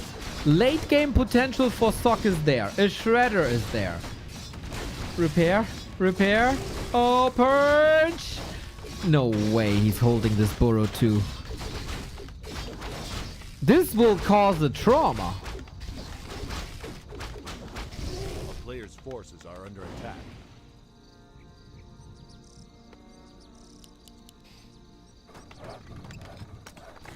Sock has to hope for big Lyn mistakes. But when is Lyn ever doing big mistakes?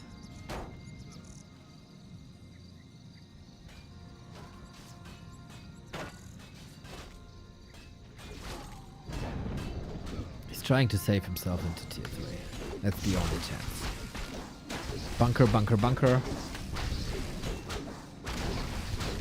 And hope that Lyn is not counter expanding or going tier 3 himself. We have to say though, so far we don't see too much of Lyn on tier 2. No attack towards the gold mine. No big damage lead or level lead.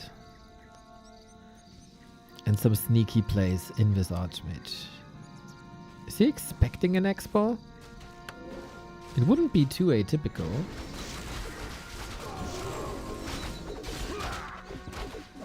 But of course the goal for Sock is tier 3. Or should be. For that he needs 3 more minutes at least.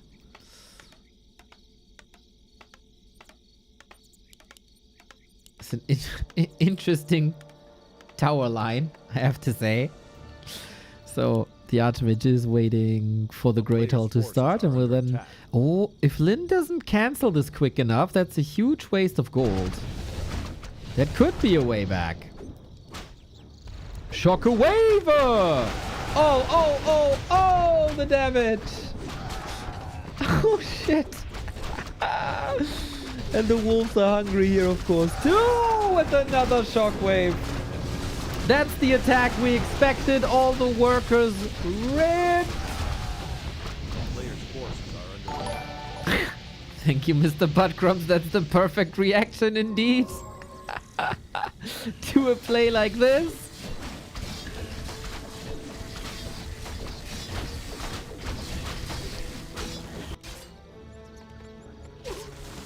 The Archmage wasn't present. Oh my god, look at this graveyard. Mad respect for Sock that he's still in this, man. We go for Blizzard. Raiders can cancel this, of course. But a player of the caliber of Lyn should be able to shut this down. It's a classic Infi play from the 2010s. And that's the Archmage rip. I think this is Sock rip. Towers get some kills though. Wait. That'd be funny. If this isn't a cancel now. Oh, repair, bro! Stormbolt? Oh, Lyn is losing tons here. If Sock holds, he doesn't. Does he? Does he? Oh! GG. Sock is out! Sock is out. 4-1 for Lyn. We will still see the remaining 2 games. But Lyn, 1-0 life and happy are your participants for the Gladiator Gold Cup for the next 4 days. This early game was way too brutal. Way too unforgiving. It was a bit of a gamble. Yes, big map. You can expand on B2W less than 3 bigger THX, maps. Neo and Remo. Yo, thank you, Shady. And I think the normal strats didn't work either.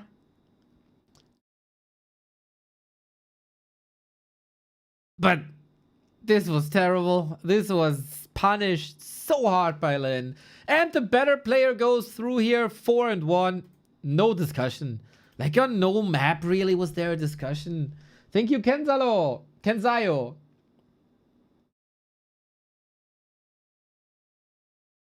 So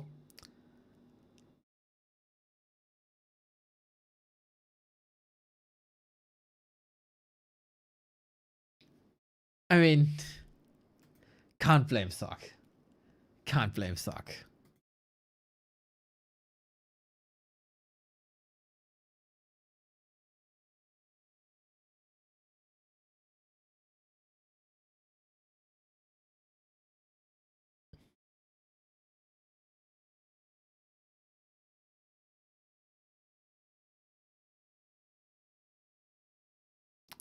This is gonna be victory road now. Every map is still money for both of our players. Hopefully Sock knows this. Yes, he does. He's in the lobby now.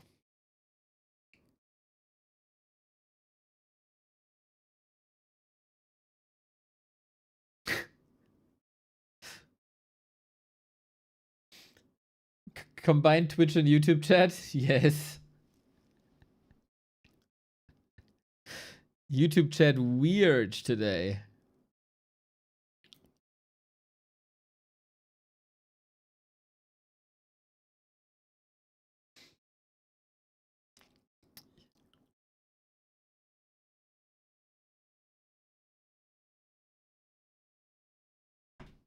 But yeah, this is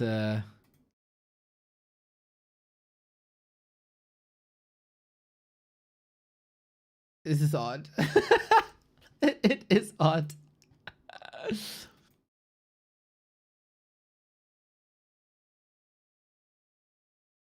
Yeah, they're weird on YouTube. They're weird. It's all the freeloaders too, you know? You Twitch guys. Boom, there's a sub badge, there's a sub badge. Boom, there's a sub badge. So many sub badges, so many lovely people. So many posy vibes. The YouTube people though. I don't like them. We loved Michael Bradley.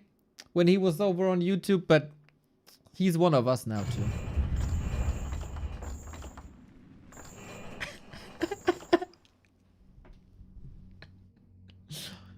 The YouTube comment section though, you guys are the best. So leave a comment and a like for to help the algorithm. We got another game, everybody. Good, clean fun here on this Wednesday afternoon. Not so much fun for Sock, I can say. This dude is now 1-9 in the semi-final and game for third. Ay, ay, ay, ay, ay, ay, ay, ay, ay. We have to say it wasn't close. No, no. No, no, no. So, will Lyn step the pedal of the metal?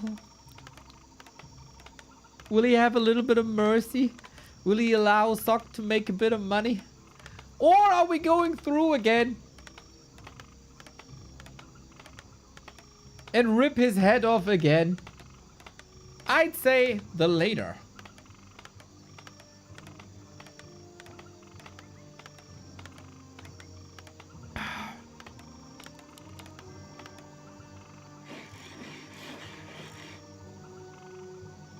Stay hydrated, everybody. Little reminder, it's very warm.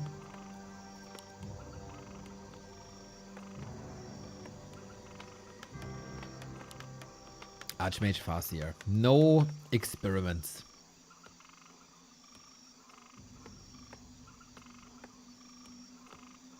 But yeah, I'm always baffled, man, that these players are not playing anything fancy, anything fun in these game 6, game 7s.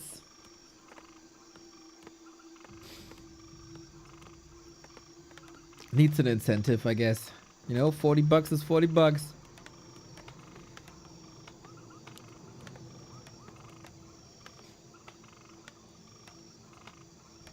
A player's forces are under attack.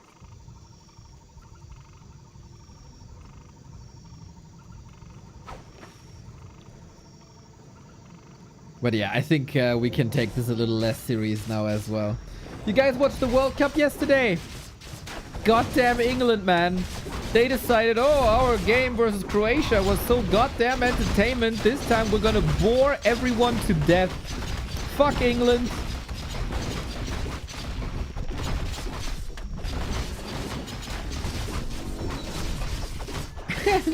Dude. Brother, I got 2 kids. I don't have infinite time. You're going for the lap. I'm gonna kill you here. -1.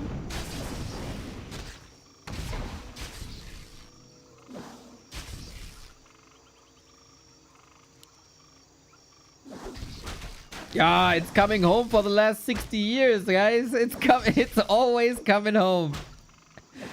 It's always coming home. Nowadays, I don't know if this song is about England winning a football tournament or, you know, my dad.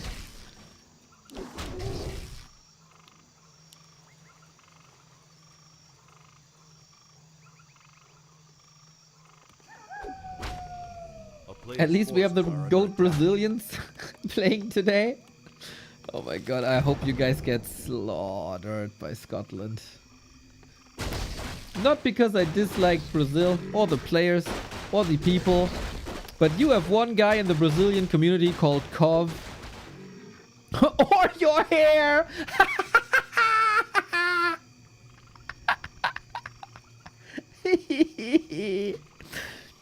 Just because this one guy, Kov. Players' forces are under attack.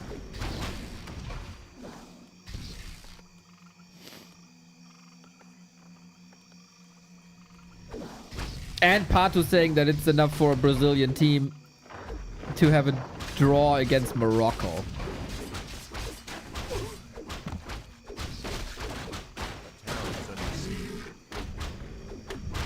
But hey, Sock playing a classic Tide Hunters, even a bit more aggressive than usual. Not a level 3 creep route, just a level 2 creep route. Your hair. Dude, 2 days ago, it was my nose, now it's my hair. I like it. I like it. You guys have to roast me more, guys.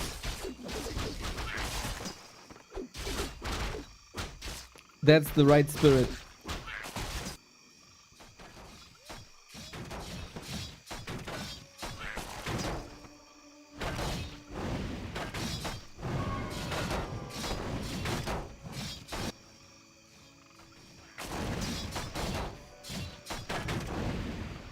Players' forces are under attack.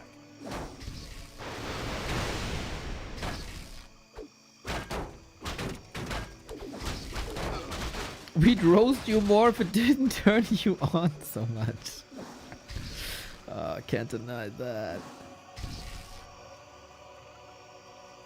Yes, Mountain King reference, very good. Very good. Hey, we got an alive sock at the arrival of tier 2. Lyn is one of the people that is apparently appreciating spikes over cement. Look at that development. He also started to implement spikes into his undead builds.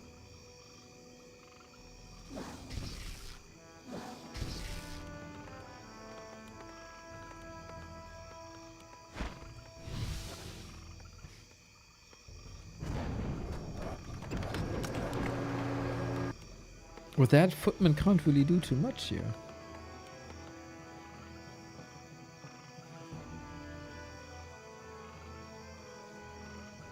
A player's forces are under attack. Yeah, I think my YouTube chat is starting a revolution next week. Gotta prepare. Gotta get ready.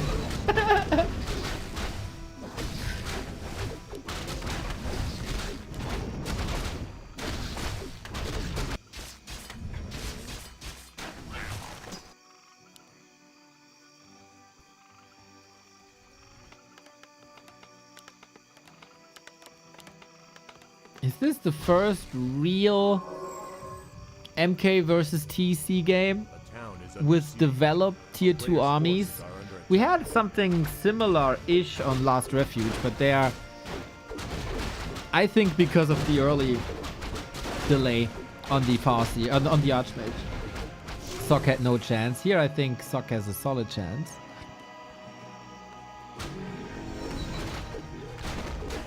Got the big mana though, and the TC is leveling nicely.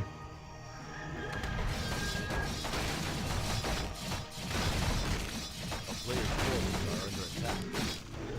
Oh, oh! Please be close. Thank you. Trying to get some damage out of here. Can we get some crits on these wolves? Ah, he sends the wolves back because the TC is right there, so they don't portal with him. Oh no, nothing works out, dude. We don't have Ensnare, lucky for the MK. Not so lucky for the priest, or the footy, or the peasants, or the supply count. Oh boy. What a punish by Lyn. What a punish by Lyn. He just wanted a bit of XP, okay? He just wanted this little tiny dwarf to grow a little tiny bit. No, cut. Oh! The Archmage was in the base when the Farseer portaled. Ah! That's the second hero kill I'm missing today. God damn. The heat is really getting to me. I haven't missed a hero kill in ever. But alright. We got him back from the tavern. Put it on my tab.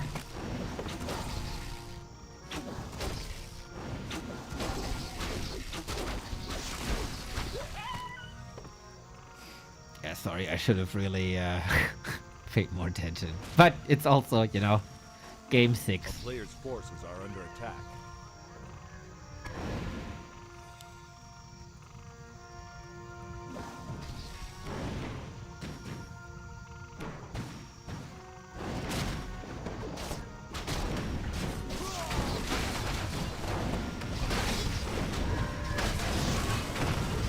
Have this fight then. No level 3 on the second hero, no level 4 on the first hero.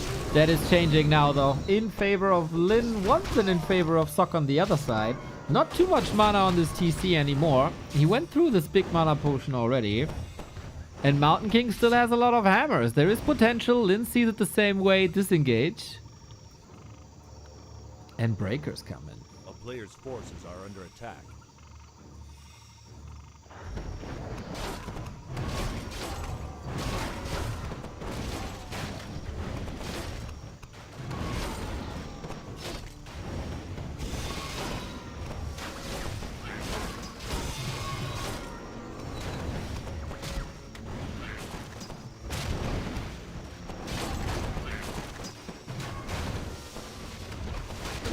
Book of the Dead already. Okay. No AoE Dispel. Book of the Dead can be dangerous if used as a crowd control weapon. For surrounds, ideally.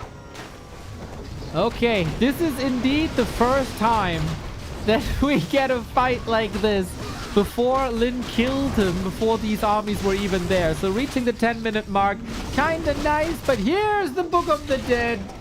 Okay, Sok, you're looking good now. Let this MK shine a little bit. Grunts falling. Mountain King has no consumable. There is no consumable whatsoever. Hero Town. Just when you thought that there might be a chance. Oh, maybe is there a chance? Block. You need that block. Got him. Both second heroes down. Both carries down. Order re-established. Lamau, the footman died to the spikes. Spikes work also when the building isn't finished.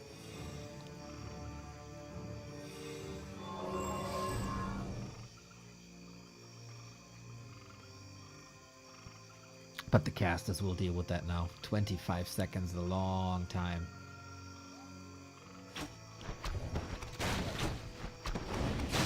Chain Lightning and Fog Lightning should do more damage to water elementals since you know it's water. Oh, a guy called Forks wants a buff for Fork Lightning. What a coincidence. This peon is like, guys, I don't care. I heard about the work of my A town is under siege. predecessor. I'm just gonna do this. I'm just gonna do it myself now. Yeah, you're dying to a construction site, dude. Happens probably more than you think. I kinda have a vibe that Neo doesn't like Sok. Bro! Nicola or Sis, I don't know. Sok and I are smoking buddies. Sok is one of the greatest humans, personalities, like human beings in the entire scene. Dude is hilarious. He's unfortunately not super successful the past 2 days, but I would give my left arm for Sok if that's necessary.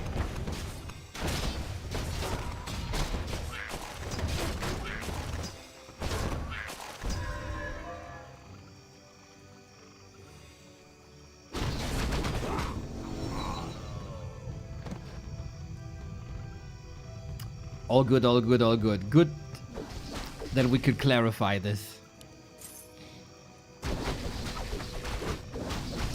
Player's forces are I'll never forget it, Rara. When there was a grueling, long best of 5 series between Sok and Soin. Or best of 3 even? I don't know. But Sok wins this because Soin ran out of energy at the end. Sok is like, yeah, bro, just go to the gym like me and you can win the final game. town is under siege. Oh, that was good. I told him many times, go to gym, go to gym. A player's forces are under attack.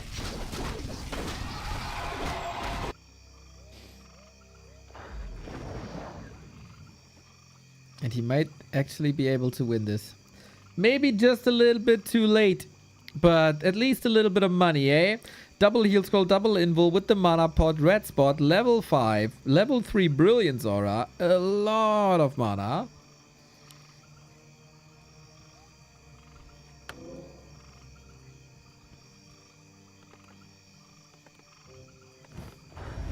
Player's forces Yeah, are under Forks, attack. we need the guy who brought the World Cup broadcasting license. If he wants to buy the Raraland broadcasting license as well, we can do Raraland next week. You have to lobby a little bit, you know?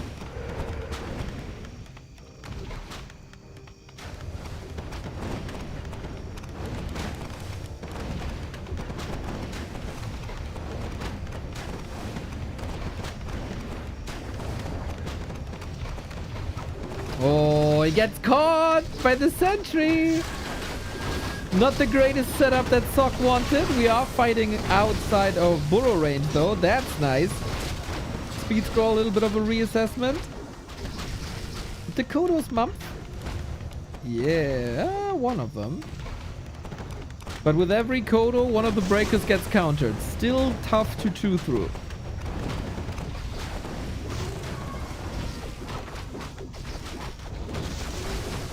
I love these fights between human and orc, man. I just love them. Cast is maybe a bit too far away, but the chain lightning comes in immediately. TC getting burned big time. Stormbolt to the face as well. Sock pulled through. Come on, reward yourself. This has been a very, very good game 6. Mostly meaningless, but still, they are fighting. Solid dodges, but you can't dodge the Kodo forever. So attention is switching. Farsi are also level 5. Dude, fights with AoE damage are just the freaking best. I could watch this fight forever. Mountain King level 5. That's painful now. And with Brilliance Aura level 3, you'll be fueled. Need a little bit of time here, it seems. But Lyn, surely in the ropes, the Mountain King turns into a weapon of mass destruction. We got one more. Oh, damn. One more option. I guess that's zero focus.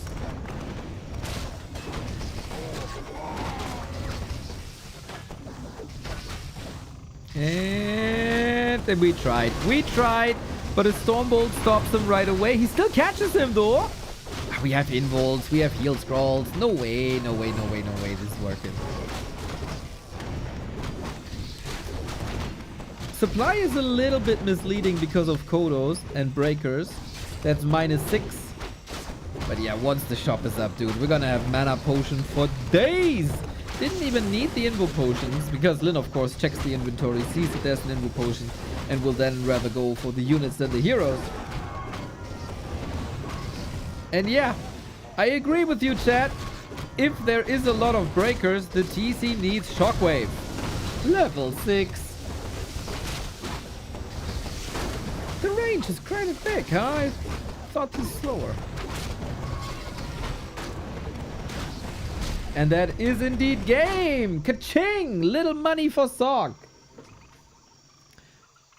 Bit of an invite by Lyn, thanks to no Shockwave, but deserved, man. Deserved. Second map here in the game for 7. Nice fights. Nice setup as well. Surviving the early game, and then the human machine stays on.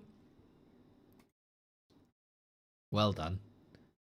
Good that he gets a little bit of money out of this. And then we have one last game today before we go into the Gold Cup tomorrow. I don't know if they showed the schedule already. I don't think so.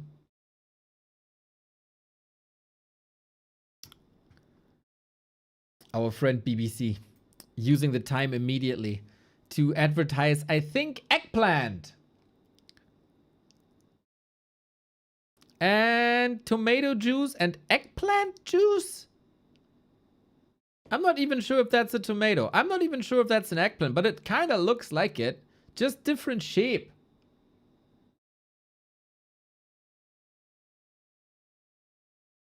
WTF is eggplant?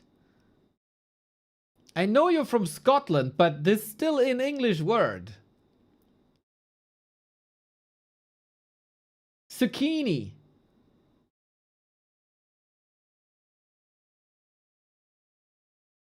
It's really not? Are you kidding me, dude? I know Scottish is like a language that nobody except the Scots understands. It's not zucchini. It's aubergine. Aubergine. Aubergine. Aubergine. Aubergine. Aubergine. Aubergine. Aubergine.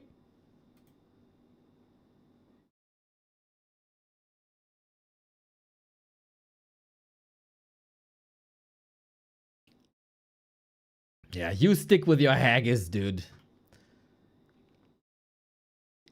That's an eggplant.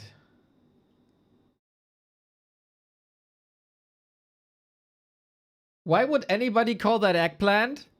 Because it's answered here. Eggplant. It's called eggplant. Wait, I have to check if I'm ready. Yes, I am.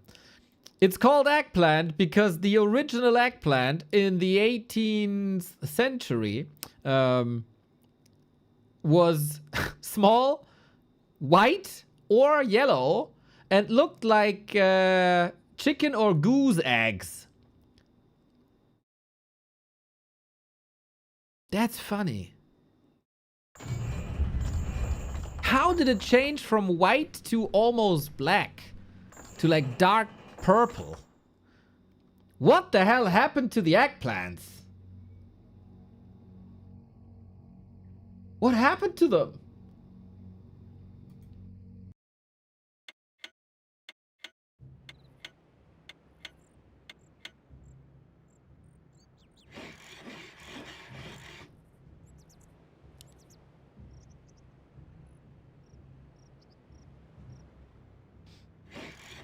Oh, it's when they start to grow, when they're young?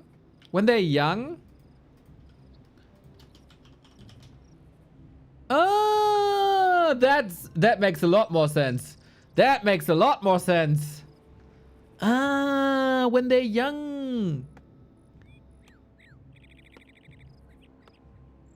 But there's also small black eggplants.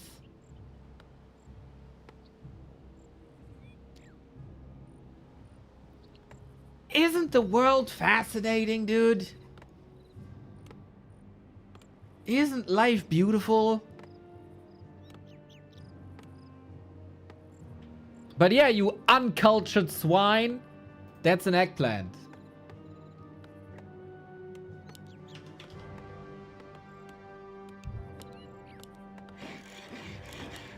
And now, the big conclusio of this glorious match between Lyn and Sock. 4-2. It's for a little bit of money. It's for the honors. Will Sock be able to take one more and make it 4-3 and make it look like it was really freaking close? You have a garden now? Grow some stuff? I got raspberries. I got raspberries, and somehow the neighbors, I guess, planted a new tree or something. I've yet to figure out what this is, but it's growing into my garden. It's too small for an apple. It's too red for a plum.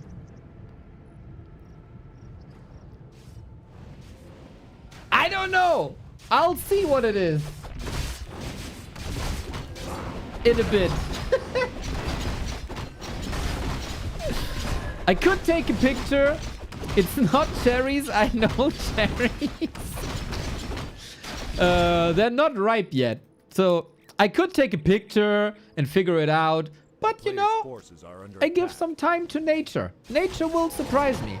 And then I'm gonna eat them when they're ready.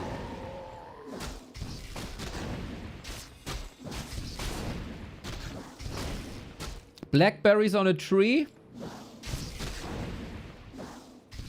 Ghost, you seriously are suffering from multiple strokes, aren't you? Mirabelle's is likely. I do know Mirabelle's like yellowish orange-ish though, no? Maybe different breed.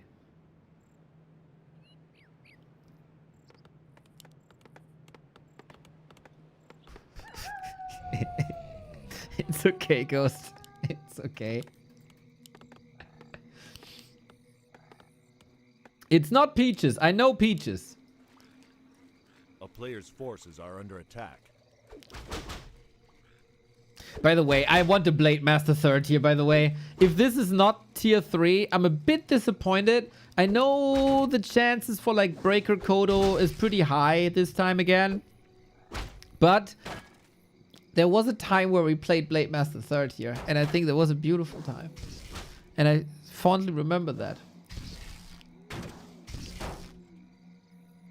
Bring it back, Lyn. Bring it back. A player's forces are under attack.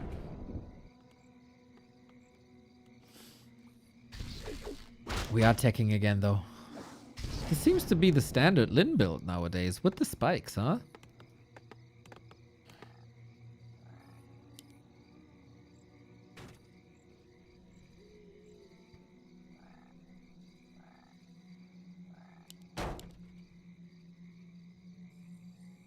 Peaches would be awesome, though. Anything but plums. I really don't want plums in my garden. A player's forces are under attack.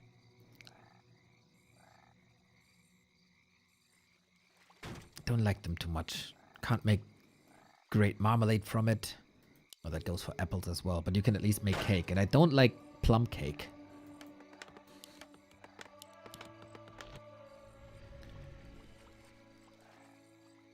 But hey, who am I to complain? Free food is free food.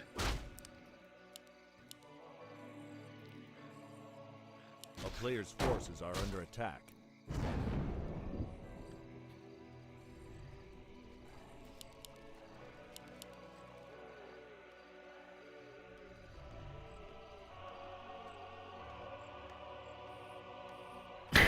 Sorry, Captain. I can't decide my taste, bro.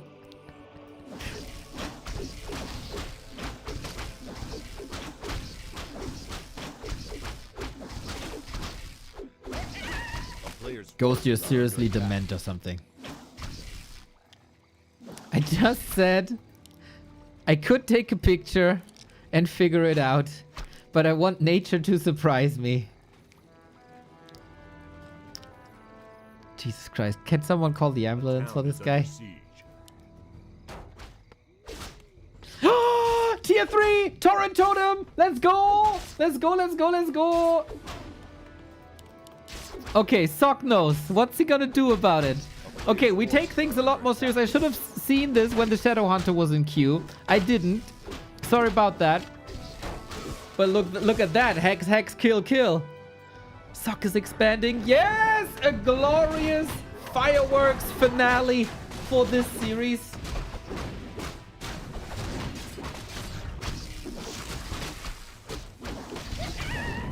We're gonna get Torrent. We're gonna get a 3rd hero. And we're gonna get 2 base Sock. Players' forces are under attack. It's what we deserve, guys. Speaking to the subs, of course. It's what we deserve.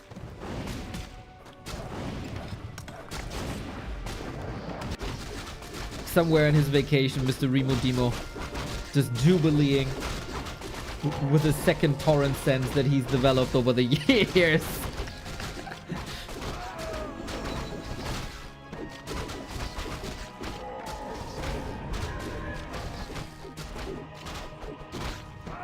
Alrighty, we got the Sobi mask, which is super duper lovely, especially for the Shadow Hunter. Blade, blade, blade, blade, blade, blade, blade, blade, blade. Come on, be cool. Lyn, be awesome. It's gonna be an expo. It's a tiny... Okay, it's this very expensive play. 3rd hero is postponed for a bit.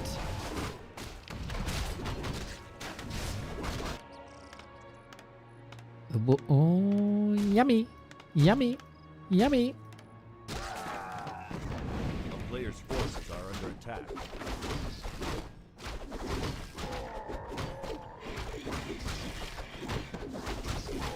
Okay, 2 base, big armies, tier 3 armies as well. Is Sock gonna follow up with his own tier 3 then maybe? That would be indeed the dream. For now, Berserkers, noise. Creep check though. Oh no, our dreams get shattered because of that creep check already. Creep checks have been nasty. Oh, no. Mountain King got at least the loot. But yeah, Sock has to get the F out of here. A player's forces are under attack.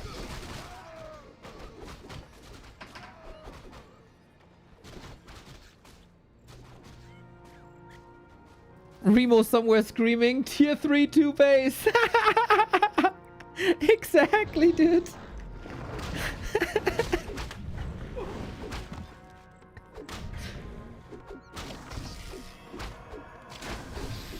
Okay, this is a TP. Yes! Lyn is listening, confirmed. He knows what Daddy Neo likes.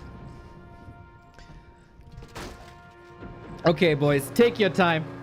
Take your time. This is exactly how I like my game 7 in an already decided 7 map play all series. With Sock tier 3 as well. Oh, the wet dreams, guys. Wet freaking dreams. We're gonna get Torrent. We're gonna get a Blade Master 3rd with Mirror Image and many Orbs of Lightning. Player's forces are under attack. We're gonna get tier 3 with Griffins and some banger fights between 2 of the best players in the world. All we need is a little bit of time.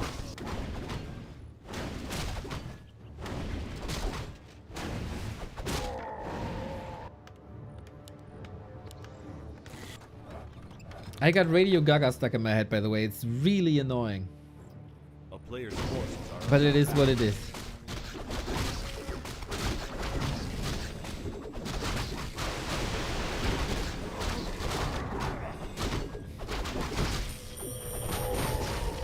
Staff of Silence. Cool. As there is no Dispel, huh? Ooh, and we're gonna get a Paladin on top of this as well. So ideally you can prevent 3 spells with 1 item.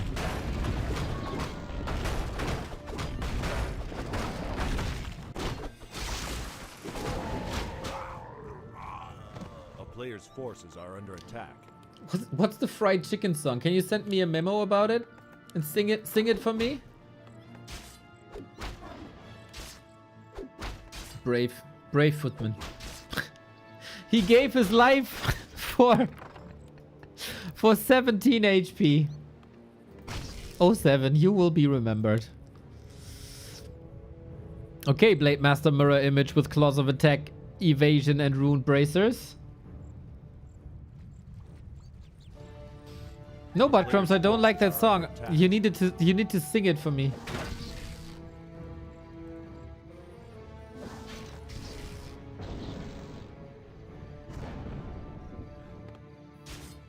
That footman will be more successful. He's probably looking at his loser friend dead in the gold peon line. I learned, man. Oh, the scout of the sapper, bro! Lyn with his eyes everywhere. I might have missed 2 hero kills today, but I'm not missing that sapper kill. You're welcome.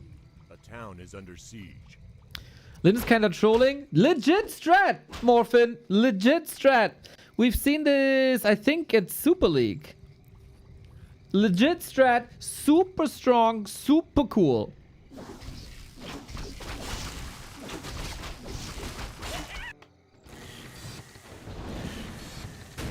Commentator does the job, Pog. For once, eh?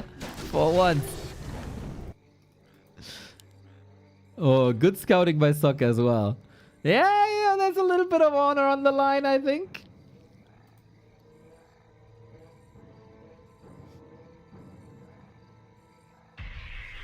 How dope, dude. How dope this day is.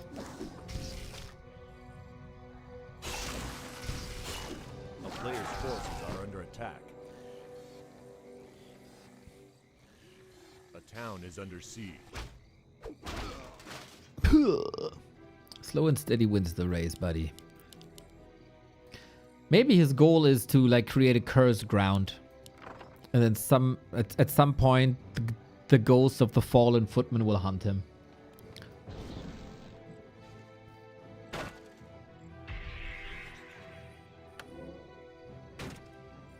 A player's forces are under attack. Oh, that's actually a lovely snipe. Lyn with a 90-10 gold to lumber ratio. Torrent costing 100 lumber each. Actually, can get a lot of them out here. Sok has shown in the series versus Kaho that he can play some nasty multi-prone attacks.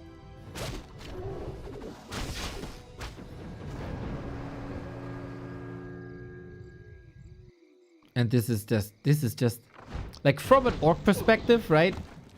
Disgusting. Like in a good way. Have the griffins here attack a little bit. There's fortification here, or you're not harvesting. Ah, we go to the gold mine again. Bounce, bounce, bounce, bounce, bounce, bounce. A player's forces are under attack.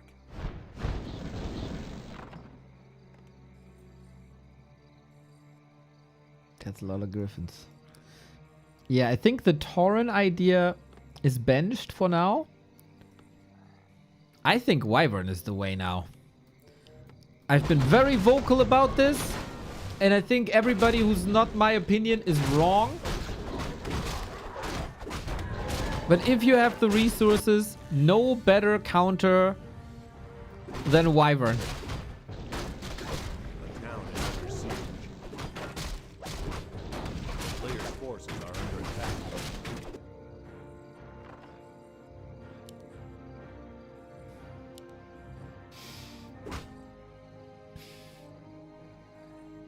Oh, you're not setting the chat on fire yet. Are you all asleep, or do you finally agree with me? Or did you give up on me? That's also possible. The town is under siege.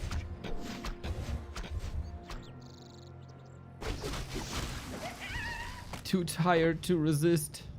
Too hot.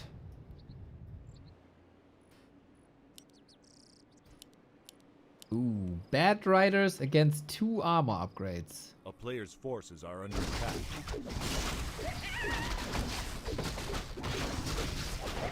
Oh god. I didn't hear but disagree. Too hot. I ate too much. You don't like plum cake. I'm grumpy. As long as you don't shut down the homepage, Mr. 3P.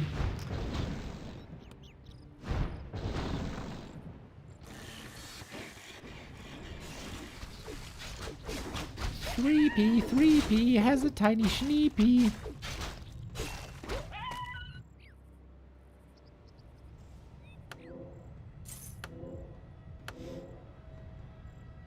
Okay, he's seriously going bats. That makes me mad. Because third attack upgrade is coming now. He will not do damage against these griffins. At all.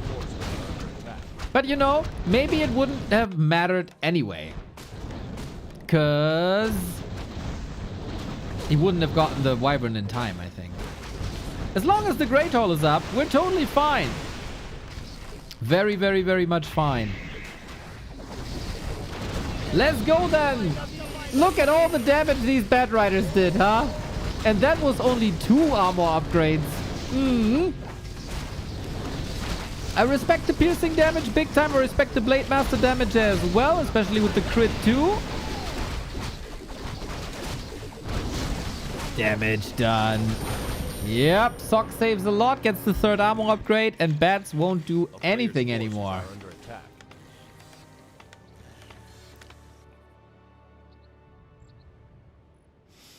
Gotta rebuild the towers. But this Expo wasn't killed.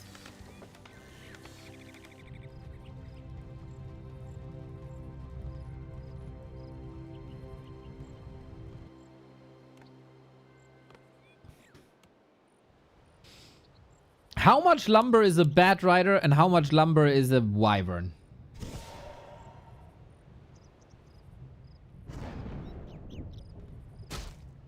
Is he lumber starved and that's why? A player's forces are I under think attack. these bats are a big sunk of gold. A town is under siege. We might just trade here now. And Lyn still has 2,600. Both are 40 lumber.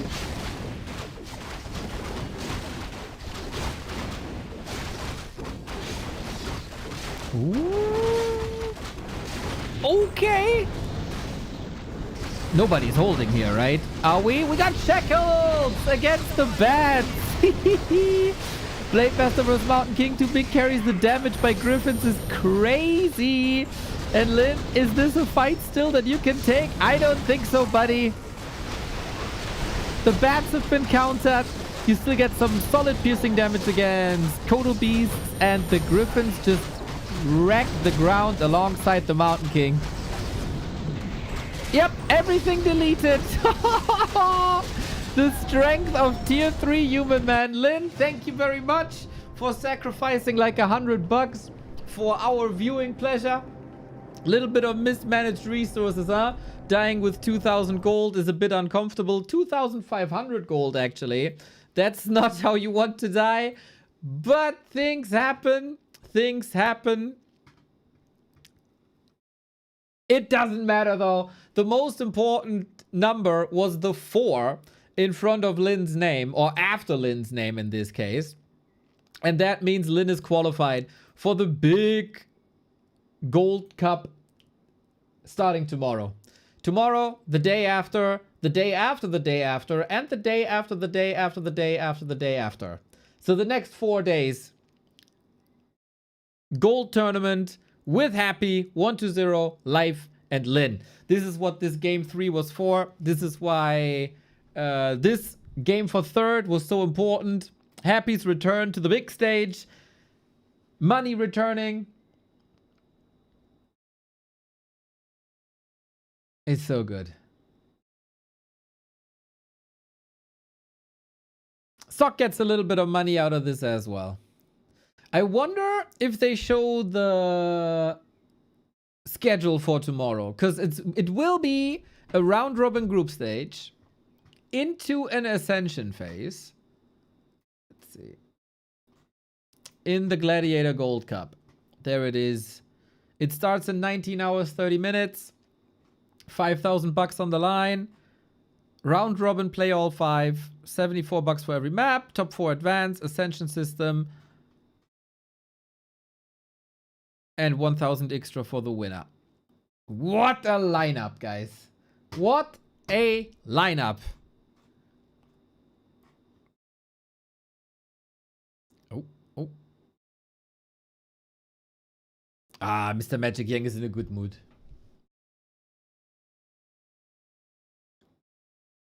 On Wikipedia, it's 25th, 27, and 28, but not 26. Is that an error? I don't know. I don't know. Ah, here! Keyboard and mouse also says 3 poison wyvern can deal with those 2 griffins. There we go. There we go. He knows. They know.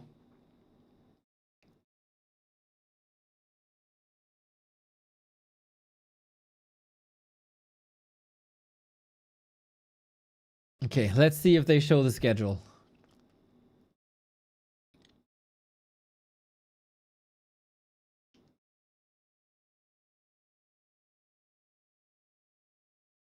I love borscht. Strong. PP. Strong. Oh, bye-bye. They don't show the schedule. Now we don't know what's up.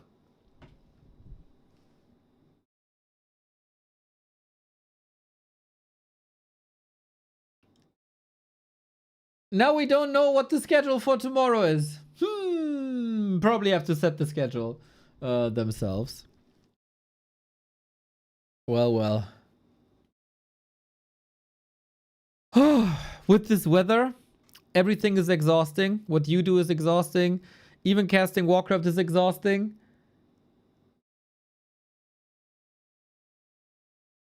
So guess we just have to show up. Exactly, Parayon. Exactly. I want to give a shout out to Save Orcas. He gave some balance suggestions. We showed that at the beginning of the stream. That was really cool. I don't know if it's public yet, but you can just rewind and watch it there. Then, the single best hotkey tool of all time has been soft released today, and it's done by Clemens. You might know him from Twitch chat as Clemens Codes, and my god, am I proud of the product of this man.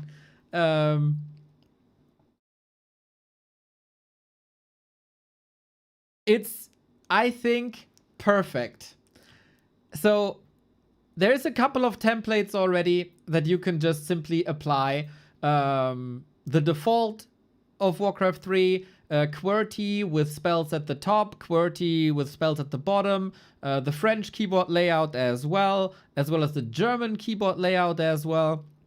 And if you don't like any of that, you can configure this yourself. You can upload yours and let them fix with an algorithm that we got, because if you go for the default, you see how many conflicting hotkeys there are in Warcraft 3 if you want to set this up for grid hotkeys. This page fixes all of them. And then you create a grid, whatever you want. QWERTZ, QWERTY, AZERTY, something super weird. Just put it in there, apply grid to all keys, bam. Every single unit, every single ability, every single building, just literally everything is going then according to this grid layout. This is the closest that Warcraft 3 ever got to perfect hotkeys. And it's awesome. Shout out to Clemens. You can find the link at backtowarcraft.com/tools. And I'm extremely happy. This also goes for campaign and everything. Extremely happy that this is done. Sunday, Nations Cup Grand Final. Germany versus Ukraine. Very excited for that. Now I'm going to take a break. Hydrate up. Same as yesterday and the day before. I do have some stuff to do because BBC was asking me for like feedback on the Gladiator thingy, right? What the hell? And I kind of started, but I'm not really close to finishing. And this has occupied me the past couple of days. I'm at like slide 17 or so. Because I know that we are not too happy with the play all formats. And I want to give reasonable feedback to create a tournament format that pleases them and has low Orga format, but it's also like somewhat in a bracket format, still gives good content, but also meaningful games. It's a lot of thinking that I have to do, and thinking hurts me. So yeah, hopefully there's a positive future for this if they are listening to feedback. And if you want to reward us for the work that we do on stream, but also stuff like this, that it's off stream, backtowarcraft.com/support. It's the summertime. It's also no sponsor time. It's not a pretty time. Also with the World Cup as competition, right? It's like not necessarily gamer time right now. So support is more important than in busy times of the year. Every sub means a lot. Every gift sub means a lot. Every Patreon, etc., etc. Thank you guys very much. If you don't have the means right now, of course, every time you interact with our content is a boost for us, especially on YouTube. If you have ideas for the game, put them up on Reddit. Everybody that's contributing to the community is a big help. Yo, Chalava! That's what I'm talking about. Thank you for the 5 gifties. Oh, Ghost also. Thank you, thank you, thank you. If you're waking up from your stroke and you want a refund, let me know. Where was I? yeah, just discussing things on Reddit, discussing and putting things on Discords is super cool. Just anything that keeps this game fresh, right? And sometimes it's just playing a couple of games yourself. So yeah, I don't know if I'll be back in casting in the evening hours. I would like to, but sometimes you're just also busy, right? As I said. So now I'm gonna rate you to Mr. Ape Man, who is streaming some Warcraft and is trying to rush rank 1 undead on BNet.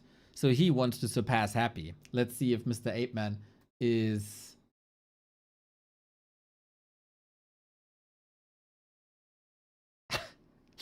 successful. Thank you for the posy vibes, couple of roasts, all the support. Much love, everybody. See you later or tomorrow for the return of Happy.